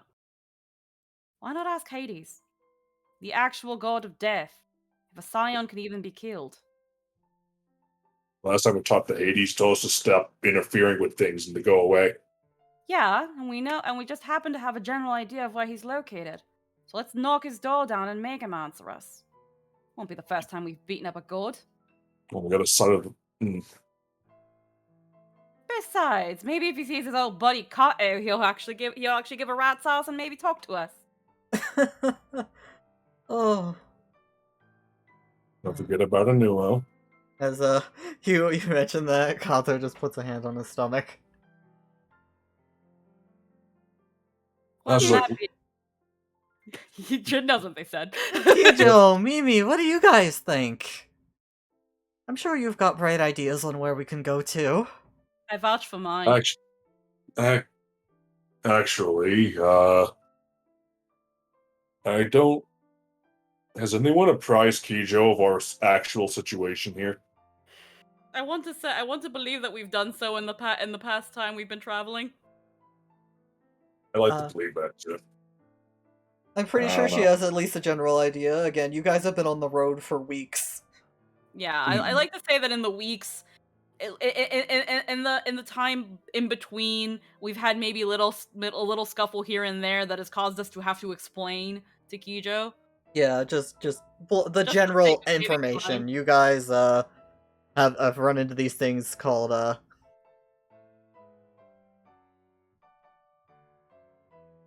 scions. She's basically aware of your personal ambition. She's aware of the situation with Mimi, Kato, stuff with the Condemner, etc. As you all hear from Kijo. All I need to do is to take that one to talk to her great. This goes on for a while. Grandmother. Did you really have to do that? Otherwise, your call. No. I'm not gonna kill your fun. They could go west to find Hades and then they're low. You have to cross through the Phalanx. That's not fair. It's not. Feels like no matter what direction we go, Nihilus, we're gonna be dealing with something we don't like one way or another. No real time to be picky now, can we? As also for you, Trin, her needing to take you to your great grandmother is new information. Also, excuse me, turns to Kijo. What do you mean your job is to take me to Suzaku? As she just looks at you. I kind of zoned out after that. What? As Why you the hear. hell does he want that? What? That's what the pirate boy wants. Yeah, what the hell does he want that for? Yeah, of course you're gonna fucking tell me. I just like sits back on it just sits down. Of course.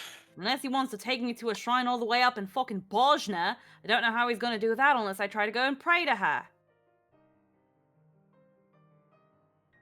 Of course I don't. Yeah, okay.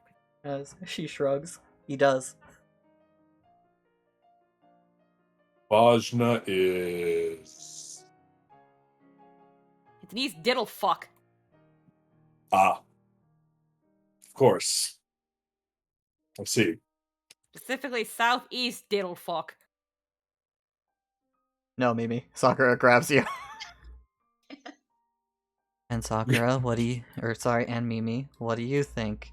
As you hear in their heads from Kijo, he does. That's where he wants me to take you.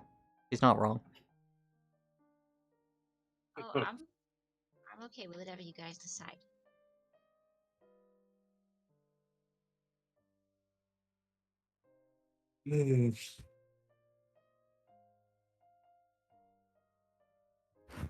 Regardless of what we decide, what do you want?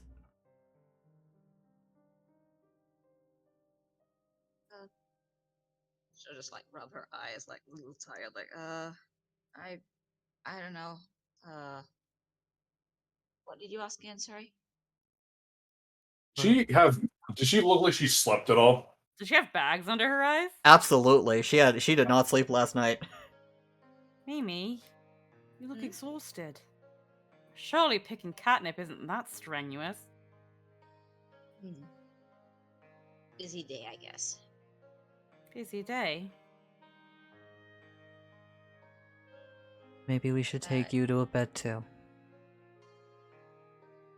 Yeah, I'll go to town and get a room. I've got the perfect idea. Don't worry, Mimi. Pat's head. Cast sleep. No. Zoom. And I Mimi. resist that. Saying shit. They're just casting Just go sleep. away. All right, roll the no. dice. See if you get enough. If you roll high enough to put Mimi to sleep. You are Alright. casting it at 3rd level now. So that Two is. of these. I'm gonna put my 2 luckies in there. Hold on. Before you roll, Mhm. so you are going to roll 598. Jesus fucking Christ. 9d8. Okay. So, And we're going to take the total. You're going to roll 98.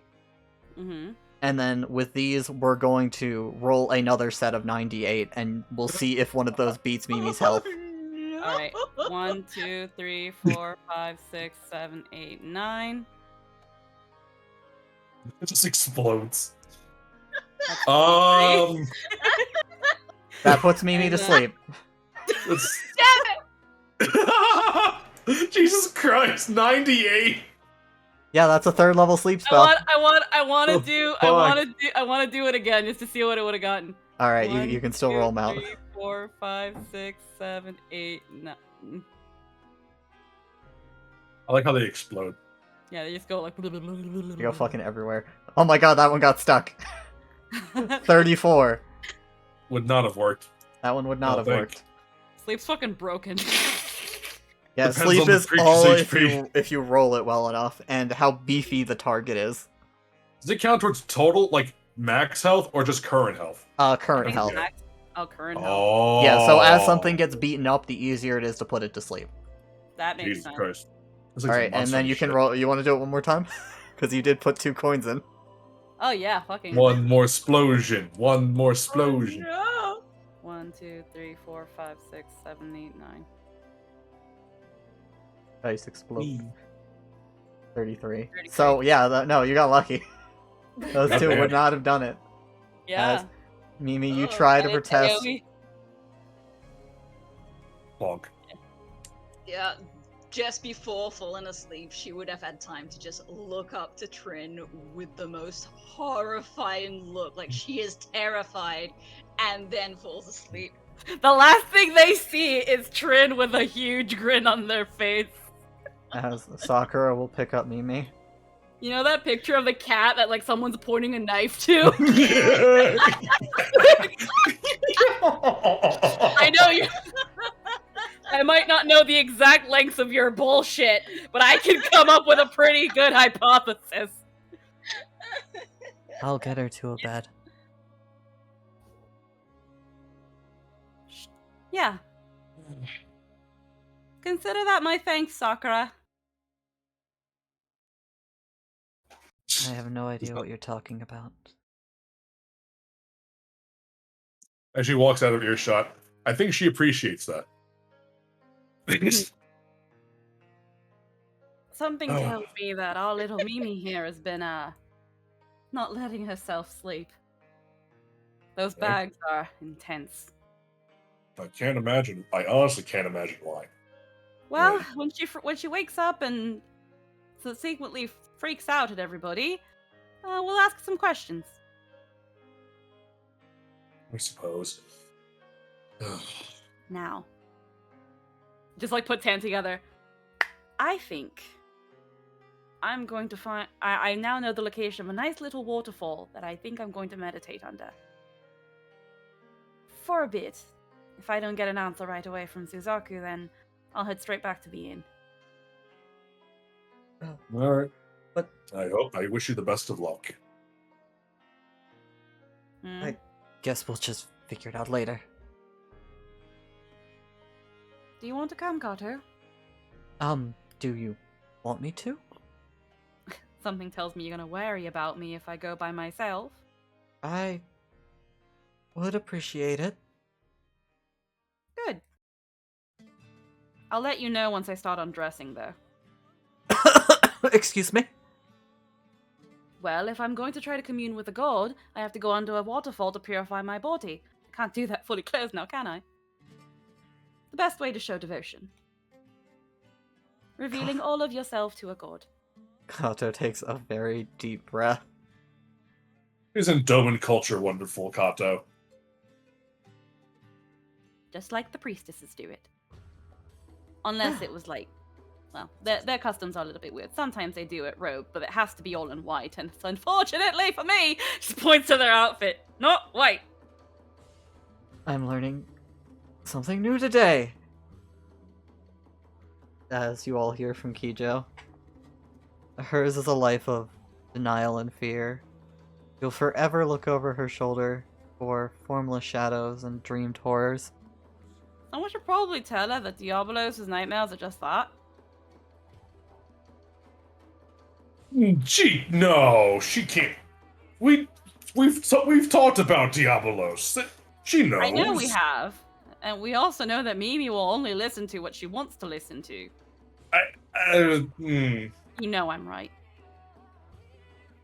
Lord The moment I Rama. was like, let's all sit in a nice little circle, say kumbaya and talk about our problems. Immediately she denied it. Let's not act anymore like this surprises us, Nihilus, please. I love Mimi, don't get me wrong, but No, I'm gonna call a spade a spade. even Lord Rami knew that Mimi's doing that. Which I'm not surprised about. As after you mentioned the priestess thing, Trin, you notice Kijo kind of absentmindedly tracing along her shirt at the priestess comment. Hello? Yeah, but that's pretty much just a bustier at that point, Kijo. That's hardly the same.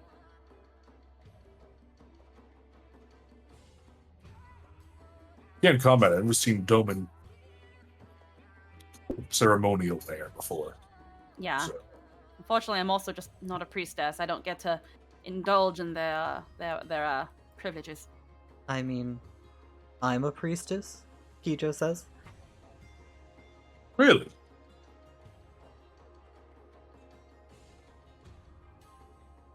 She gives you a nod.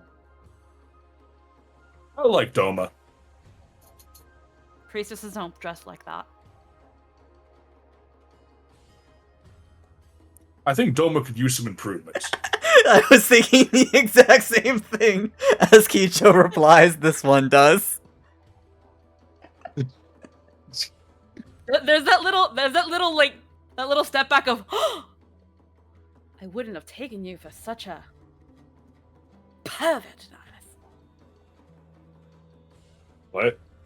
It is sacred God that has been perverted. Oh well. That matters not to me, honestly. I'm gonna go to that waterfall now. If I can pick up my token. I can't pick up my fucking token. Why can't I pick up my token? I can't Okay, bye. Trin will start going off. As you are all able to hear, Tengu made this one. It's easy to move in. Puppy! That's very nice. I'm coming. I thought Tengu was a samurai. I didn't know he was a tailor. As Kijo and Nihilus alone. Is there anything you'd like to go over before we move along? I like how she just calls him puppy and he's like, coming! Is accepted. He knows his role in the world now. Samurai do a lot of things.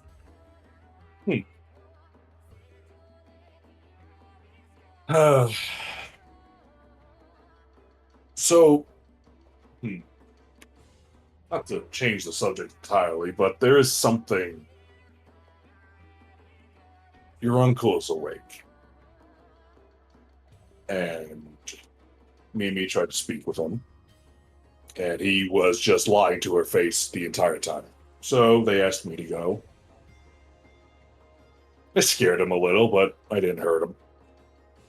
Started speaking truthfully about what he's been doing, where he got the armor, who he's working with, who he worked for.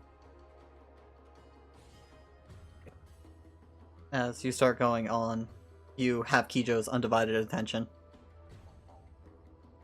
I don't.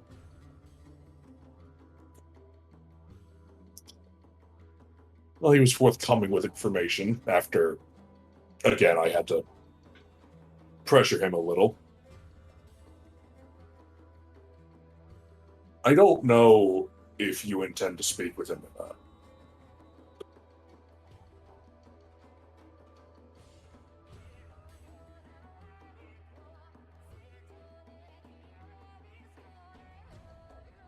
I haven't decided.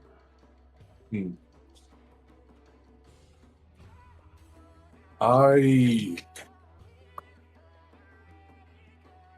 had asked if he had family, if he had anyone to go back to. He responded with no, and if I did, I wouldn't. He wouldn't want them to see what he'd become. He didn't think anyone could forgive him. I can't say I know how truthful that is, but it seemed it. Whether or not you go to see him is completely your choice.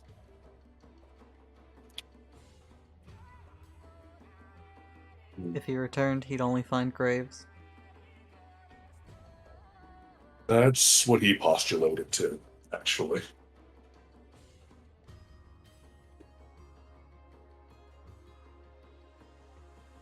Despite his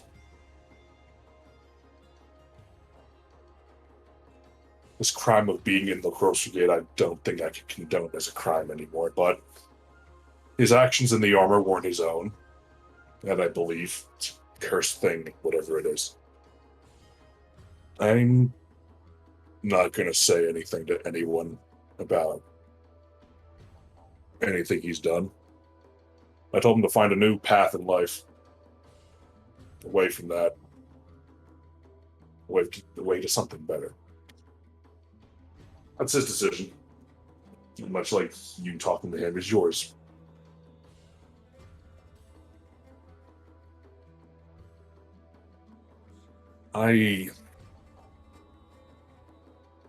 How would you define better?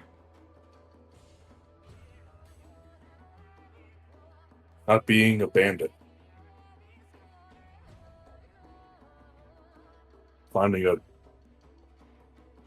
Maybe finding work that doesn't involve him risking his life as a vigilante, as some kind of outlaw. A safer life where he can live to be older, maybe find some happiness. I don't know. I don't know him, and I don't know his life. He might go back to the Course Brigade. He shrugs. I don't know.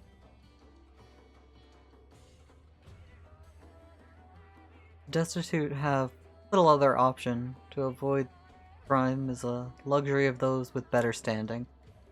I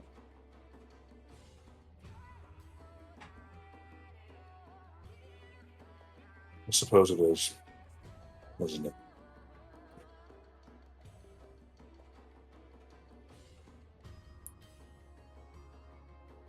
And I'm sure when he gets his strength back, he'll skulk back off into the woods. On the order of another man who tells him to put on a suit of magic pants, and there's another 3 months of time. Or longer, or less. Perhaps so.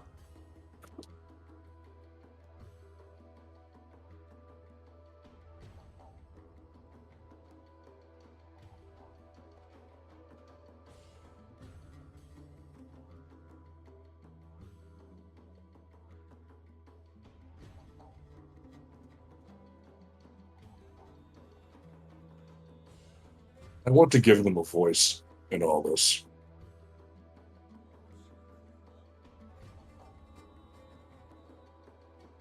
If he has done for such a long time, he is certain to feel he has no other options. You're probably right. You're probably very right.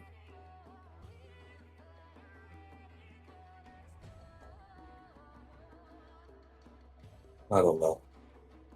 I grew up as a no one peasant boy.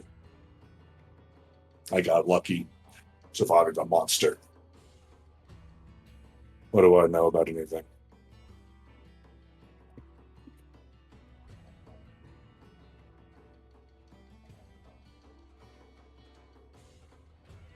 As Kijo, you start relaxing and looking off.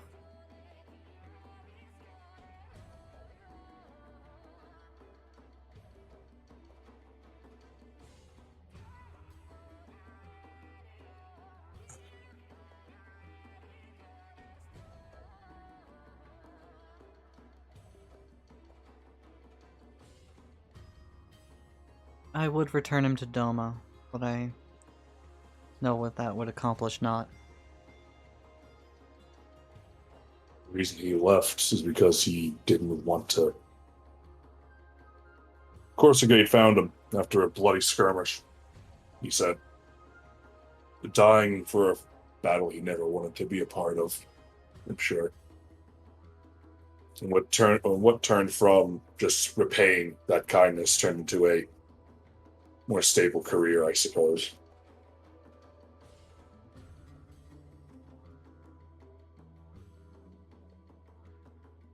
I see.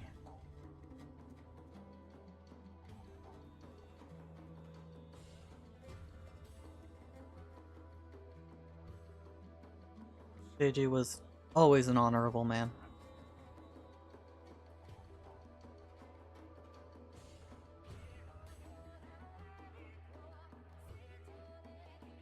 I don't know what the difference between Imperial and Doman honor is. But a lonely one. But maybe there's still something honorable in it. I wouldn't know. I couldn't tell.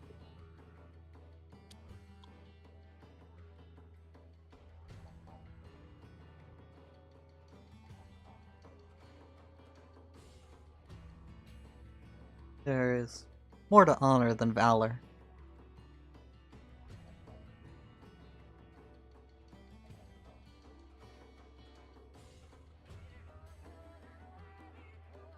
There is honor in crime, if you would believe it. Now it's just like thinks back to the time in the Republic. He just like slowly nods. I think I believe it.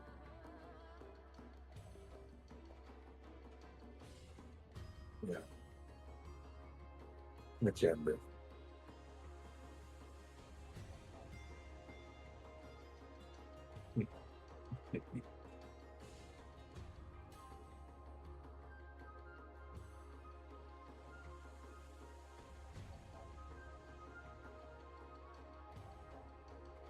Well, good.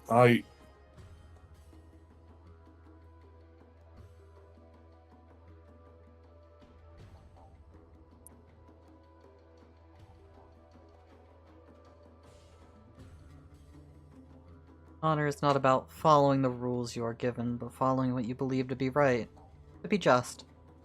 It can even be honorable to be dishonorable in certain situations.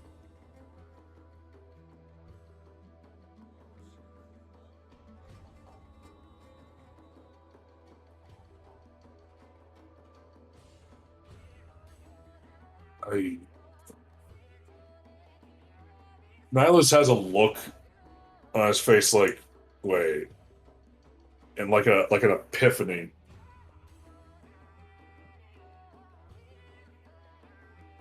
Huh.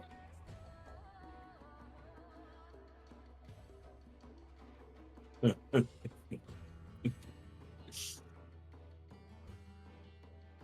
think I get it. I think I get it. Oh.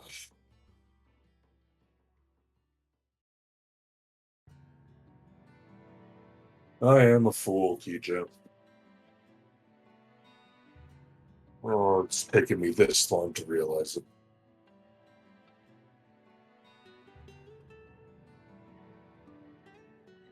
Hello, Boko. As you guys have been around for a while, and Boko's been nesting over there all day, she comes over to just join in the company. Scratch, scratch.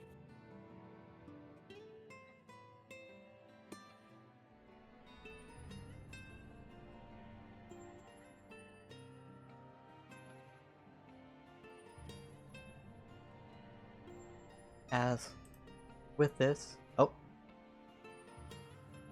I learned these things from my father, and he, I believed, learned them from his father as well. And Seiji was always the more duty-bound of his siblings. See.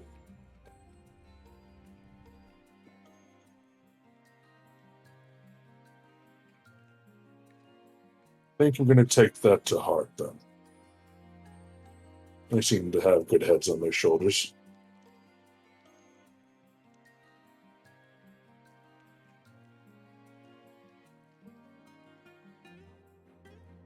I'm assuming, that is. I mean, I only know you, so. As, is there anything the two of you would like to go over otherwise?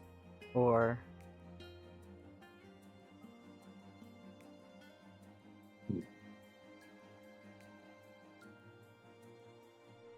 But they were the choices he made, and they were his to make.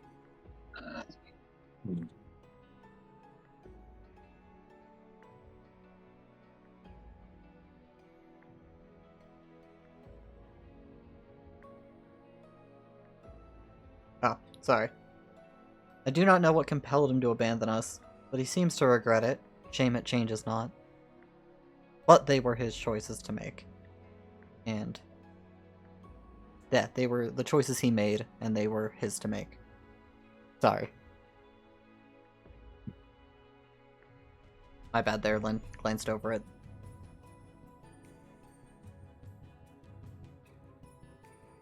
That's just like slowly nods.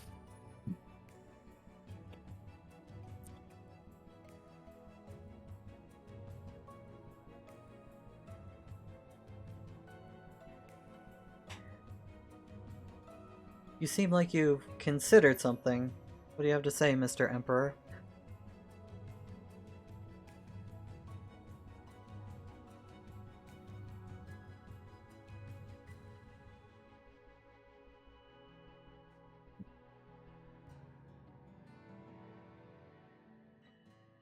Let me ask you a question, Kijo.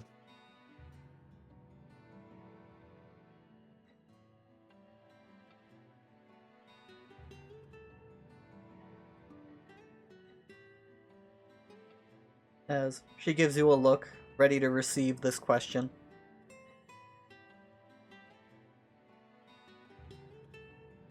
If you had to destroy Doma to make it better, would you take that risk?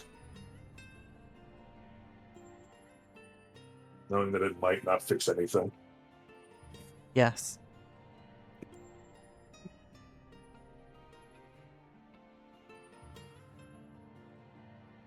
That's what I intend to do.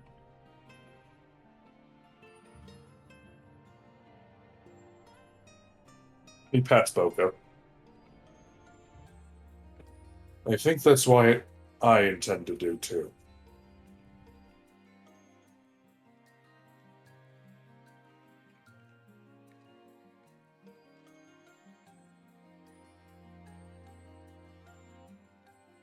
I do not know what will come after, but it is my hope it will be better than what came before.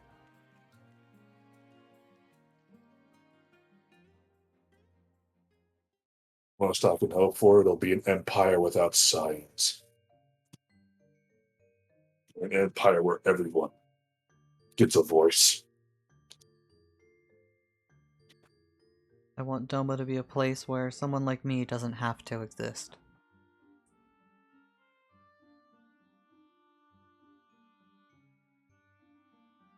Sailing, it's a bad thing.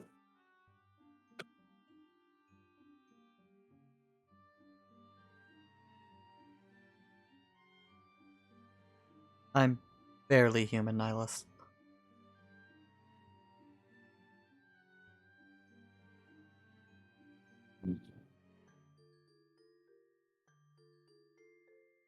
You seem fairly like the person to me.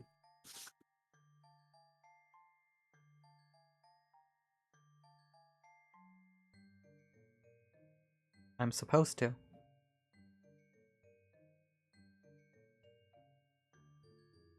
but you've seen it.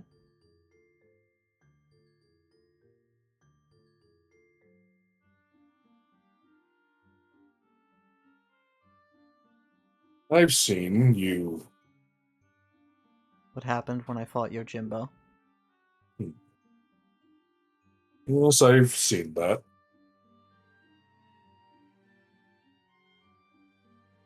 But it's not what our power is that defines us as people. It's what we do with it. You're not a monster because you have monstrous power, Kijo. I see. You mistake me. Maybe. Maybe one of us is mistaken, I'm sure about that. I'm just not sure which. But I don't think it's me.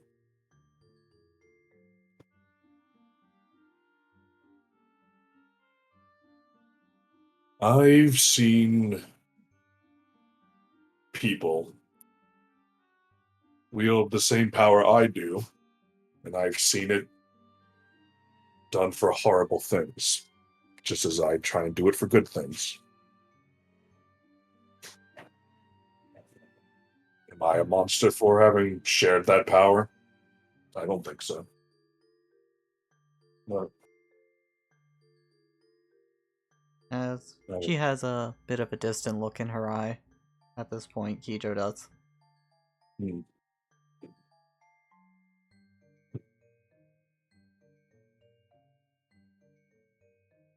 Who knows?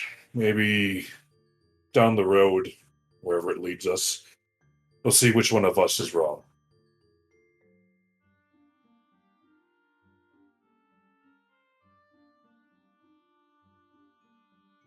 Perhaps.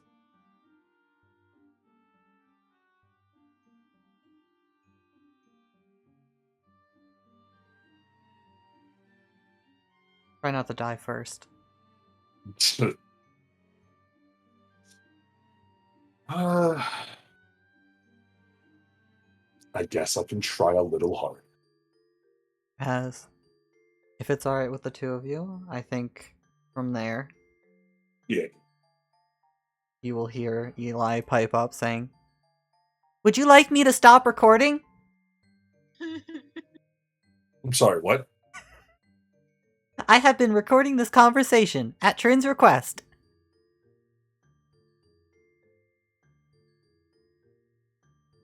He's just staring at the little robot.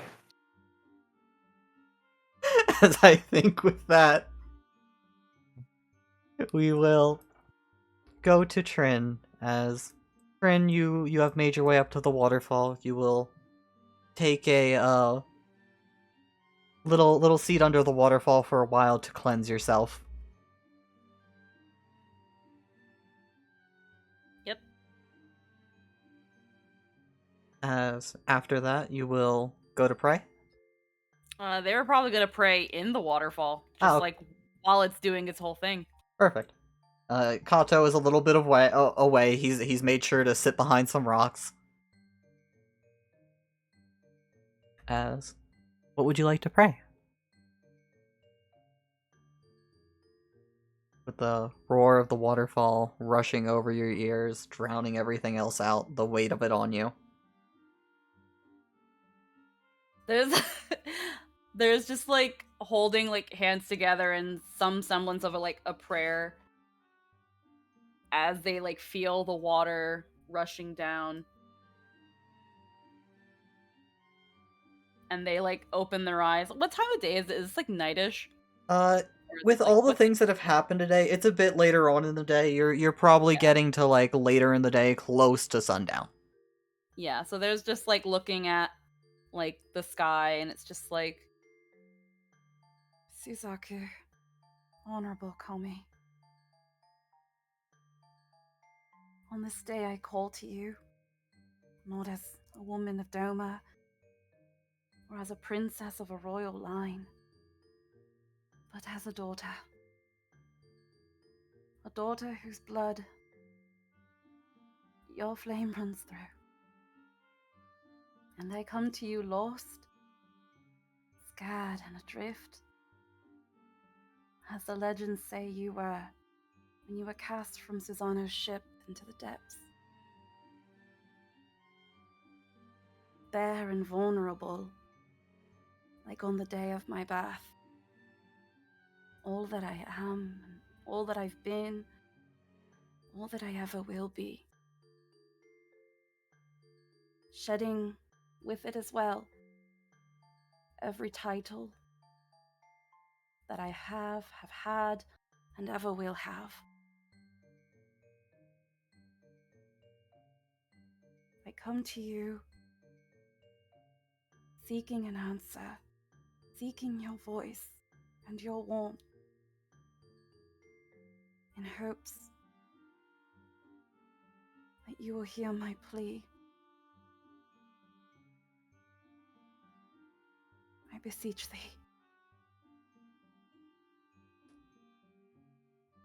And then they'll close their eyes again.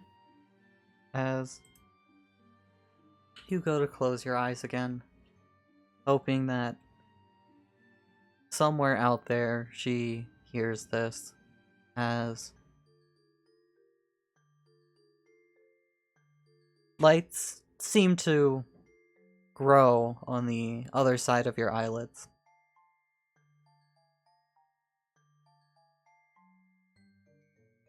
There's a brief open. As you see feathers, like when you ignite yourself.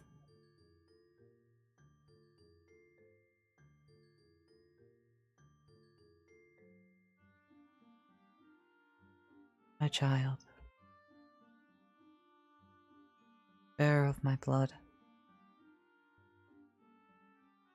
how may I help?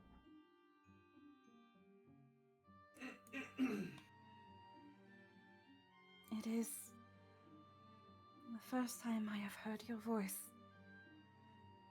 I never knew that such a great honor would befall me. It is no honor. It is a tragedy you must call to me like this.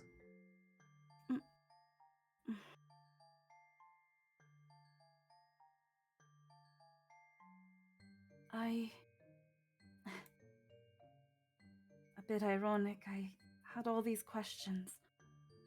Now I find myself even more lost than before I came. I guess all I can start with is, if you would shine the truth on me. There are so many stories that trace back to you, that speak of your journey, where it started, where it went, and where it ended. And none correlate. None meet at any point or seem to agree. But you have lived that life.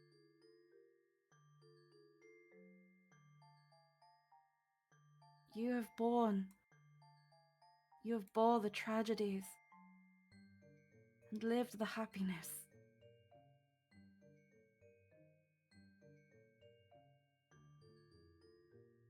I hope that your light can shine through the clouds that hang in my mind and cover my eyes. So, you wish to know the truth of my life? In the hopes that, in knowing what truly happened in the past, that I can learn from it and walk the path of a bright future, not just for myself, but for the people of Doma. I want to believe that they need me, that I can do something, that it will end in good. But if I am instead repeating mistakes, if what I do will only further curse Doma to a blighted existence, if I am what is best for Doma, if I am not what is best for Doma, if she, the people,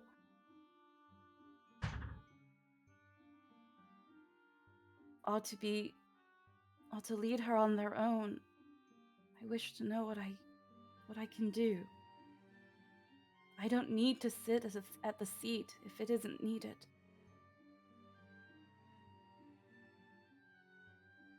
And if in the darkest possibility Doma must burn, so that it may rise from the ashes, I want to know the proper way to start that flame. Then let me start with the truth of my life. Can you also start with more appropriate music? Got you, fam. This music ain't it. Fucking Waltz of the Sugar Plum Fairies fucking shit. Is that better? I don't know, man. I can't hear it. Hold on. Yeah, that works. We good. I was able to hear the other one and I was like, I understand. Honestly, I didn't think I'd get this far.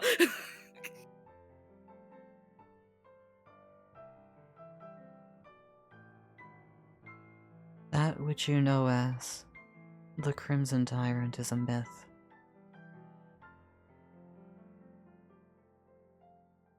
My family was not slain. I fell in love with a foreigner, and thus tried to leave with him, as that cost me my lover's life, threw me into the ocean.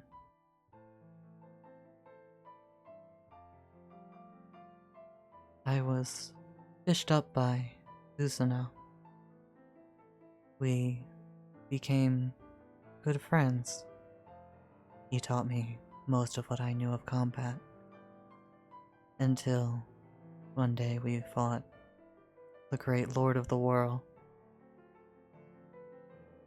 I managed to wound the serpent before it threw me as far from the battle with the tide as it could.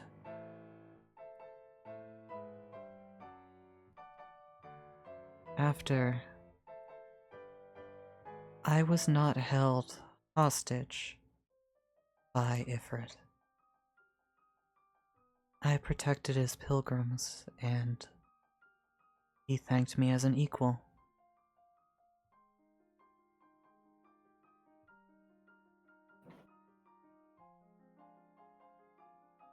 You have met Diabolos and Titania. They were drawn by my hopes and anxieties.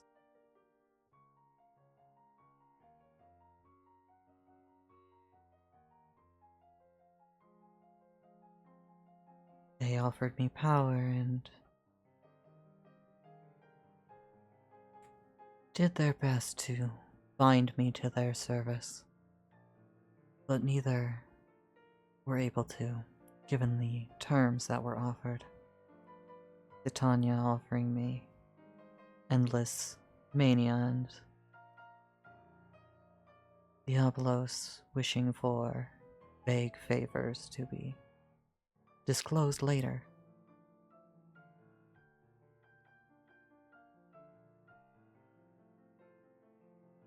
After, Ifrit understood that I needed to leave.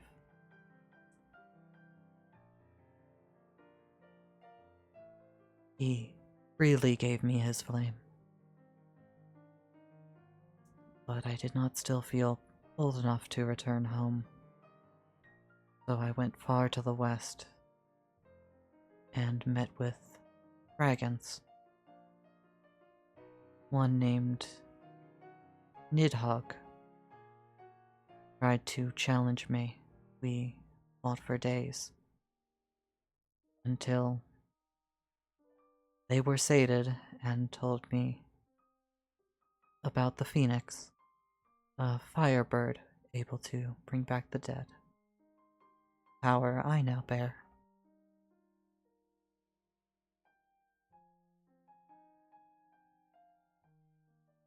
And that is how you got your wings. Correct. in Trent's head, Diablos was a fucking liar. I fucking knew he was fucking lying. At the end of it, with the allies I had made across the world, I revived my lover and tore down my father from that throne.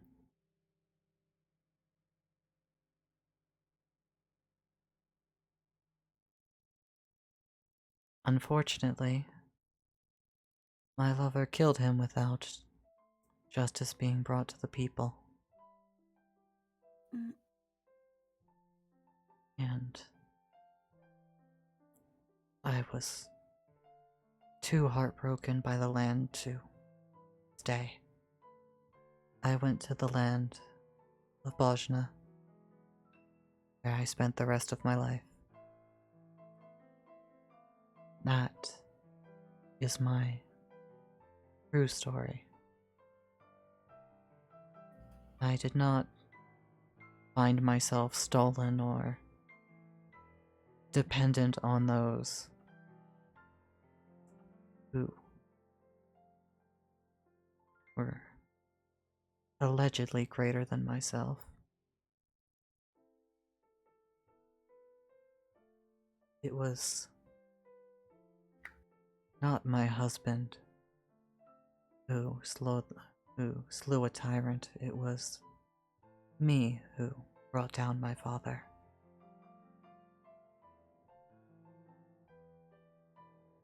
And we did not have a happy union. He is sealed under my shrine in Doma to this day.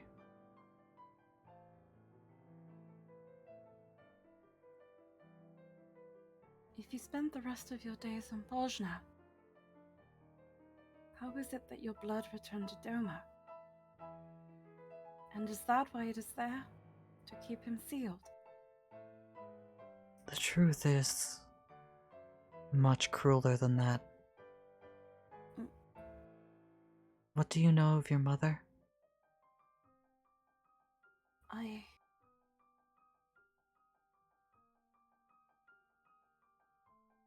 The memories seem foggy, clouded. I remember the times that she would cast small flames and sing lullabies. She is no longer among the living, correct? No, not that I am aware of. The truth of why my blood returned is her tragedy. Her and her guard were on a pilgrimage. It was common to visit Ifrit, Nidhogg, all of those around who were once my companions and friends. While traveling through Doma, she fell for a horrible scheme. Your father and his shogun killed her guard and took her.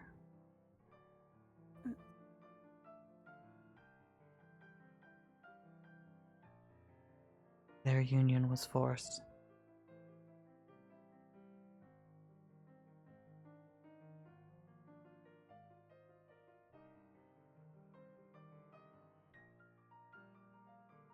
Do you mean to say that from the start?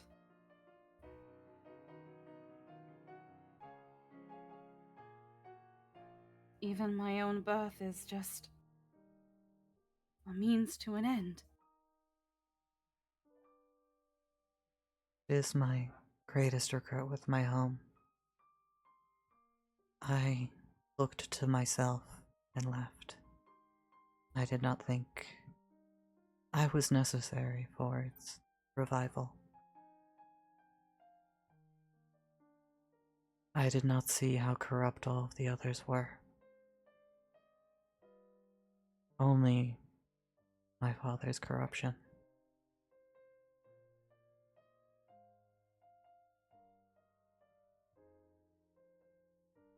And they have taken the wondrous kami, the gods all around, and twisted them and myself into perverted caricatures for their vision of the world.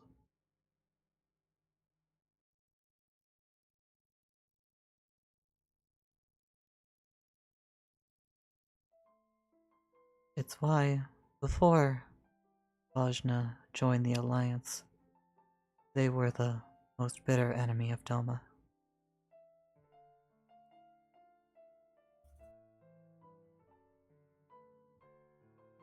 I see.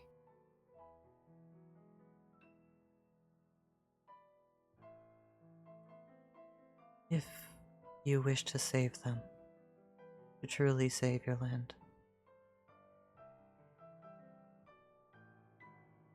know the people. Find where the corruption lies, and rip it out. Burn it away, and let the country be reborn.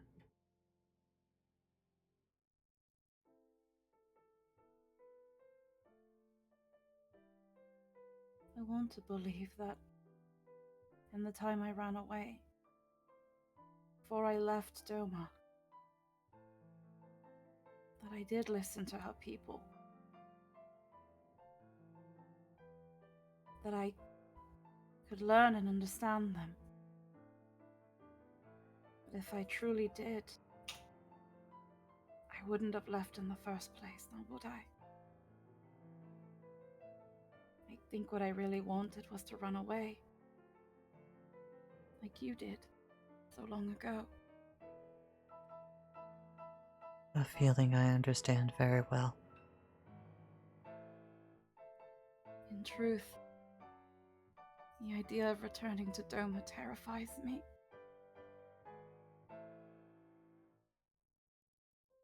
It should. Though, where you are is hardly better.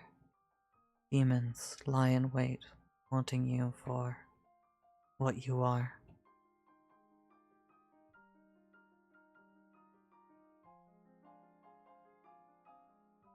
But you have a simple choice: to flee forever, or to face them.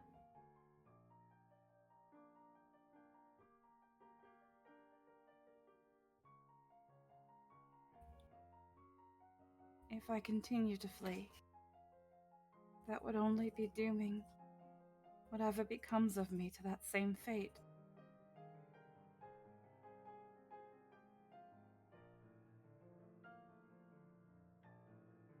I could even be a repeat of whatever happened to Mother. Knowing that that's what happened, couldn't bear the possibility of any future generation of my line falling into such tragedy once more. I could never forgive myself. Then your path is clear.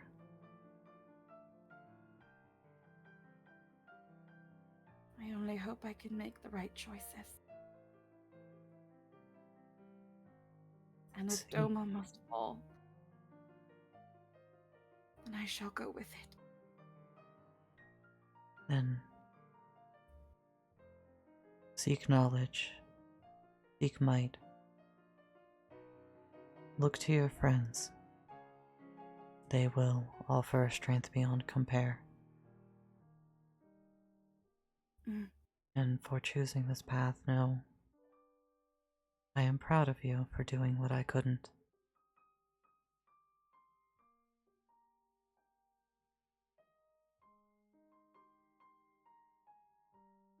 I will do my best to right both of our wrongs. And if you wish to fully inherit my might, the one with you, she is unfortunately an agent of those who truly guard the kami. They who do not wear the robes of our clergy, who sacrifice all that they are to live in the shadows as unspoken agents of our will. You have been in contact with one. He sent her on this path with you, to direct you to my shrine when the time came.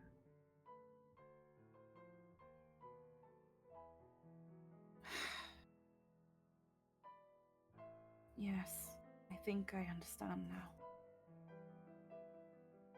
If it was ever something you desired.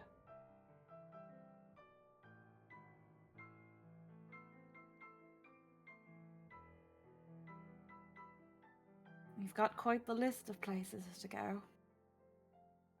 What's adding one more?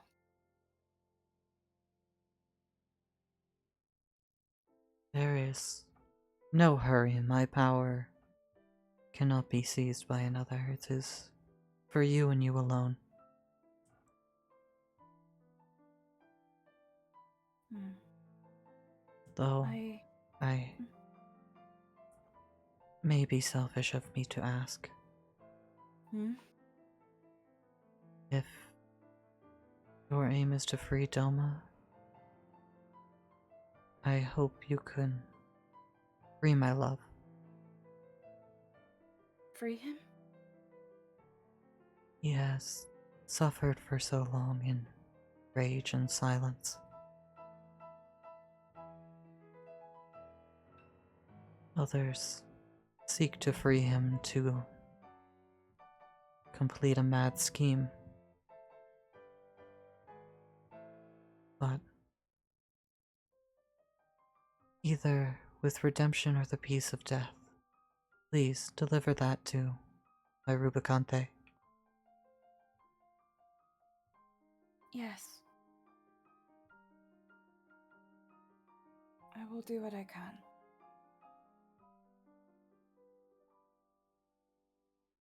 Thank you. One last question. Of course. You would know by now that I'm being sought after by a scion by the name of Mateus. I can assume it is as simple as desiring your power. But what does he truly need me for? You are a conduit to my power. Through that he could steal all that I can be and do. I see. I believe he wishes for his own vessel of flesh and blood, so that he may reclaim his empire.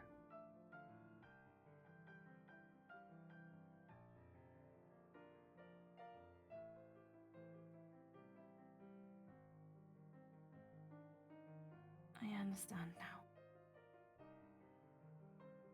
Thank you for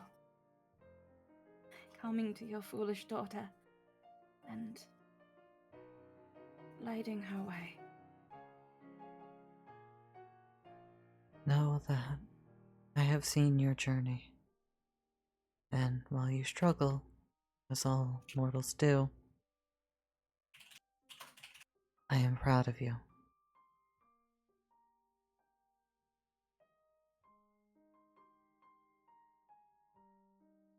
Thank you.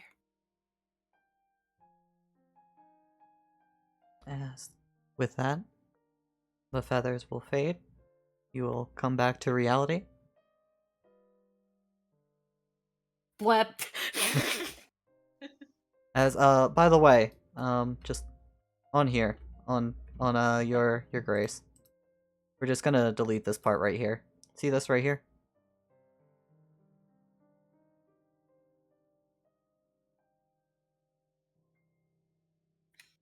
Okay, I look at my sheet now. Tristan was just like, "Are you guys still going?" And it was just like, "Din has off tomorrow."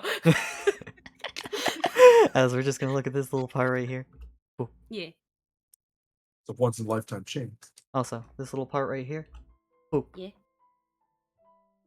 Oh, what happened? The one became twos. The ones are Oh, becoming wow. twos. Oh wow. You have to give somebody a hug, but you can heal them better. And burn them better. Oh yay. I And can also- die faster. You don't die anymore. What? That was the best part. You no die now. Fun thing. That was the best part. You make Suzaku proud. You are more in tune with your Suzaku-ness. Oh yay. No longer does it scold and emoliate your own flesh. I am slowly realizing I am half bird. Half cat, half bird. Half bird. I'm a cat bird. As with all this, there is one last thing to be done. As Mimi, Yeah.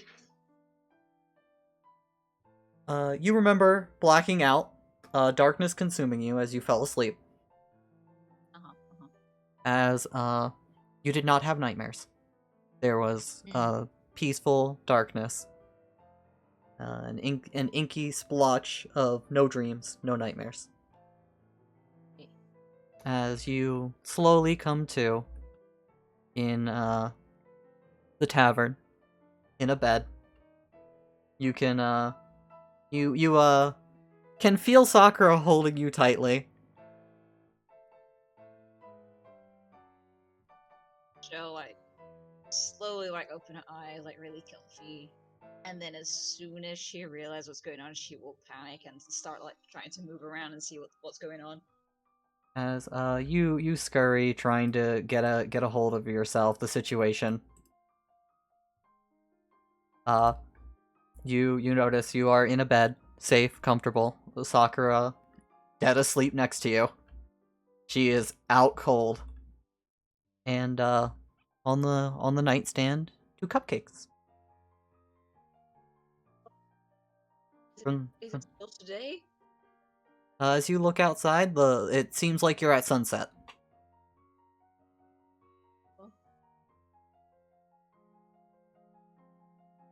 As despite her Sigh, like, tight script, you'll be able to escape Sakura without much trouble. she will check just before moving around. She will check she's not dead. Sakura is perfectly alive. Good. Okay, good. She'll back away.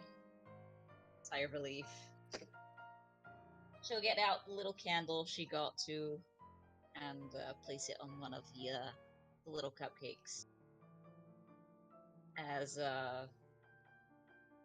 she'll just stare at it for a bit, smile, just say, "Happy birthday, Uncle Nay," and she'll eat her own cupcake as she watches the candle burn.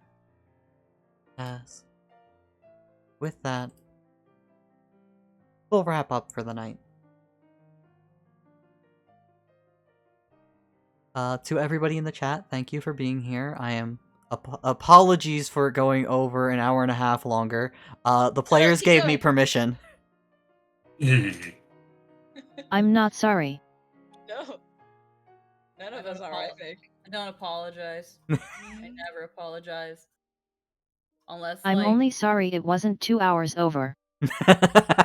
Yeah, right.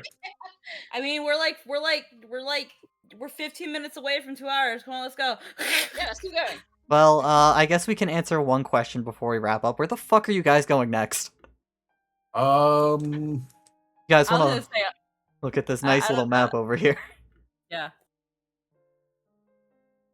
Gonna assume Trin's legs turn into spaghetti because that being under a Gotta be. waterfall fucking hurts after a while. Oh yeah, You you're just- you're having the water pounding down on you like full pressure, Splash. not like There's, droplets. there's just the splash, Mm. and then there's just like the Katu!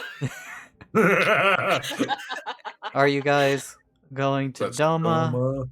There's the uh, shrine. To the Shrine of Suzaku all the way over here. Is there do you want to just go fuck it and stab the Emperor in the eye? Do you Kijo is inclined towards Doma and Bosja. Mm. Does Nihilus want go home?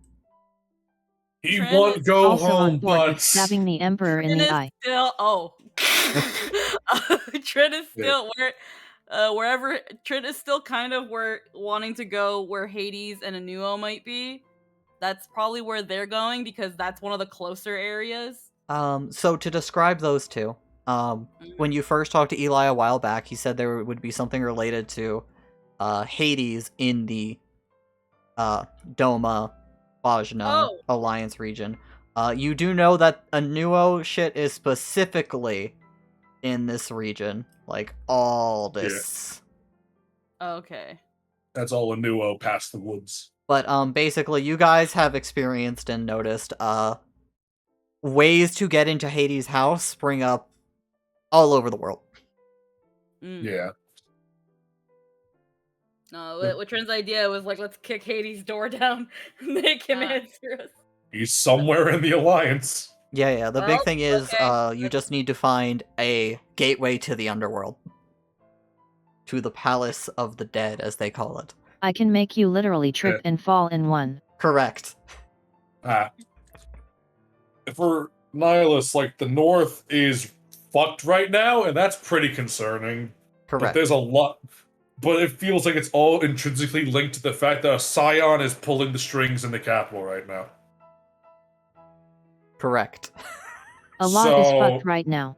Mummy, the evil Dark Knight beat me up. Can we arrest him? Yo, you The thing joking is- like that ain't what happened. That is what happened. I know it is. Listen, Mateus strikes me as the kind of person that talks shit but then cries to his parents. You know the kind of person. You know exactly the fucking They spoiled all little go work shit. for Nintendo. I don't give a fuck what Nintendo is or why he works there. But yeah, where do you think you Haha. guys will be heading? Toward Doma? Or more Imperial? Fuck off to the other end of the world?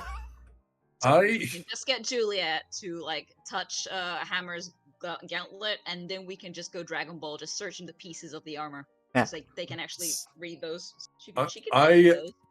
that'd be funny. I'm almost convinced that the armor's gonna find us first. You just go on an adventure, find little pieces. It's the best Where- scavenger hunt where are we ever. on the map again? Where are we? Yeah. We're right here. Yeah, this is where you guys are right now. You go. I see, but how about instead we just go here to the fucking Scion Shrine and then go to Bajna? Because what if I need super bird powers? What if we die because I don't have super bird powers? Okay, so as soon as you get super bird powers, then we go back to Doma then. I gotta kill science. How? Good question. But I gotta do it to make sad rage mom less sad and rage. You can get behind that. But yeah, you guys are thinking down here to go head into these lovely If- lands. If Hades can also be handled regardless of where in these two islands we go, then Trin is like, bleh. I need to truly be able to bird up, you see. Yeah, basically with how Hades is, he has passages to his palace, for lack of a better term, all over the world. He rules the underworld. I need to Oh do that. nice, I might actually get paid. Sweet.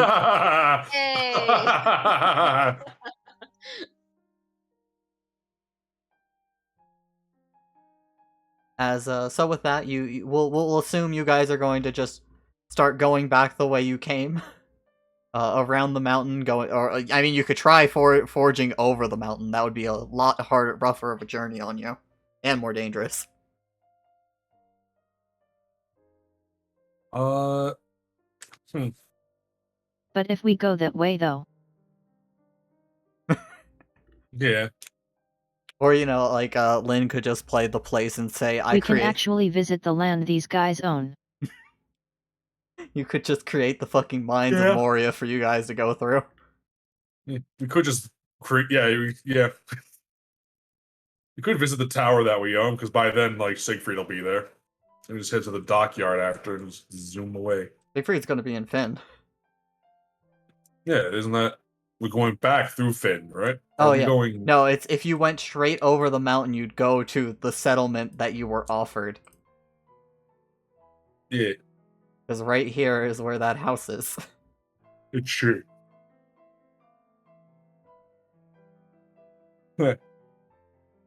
Again, it'd be a rougher journey. I'm not sure if you could make it with the wagon. That would require potentially some rolls, but you could just go straight over, straight to the docks, and then dock. Dock. Go say hi to Sakura's house, or dock. I mean, you know, Doc so Doc Goose. This over here kind of looks like a swimsuit episode. Same. But if you don't go over the mountain, you'll have a much safer route. You guys have been on these paths so many times, you know basically the way is clear. Besides getting jumped by Yojimbo. Yeah. or Susano, or Leviathan. Listen, you don't have to worry about those until you hit the water. And oh boy. But hey, who knows? I mean, It's You think we- mostly if we want to take 2 weeks or 2 to 3 days. Basically, yeah. Be some hard climbing, more dangerous, but saves time. I mean, Boken can fly now, so how hard could it possibly be?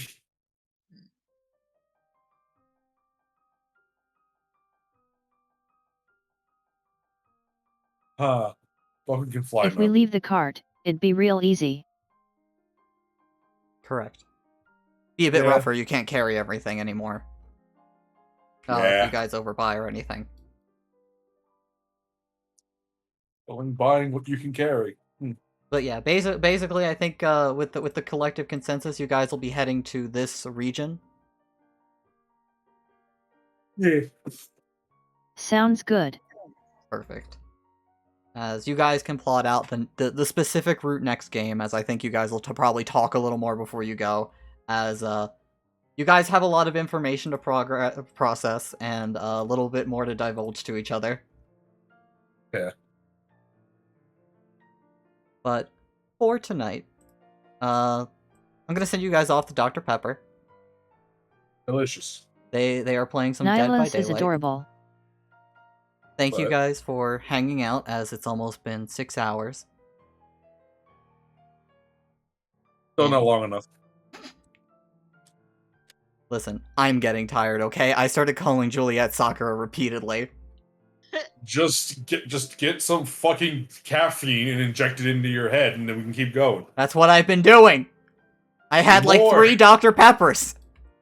Have you considered just like Death's dear. Head coffee? But no. I'm gonna send you guys off. You guys have a wonderful time. Next time I'll be streaming is on Tuesday with the League game, as I'm sorry again for last week, but this week we gotta unlock. So, all of you take care, Yes. and so thank you so much for being here today. I hope you had fun. Bye-bye. Bye. Yeah. Toodles.